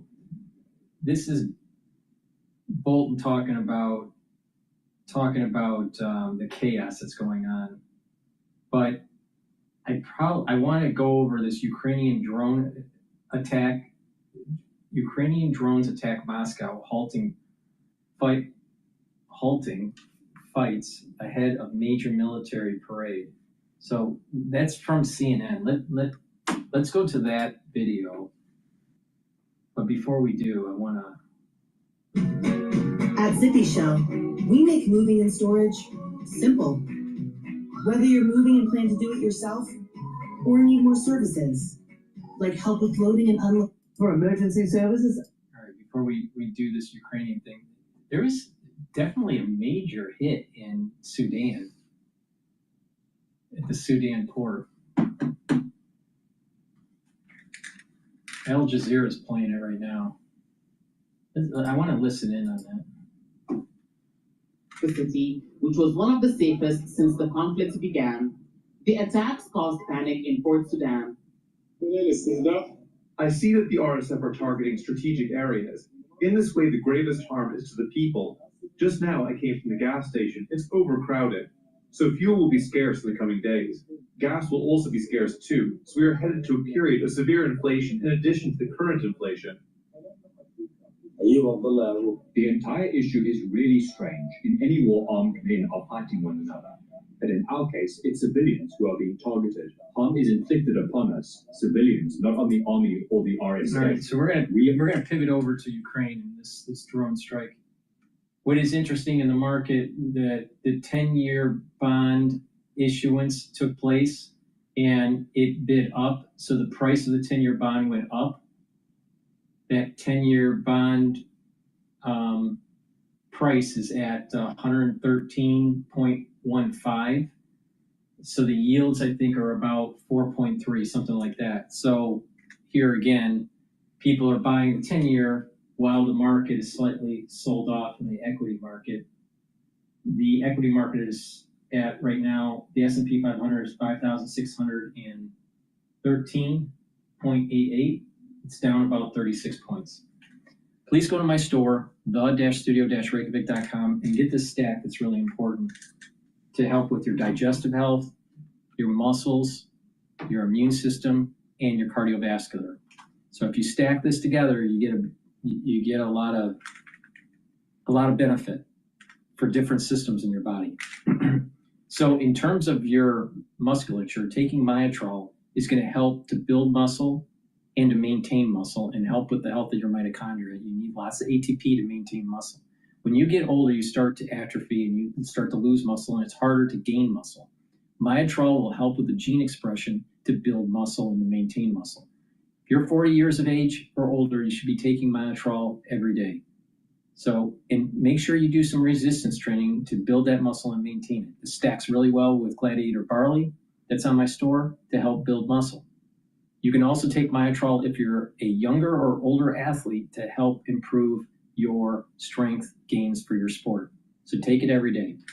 Now, olive leaf extract helps to bring down inflammation. That's important for your immune system and your cardiovascular system. And olive leaf extract helps to improve your lipid profile by bringing down LDL and helping raise your HDL levels.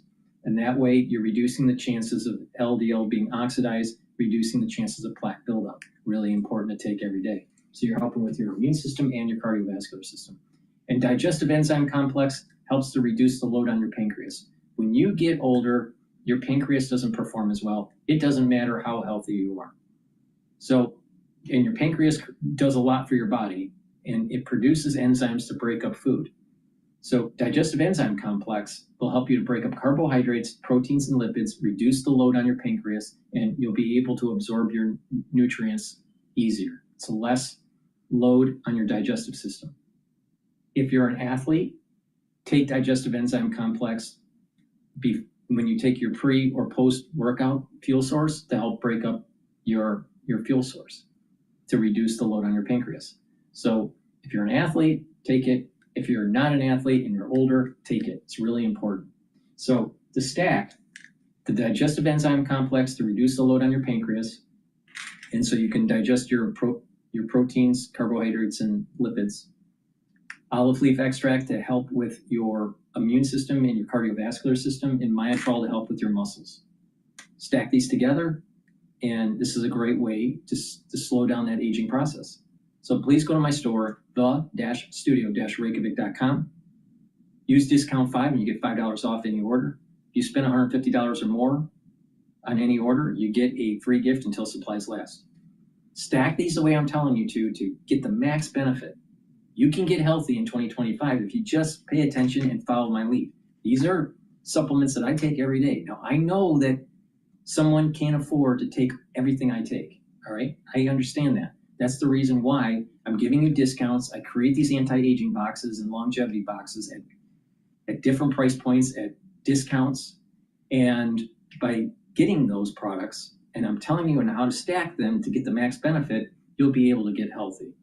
So please follow my lead and improve your health. That's the best way to improve your individual health, but to improve the health of the society. If we can reduce the number of chronic illnesses that are self-induced in the United States, we will turn the tide on healthcare costs.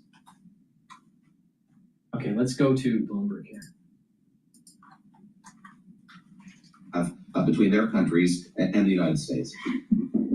Yeah, this president is particularly good at orchestration of the presidency, and he likes heads of state to come, be greeted at the White House, sit in the Oval Office, hear from the reporter questions, make statements. He drives a lot of press this way. It'll dominate our day, this kind of dialogue. And then, sit down and either one, like today, build a new relationship, or two, hammer out agreements, or at least create a process where there can be an agreement. And obviously, right now, trade is the number one issue, but it could be national security. It could be all kinds of different issues on a geopolitical basis. But President Trump really likes to orchestrate the presidency. I mean, remember, the first thing out of his mouth, hey, what do you think of my new decorations? 24 karat gold. Well, they look great. I mean, that's the opening gambit in two heads of state from neighboring countries where there's been a lot of tension. So he likes the show. He puts on a good show. Sometimes it's a positive one, like today with Mark Carney, sort of repairing a new relationship with Canada. We don't need to have that kind of tension going on, especially during the Stanley Cup playoffs. But it can go the other way. And, Vladimir Zelensky experienced the downside to that meeting is if you don't pay attention, take the cues, like Mark Carney did today, then it could blow up in your face. I mean, Mark Carney had a moment there where he was about to interrupt, and you could see he barely talked, and then realized, whoops, I'm just going to retreat back into my seat and let the show continue. He did have that great line about Canada not being for sale, saying, that President Trump appreciates real estate and knows real estate, and there are some properties in the world that are not for sale, decidedly not for sale. The White House, Buckingham Palace, and Canada, they're in that trifecta. I've been remiss in focusing so much on the White House and not on the goings-on Capitol Hill, so I want to turn there now because, of course, there's this race underway among Republicans on the Hill, on the House side in particular, to find some agreement here, move that reconciliation process forward. And we had a meeting of the Republican conference, this morning on Capitol Hill. And afterward, we heard from House Speaker Mike Johnson just on the status of those talks and the progress that's being made. Let's take a listen to what he had to say. The intention was to work through some of the final details, but we realized that we were still awaiting some key numbers on calculations on some of the provisions with tax and some of the other details. And it just made sense for us to push pause for a week to make sure that we do this right. We didn't want to move this quickly, speed for the sake of speed. We want to get it right. And so everybody in the room agreed that it made sense for us to do that. Rick Davis, I want your thoughts on Republican realism there. And I think we got a glimpse of that from the House Speaker. He's talked about Memorial Day being a target. We've heard Independence Day, July 4th being floated as well. As you look at the timetable, what makes sense to you as you kind of assess the progress that is or isn't being made among Republicans in Congress? Yeah, in order to translate, get it right, what it really means to the American public is we don't have the votes. Otherwise, they would charge forward with these committees. This week, there were supposed to be markups in committees like agriculture, hammer out things related to programs like the SNAP program, how we feed people under the poverty line. And so the fact is that there's been enough numbers out publicly, you can count them just in the press, that they wouldn't have a vote that could pass any of these amendments, and some really intractable things like Jeannie's favorite tax, the SALT tax. There is not unanimity within the Republican caucus as to what to do with that or how to pay for it. It's not in the current marks, and so I think that's what he's talking about. Is we've got to figure out what that number's going to be, and then maybe try to round up some votes between now and the 4th of July.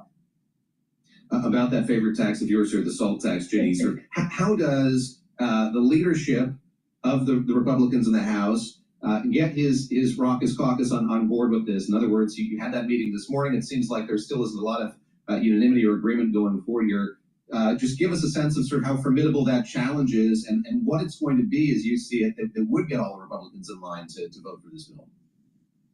You know, I like that descriptor, David, raucous caucus, because that really is an apt way to sort of encapsulate what is going on here. You've got these, groups in the Republican Party that are really drawing red lines. And one of them met last night, and that was the hardliners, the budget hawks, who were saying the GOP leadership, the Senate, they're not doing enough to address the deficit. And of course, we've heard from these folks all along. But then, as Rick mentioned, you have my favorite, the moderates from the SALT area, the SALT caucus, as we call them. They want that cap raised. They simply can't get reelected without it. Then you have the Medicaid defenders.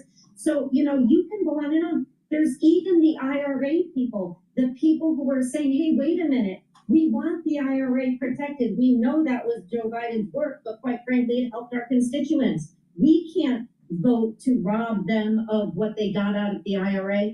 So how Mike Johnson threads this needle is the big question here. I don't know how he does it, but as he started off with an Easter deadline, Memorial Day, and now July 4th, it seems that he's hitting all the major holidays. So I'll go with Labor Day. I think what they'll get is probably the 2017 tax extension. But I am not convinced they get much more than that. But of course, if they don't, just look at the deficit hawks. What do they do then? They're not going to be happy. So I wouldn't like to be Mike Johnson right now. He's got a really, really hard uphill battle trying to get this done.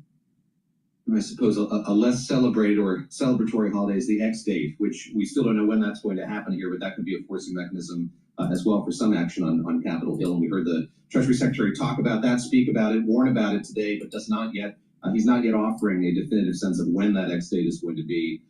Rick, I'm going to take advantage of you being here to help me prep for an interview I have a little bit later today. I'm going to talk to the chair of the House Budget Committee, Jody Arrington, on Capitol Hill. What do you want to hear from him? Help me break a little news here as he kind of watches all of this unfold in other committees. What does he want to see get done? What does he need to do? Yeah, obviously the biggest challenge that Chairman Arrington's got is to reconcile all these pieces, the Agriculture Committee, the Energy and Commerce, in order to get the cost cuts close to $2 trillion that the conservatives are demanding in order to pass this bill. That's the number one. But number two is he doesn't have a deal with his Senate counterpart, Lindsey Graham. They have less than $200 billion in cuts in their budget. Now, how you go from $2 trillion to $200 million is a very, very strange combination. And I'd say, how do you, I get that you can pass a bill. How do you actually reconcile it with the Senate? Judy, you want to weigh in on this as well? Give me a little fodder here, a little grist for that interview, sir. What are you most interested in as you kind of watch all of this unfold? And I should say, that does seem to be the tack of Democrats here as these negotiations take place. They don't have a whole lot of power. They're not, shall we say, actively involved in these conversations or these negotiations. That's right. Not a lot you can do when you are out of office. So you just get your popcorn, you sit back, and you watch the fireworks. I think for Chairman Arrington, I think one of the big questions that I have is what are his red lines? As it pertains to cutting the deficit, it's something that he has talked so vocally and so long about. Where is he going to be in terms of what is not enough? As obviously chairman, he's also got to deal with these caucuses I was just mentioning. How do you deal with those? And of course, the big question here, I think, from the Democratic perspective is if they do need to call on Democrats to raise the debt ceiling, which is something many Republicans haven't been willing to do, what are they willing to give away or negotiate on, if anything? So those are my big three, David. I can't wait to hear the interview. I know it's going to break a lot of news. Thank you very much. Gina Scienzano, thank you very much for your time today. Senior Democracy Fellow at the Center for the Study of the Presidency and Congress. My thanks to Rick Davis as well, partner at Stone Court Capital, both of them, of course, Bloomberg Politics contributors, giving us for some perspective here what's happening on the one end of Pennsylvania Avenue at the White House as we have the president meeting with the Prime Minister of Canada behind closed doors, and what's been happening up on Capitol Hill as well as Republicans are tackling reconciliation and trying to get that big, beautiful bill into Let's go to Ukraine with this drone strike. Russian officials say a Ukrainian drone attack on Moscow forced several of the city's airports to close. So far, Moscow's mayor says there have been no reports of serious damage or casualties. However, emergency services are working to clear down drones from roadways. Joining us now live from London is CNN's Claire Sebastian. Good morning to you, Claire. So what more are you learning about this attack on Moscow? This is the second straight night that we've seen drones attacking Russia, including Moscow.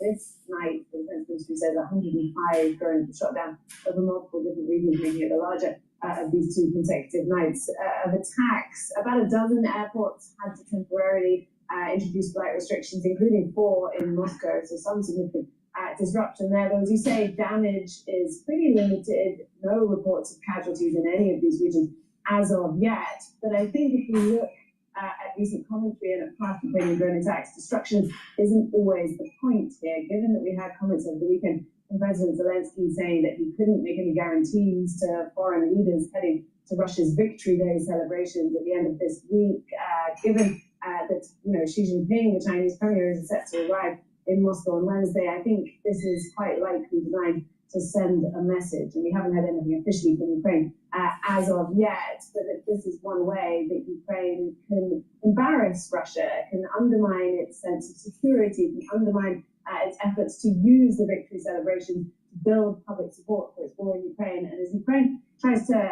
call on its allies, especially the US, to ramp up pressure on Moscow to agree not to a 3-day ceasefire over Victory Day, but to a 30-day ceasefire. This is one way I think Ukraine can take matters into its own hands. Agree? All right, thanks to Claire Sebastian joining us live from London with that. Well, Ukraine says its troops still have a presence in Russia's Kursk region and hold a buffer zone in the border areas. Last month, Russian President Vladimir Putin claimed that his forces had defeated the Ukrainian incursion there, and they were aided by troops from North Korea. CNN's Will Ripley has more on that. It was the worst-kept secret of the war in Ukraine. For months, North Korea and Russia denied teaming up on the battlefield, even as the evidence and casualties began piling up. Ukraine said they had a hard time capturing North Korean soldiers alive, claiming they blew off their own faces with grenades, choosing death over the risk of exposing the mission. Then, seemingly out of the blue, Comrade Kim Jong-un decided on our armed forces' participation in the war and informed the Russian side. North Korean troops in Kursk, honored on state TV, praised as selfless warriors, shedding blood to defend a brother nation. Kim Jong-un invoking a rarely cited mutual defense clause, saying Russian territory was under attack, and North Korea answered the call. What other reasons would there be for both of them to reveal this essentially at the same time? Right now, the Trump factor is perhaps paramount. They've got a strong alliance. They have some leverage. That leverage may have come at a cost. Ever since Kim and Russian President Vladimir Putin signed their sweeping military pact in Pyongyang, U.S. and South Korean officials say at least 12,000 North Korean troops have been rotated into Russia. South Korea's National Intelligence Service estimates 5,000 North Korean casualties, including at least 600 deaths. Even in a country with such restrictions on information, North Korea wouldn't be able to hide that many casualties from its people. Definitely not. And that may have been a big factor in why they had to come clean. CNN obtained handwritten battlefield notes from a dead North Korean soldier, revealing early days on the ground filled with loyalty, but not clarity. Diaries from 2 captured North Korean soldiers revealed many didn't know where they were or why they were fighting. The North Koreans even carried notes about using soldiers as bait in a drone attack. But Ukraine says the North Koreans are learning fast, in real time, mastering drone warfare, artillery coordination, 21st century battlefield tactics, more valuable and deadly than decades of military drills. There's even talk of North Korean soldiers marching in Russia's Victory Day parade next week. Whether or not Kim shows up, the message to Trump is clear. North Korea is no longer on the sidelines. Will Ripley, CNN, Taipei. I don't think North Korea is a strong military. They're still living in the 1950s. Please go to my store, the-studio-reykjavik.com, and get the clarity factor. This will reduce the brain fog. It'll allow you to concentrate on tasks at work, in school. If you're retired, it'll allow you to focus on cognitive tasks, really important. It'll help to support memory, and you're going to get more firing of your neurons and have that positive neuroplasticity, really important for your neural health. This stacks really well with ubiquinol, NAD+, resveratrol, and C60. Take it every day to help with your neural health and to get rid of that brain fog and to allow yourself to concentrate. Now, taking multivitamin every day is really important. This multivitamin is easy to digest and has the vitamins in here as cofactors for enzymatic activity. So your cell performs at optimal levels. Really important for your overall health and a great foundation. Take this with a probiotic as a great foundation and build off of it. Add supplements to it to customize your supplement protocol. Take it every day, very important. And vitamin B complex. Vitamin B complex, the first 4 B vitamins helps with the health of the mitochondria, so you have more energy. This will help with cellular metabolism and also to protect your neurons. B12 helps to protect your neurons. So you can stack, a great way to stack to help with your neural health and your energy levels and your enzymatic activity and your brain function is to stack clarity factor, a multivitamin, and vitamin B complex. You can take them separately, but like I said, you get max benefits when you stack stuff the way I'm telling you to stack. So please go to my store, the-studio-reykjavik.com. Get the multivitamin, the B complex, and the clarity factor. Use discount 5 to get $5 off any order.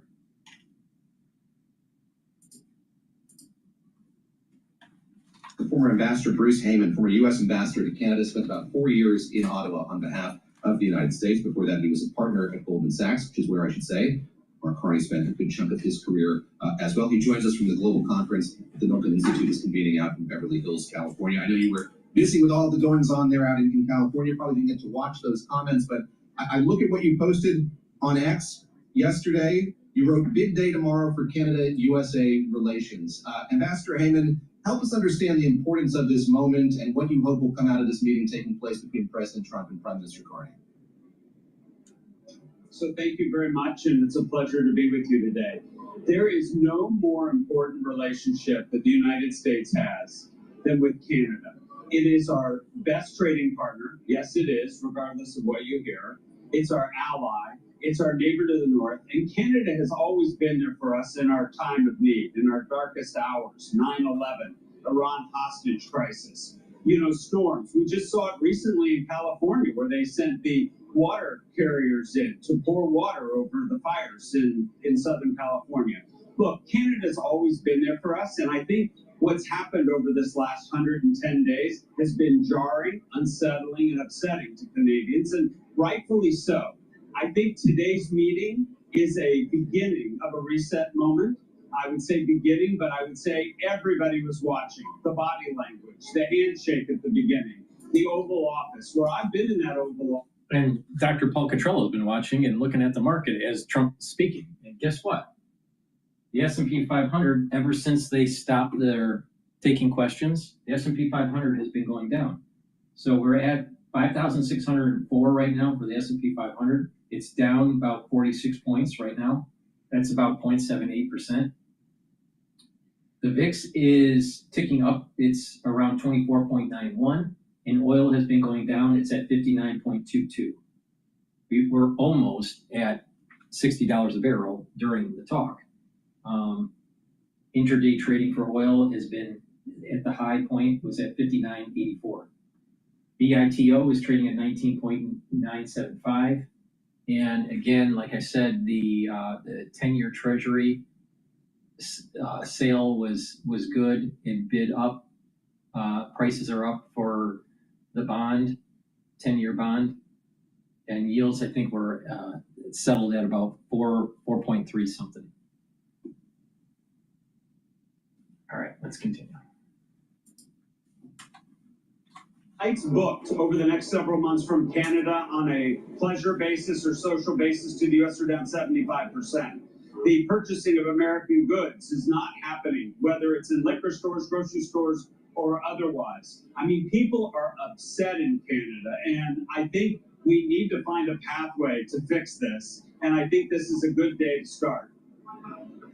I should say I just flew back from Montreal in the airport. But he forgot to tell you in 1990s, they shipped the tool and die industry out of Detroit and into Windsor, Canada.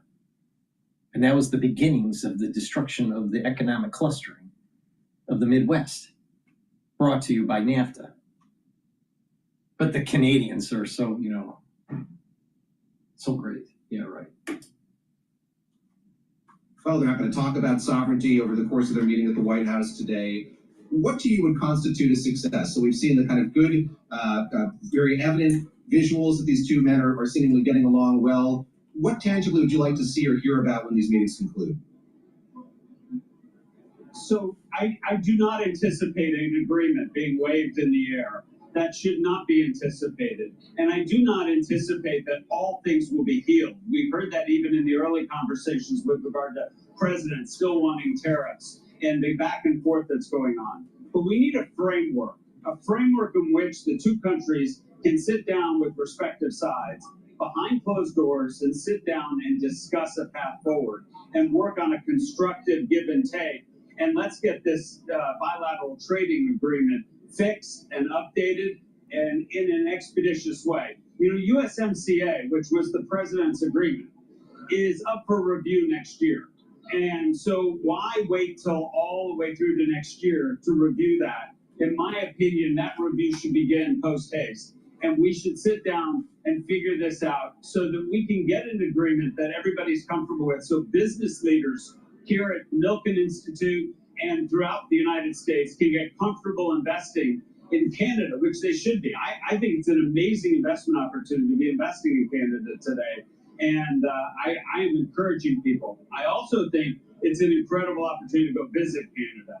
And, what a beautiful country. And if you want to have an international travel experience and take your family or friends, go to Canada. I think you'll really have a wonderful time.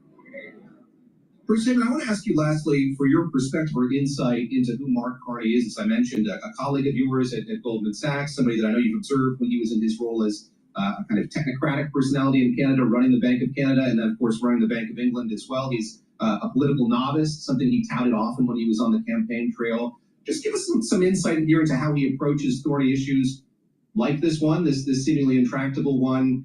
Sort of what you're going to be watching for, what we should be paying attention for in terms of how he kind of comports himself and approaches this job. So everybody should know this is a serious person. He is smart. He is well educated from Harvard to Oxford. He has had incredible jobs leading the Bank of Canada during the financial crisis, leading the Bank of England during Brexit. He sat on some of the most significant boards from Bloomberg to Brookfield. He is a seriously smart and effective and experienced person. To sit at this moment is an important moment because that's what we're talking about: global trade, tariffs, economy. So he comes in with a great deal of competency. He also has a sense of humor, and he also has a love of music, and he is a balanced, wonderful person. I think this is a good leader for Canada at this moment, and I think the Canadians are going to be proud of what he does in these meetings with Donald Trump, which are not easy. We've seen many leaders come in and out of that Oval Office and have very different experiences, and I think that this is at least setting up to be a very good one for the Canada-U.S. relationship. Bruce Hennon, thank you very much. He was, for about 4 years, our man in Ottawa. He joined us from the Milken Institute's Global Conference in Beverly Hills, California. Very grateful for his time on this Tuesday as that meeting between the President of the United States and the Prime Minister of Canada wraps up. Over on Capitol Hill, U.S. Treasury Secretary Scott Bessent was testifying today before a House panel on all manner of issues, and something he talked about over the course of that testimony was the so-called X date, when the U.S. is going to hit its borrowing limit. Let's hear what he had to say about that. We will share with Congress when we believe we are approximating that date. So that will be forthcoming. But I will tell you, just as an outfielder running for a fly ball, we are on the warning track. And when you're on the warning track, it means the wall's not far away. The wall is not far away. For some more insight into this, I want to bring in Dan Flatley. He covers the Treasury Department, and Secretary Bessent for us here at Bloomberg News. Dan, great to see you in person. There is a hunger on Capitol Hill, especially among Republicans, as negotiations over. I would not be surprised that it's 3 months. What he means by that. Today, but from your reporting of, when we're going to get insight into that, and sort of where on the calendar it might fall. Yeah, David, it's a great question, and actually it was a Republican who asked Secretary Bessent this question in the hearing today. May, June, and July. Sort of disappointed us all July. Saying, July. we don't have that yet, or we're not prepared to share that. Although we had a very interesting comparison to an outfielder running for the fly ball, as we heard there. I think that he has said in the past, and Treasury has said sometime in the first half of May. So obviously we're in that window right now. Why this matters is because Congress, as you well know, David, needs a deadline in order to get anything done. And the X date really is like the deadline of deadlines, because Bessent, later on in his testimony, made a point of saying the U.S. will not default on its debt, will not breach the debt ceiling, ultimately, will pay its obligations, and that is what you'd expect him to say, but still a very important thing for him to say. And so when you're talking about the tax bill that the Republicans are working on, when you're talking about revenue from tariffs that they're looking at, when you're talking about all of the things that are happening with the economy, it really kind of comes down to that, what we call the X date. So we didn't get it today. We may get it any day now, really. And so we're all sort of on tenterhooks waiting. And so, he's keeping us in suspense. We had Nathan Dean on a little earlier, and he referred to Scott Bessent as the calmer in chief. That's the role that he's playing in this administration. We certainly saw that on display in California yesterday when he talked to global investors. Was it the same Scott Bessent in that hearing room today? So what's the role as you see it that he's playing as he kind of communicates this president's, economic vision, but also sort of gives a status update on the president's economic agenda? Yeah, it's a good question. I think it was during his confirmation hearing, one of the senators remarked to him that he must have a pulse rate of about 40 beats per minute. So he does kind of project this very calm, cool, collected affect. At times, I think that caught some members off guard. They wanted him to be maybe a little bit more animated. When you heard some of the questioning from Democrats, they wanted him to answer some of their questions and wanted him to do it quickly. And so, he uses kind of that, that demeanor to his advantage in those types of scenarios. But certainly he has kind of played this role of calming the markets. We did see stocks pare some of their losses after he spoke on trade. He mentioned that he thinks that 80 to 90% of the trade deals that they're sort of actively working on could be negotiated by the end of the year. We're hearing different timelines, obviously, on these trade deals, and we haven't yet seen one materialize. And then, of course, President Trump came out later and said that he's going to negotiate these deals on his own terms, and he's not looking at lowering tariff rates necessarily. So maybe some good cop, bad cop, maybe some a calming force, some of the more energetic, some might say chaotic force. That certainly seems to be part of the strategic uncertainty, to use a phrase that Secretary Bessent used today. to try to bring some of these deals over the finish line. But I think that he played his role relatively well today in terms of answering questions before the House Appropriations Committee. Tomorrow he'll go before the House Financial Services Committee, much bigger panel, a little bit more raucous in terms of the questions that he's expected to get. And so we may see him pressed on some of these issues a little bit more than he was today. Very quickly, just about 30 seconds. We've talked about his role with investors on Capitol Hill. How about in these trade talks themselves? What's his remit, or what is he focusing on? Well, it's interesting. I mean, he kind of inserted himself really into the middle of a lot of these trade talks, including with Japan, which he has a history with as an investor. He's now kind of taking a little bit of a step back. He was asked the other day, saying the U.S. Trade Representative is handling a little bit more of the details and stuff like that. But the officials from Japan were at Treasury last week, so he's still very much involved. Very, very much involved. We'll look forward to your coverage of the hearing tomorrow. Dan Flatley, thank you very much. Dan Flatley covers the Treasury Department for us here at Bloomberg News, and we did hear from the Treasury Secretary about the status of those talks between the U.S. and China.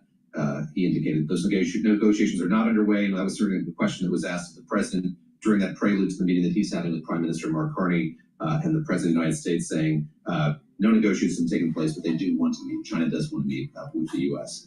Continue to follow those meetings at the White House. Prime Minister. Please go to my store, the-studio-reykjavik.com, and get the Goodnight Formula. The Goodnight Formula is going to help you get into 3 cycles of REM sleep and deep sleep. That's going to help to consolidate memory. You'll be well rested, and it's going to help to detoxify your central nervous system.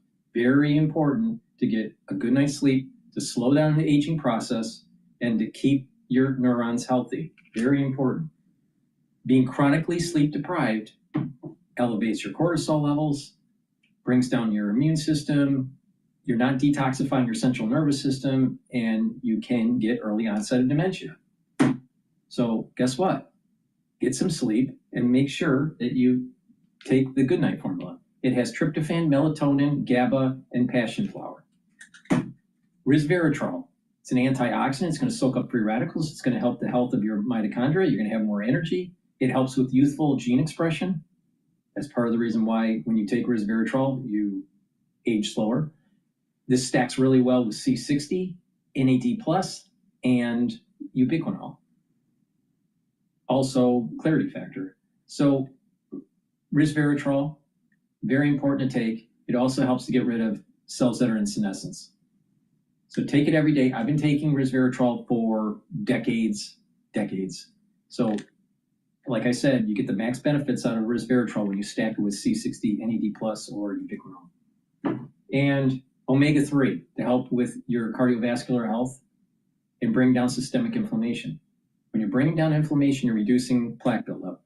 When you're improving your lipid profile, you're reducing plaque buildup. Omega-3 is going to help to bring down LDL levels and increase your HDL levels. Really important. Because less LDL, less oxidized LDL, less oxidized LDL, less plaque. Really simple. Omega-3 also prevents overclotting. What it does is it prevents the red blood cells from sticking too much. So this works really well if you're concerned about clotting. That's the reason why during the 2020 crisis, I said to take omega-3. People that listened to me fared a lot better. So guess what? Stack them together. Resveratrol help with that youthful gene expression and help with the health of the mitochondria and get rid of cells that are in senescence.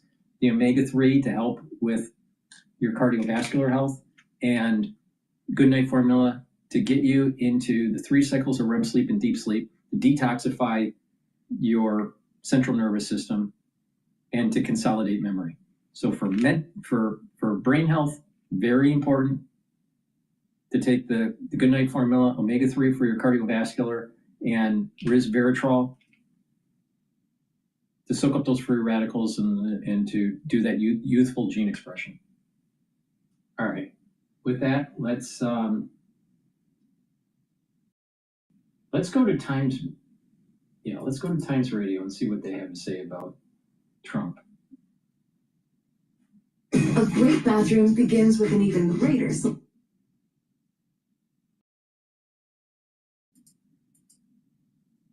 I like to stay on.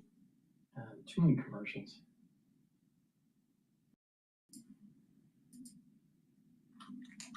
a crisis of confidence, and I just don't see that NICSF can last much longer without causing real damage certainly within the uniformed ranks of the Pentagon.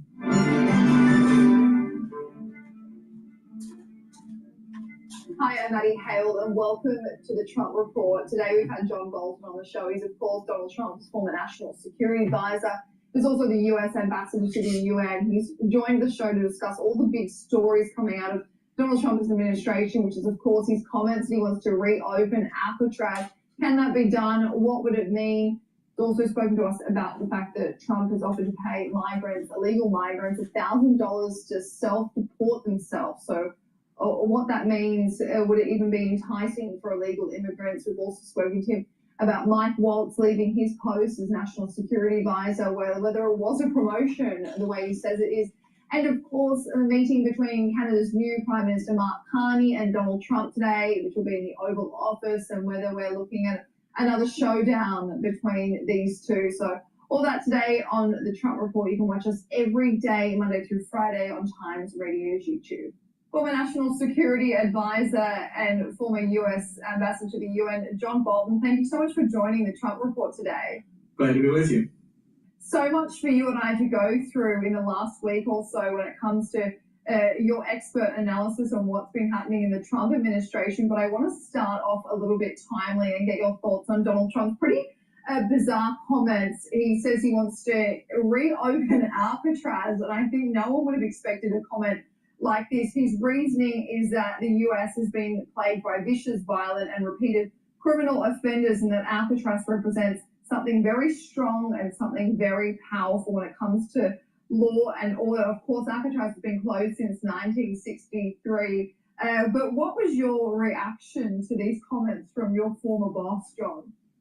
Well, it's as if Trump is living in a movie from the 1950s or something like that, when people were trying to break out of Alcatraz and swim across 1.5 miles of the San Francisco Bay to make it to shore.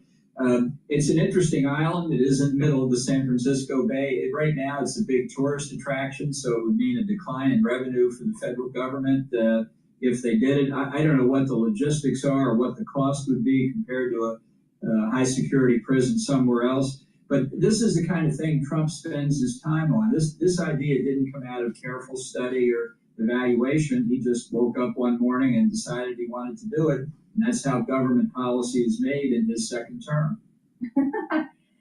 and from kind of studies from when it was operating, John, as you said, it's around about 3 times the amount of money spent on operating this prison compared to a normal federal prison. And there's massive structural issues that would make sewage and water really hard for inmates to be there and to run it. It would be such a costly operation regardless. But Senator Adam Schiff, when he was responding, he made a video, basically a 5-minute video responding to why this basically cannot happen. But he said that the reason why Trump does want to open Alcatraz is basically just to appear tough. Is that your reaction to it? Well, it's that, and as I say, he's reliving the old memories about what a fearsome prison was. Alcatraz was when it functioned as a prison. But the reason it was shut down so many years ago was that it was falling apart back then. So I don't see how you could rebuild it unless you leveled pretty much everything was there now and started over. And one can only imagine what the cost would be. It's not like there's a road across San Francisco Bay. You'd have to bring everything that was needed for construction by boat. It would take time and money. I mean, maybe the island can be used for something productive, but I don't think a prison really makes sense. In an effort to crack down on illegal immigration, John, we know that this was a massive campaign promise for the Trump administration. We know that illegal immigration has been a problem, especially under the Biden administration. You were, of course, working under Donald Trump and knew that it was an issue regardless of who was in power, but more numbers under Joe Biden. But Donald Trump's administration have now announced that they're offering $1,000 and travel assistance to any migrants who will voluntarily self-deport themselves from the United States, because the cost of arresting, detaining, and deporting someone who is illegally in the United States is around $17,000 per person, according to the DHS. So It's kind of had a little bit of backlash from human rights advocates who believe that this is cruel and it's a misleading operation. So do you think that Trump is in the right when he says this, or do you think that he could have done this in a different way? Well, I think it's a bit of a sign of desperation. I think we should separate this illegal immigration question into two parts. Part one, how has Trump done in effectively closing the Mexican border? That is to say, stopping new illegal immigrants from coming into the United States. And I think almost everybody would agree that it's actually been very successful. He has substantially reduced the number of people trying to come across, meaning the number who are apprehended is way down. And it's a function of seeing deterrence work. If people in Central America or South America know they're not going to get in when they reach the U.S. border, they're sensible enough they're not going to leave their towns and villages to begin with. And that was the state of play at the end of Trump's first term. It was Biden who reversed that and started new waves of people packing up and coming across. And not just from this hemisphere, people from China, all over the world. For a limited time only, shop now at Rainmore and Flanagan for pre-tariff pricing, or enjoy 72-month no-interest financing. Our warehouses are packed with inventory, with delivery in 3 days or less. Hurry in. Offer ends May 12th. People from China, all over the world were coming across the Mexican border. That problem isn't totally solved, but it's much less of a problem than before Trump took office. Where Trump is having a lot of trouble is in the second part of what he promised, which is mass deportation of illegal immigrants already in the country. And during the campaign, they had talked about this idea of self-deportation. They downplayed the idea that they require massive roundups of illegal aliens. They said many would self-deport on their own. That has not happened. So now they're offering this $1,000 in airfare back to wherever the people came from, I think hoping that it will get their numbers up so that they can say more illegal aliens have left the country. There's a risk if you're an illegal and you're picked up, you could be deported, but is it a risk that you're going to say $1,000 is going to persuade me to give up everything I have in the United States to go back? I personally am very skeptical this will have any impact. And it is important to note, Ambassador Bolton, that yes, there were those incentives, those protocols that Trump had put into motion, Remain in Mexico, and of course Title 42 that were quite successful at deterring migrants away. So you're absolutely right there. So it will be interesting to see if this does work, because as you said, $1,000, weighing up $1,000 over a safer life with more work in the United States, it's kind of not comparable. No, I don't think it is. I don't think it's nearly enough. If they said $100,000, you'd probably get a lot of people to self-deport, but then you would bankrupt the program. So I think they're having difficulty.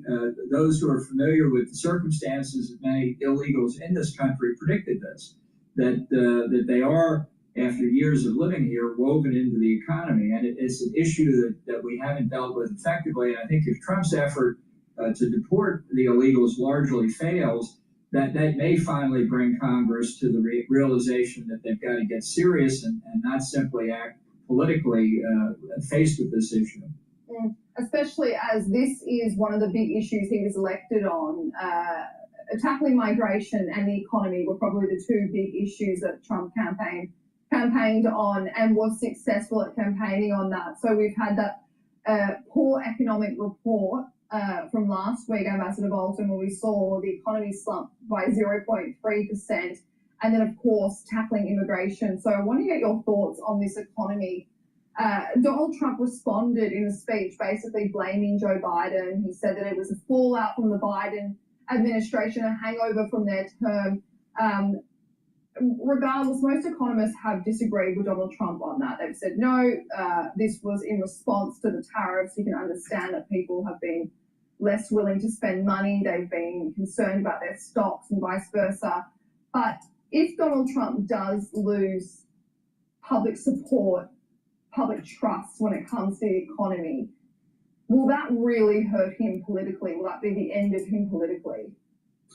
Yeah, I think an economy that doesn't show improvement would be disastrous for Trump. And his election in 2024 was relatively close. He won, there's no doubt about it, but it was not a landslide, meaning that several factors could have influenced why he won a narrow plurality of the popular vote, which doesn't count in our system, but did win the Electoral College. I think, though, overwhelmingly, people would say that a lot of voters who had turned to Biden in 2020 because they wanted a safe pair of hands rather than the chaotic Trump first term were very disappointed with Biden's economic policy. They were worried about high consumer prices, food, gasoline, other consumables, and they feared that more inflation was coming. So they remembered that the economy was in pretty good shape here right before COVID, and they gave Trump credit for it and voted for him to come back in. The tariff policy, I think, is going to have a terribly negative impact on the U.S. economy and economies around the world, unfortunately, with this trade war we're about to enter into. And we can see the danger signals already. As you say, the first quarter, the gross domestic product shrank by 0.3%. That's not a huge amount, but it reflected a lot of economic activity by people anticipating the tariffs coming into play. And when the reality begins to come out in this second quarter and then into the third quarter, then I think if I'm correct, then negative effects will be much more substantial, which then takes us into 2026 when the midterm congressional elections occur in November. Every member of the House is up for re-election. 1/3 of the members of the Senate, plus a lot of state and local elections, can be very damaging to Republicans when voters take their frustration with Trump's economic failures out on these other candidates, since Trump can't run again. And just a final on the economy, Ambassador Bolton. If a recession does happen, some economists believe that a recession will be looming towards the latter half of this year if these tariffs continue to make a negative impact, not only in the US, but globally. So if a recession hits the US, do you think Donald Trump will be on his way out? Well, I think he's on his way out anyway. I think the 22nd Amendment bars him from running for a third term. He can talk about it all he wants, although in an interview that was broadcast on Sunday on NBC with Kristen Welker, he came very close as he's come to saying he's not running for a third term. He actually mentioned... Hello, my name is Adam Ferrari, the Chief Executive Officer of Phoenix Energy. I look forward to you joining us at our next investor webinar, where you can drill for a third term. He actually mentioned Vice President J.D. Vance and Secretary of State Marco Rubio as possible nominees to carry on his policies. And, it's very, very dangerous for a politician to name the people in line behind him, because a lot of people then say, great, bring on the new people as soon as possible. So this was, I thought, a very revealing interview by Trump and indicating that he understands basically he's not going to run for a third term. Absolutely, and I'm sure he's through gritted teeth, Ambassador Bolton, that he's pledging his allegiance to J.D. Vance or Marco Rubio. They're going to have to drag him out of the White House. But I want to get more into the international space now. Please go to my store, the-studio-reykjavik.com, and get the Boomer Boost. Boomer Boost is the last pillar of the core protocol. This will boost up your energy levels and rev up your metabolism. You're going to lose weight. You get 68 nutrients. It's a very comprehensive compound that's in this. It's a powder. You take a full scoop a day, either for breakfast or for lunch, not both. Mix it with soft foods or filtered water, milk, or a smoothie, and you take it every day. Now, to take a look closely at what's in here in the powder, go to my website and take a look at the label, and it's very comprehensive. This stuff is very powerful, and you're going to notice a difference in how your body is increasing its energy levels, and you're having more vitality within 72 hours. It's an energy level that is going to be steady throughout the whole day. You're going to be able to concentrate better. You're not going to have that brain fog. It targets multiple systems. It targets your cardiovascular system. It targets your brain function and also your musculature. It's going to help you build muscle. It's going to rev up your metabolism. You're going to lose weight. And this is something that will allow you to move on that journey to get healthy. All right? Very powerful stuff. You take it every day. Now, You get a full scooper, take a full scooper each day for breakfast or for lunch. You're going to save money because the cost of this container for 1 month's supply is cheaper than what you're spending on breakfast or for lunch for 1 month. So you're going to lose weight, you're going to save money, and you're going to get healthy at the same time. Now, you can also take the Gladiator barley or the heirloom barley. And the Gladiator barley or the heirloom barley is a high-density protein. You can't get this at a regular food store or at a grocery store. This is a high nutritious barley, all right? Now, you can take it separately or you can take it with the Boomer Boost. It works better when you take it with the Boomer Boost, but you can take them separately. Now, the heirloom barley will help to detoxify your body, bring down inflammation. That's important for your vasculature and for your immune system, and to recover after you work out, and also soak up free radicals with superoxide dismutase. You get a big scooper, take a full scoop or a half a scoop each day. You mix it the same way you mix the Boomer Boost, soft foods or filtered water, milk, a smoothie. Take it every day, breakfast or for lunch, all right?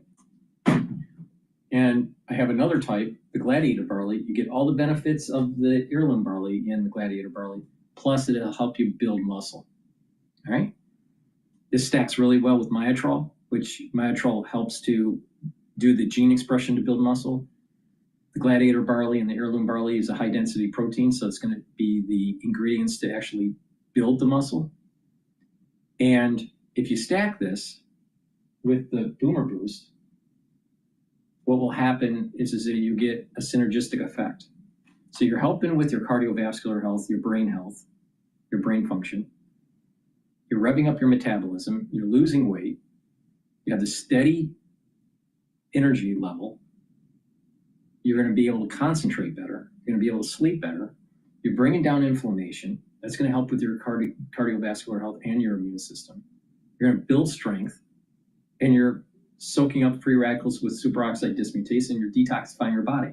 So that's the reason why that if you stack this together, Boomer Boost with the barley, Gladiator or heirloom, and you do that every day for breakfast or for lunch, you're going to see huge benefits in your health, including controlling your A1C levels.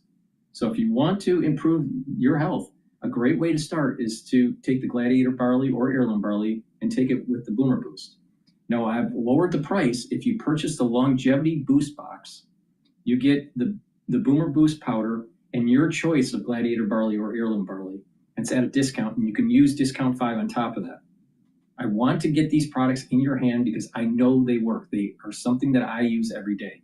Now, if you want to get healthy and you want to get a healthy level for your weight, you want to control your blood glucose levels, you want to help with your cardiovascular health, you want to help with your immune system, you want to help with your brain function, Gladiator barley and heirloom barley and the Boomer Boost are great ways to do it. All right? So please go to my store, the-studio-reykjavik.com, and get those supplements. You can buy them separately on my store, or you can buy that Longevity Boost box and you get a discount. It's up to you. Now, make sure you use discount 5 and you get $5 off any order. If you spend $150 or more, you get a free gift until supplies last. That's my transmission for today. Thank you for listening. I greatly appreciate it. Thank you for the ones that have been listening on X Spaces. Also the ones that have been watching throughout the transmission on Rumble and YouTube. Greatly appreciate it. And just to cap off the information here, the oil market is trading at 59.25 and the equity market is trading at 5,611. So the equity market is down by about 0.7% at the moment. I'll be doing another transmission tomorrow. Thank you for listening. Have a nice day.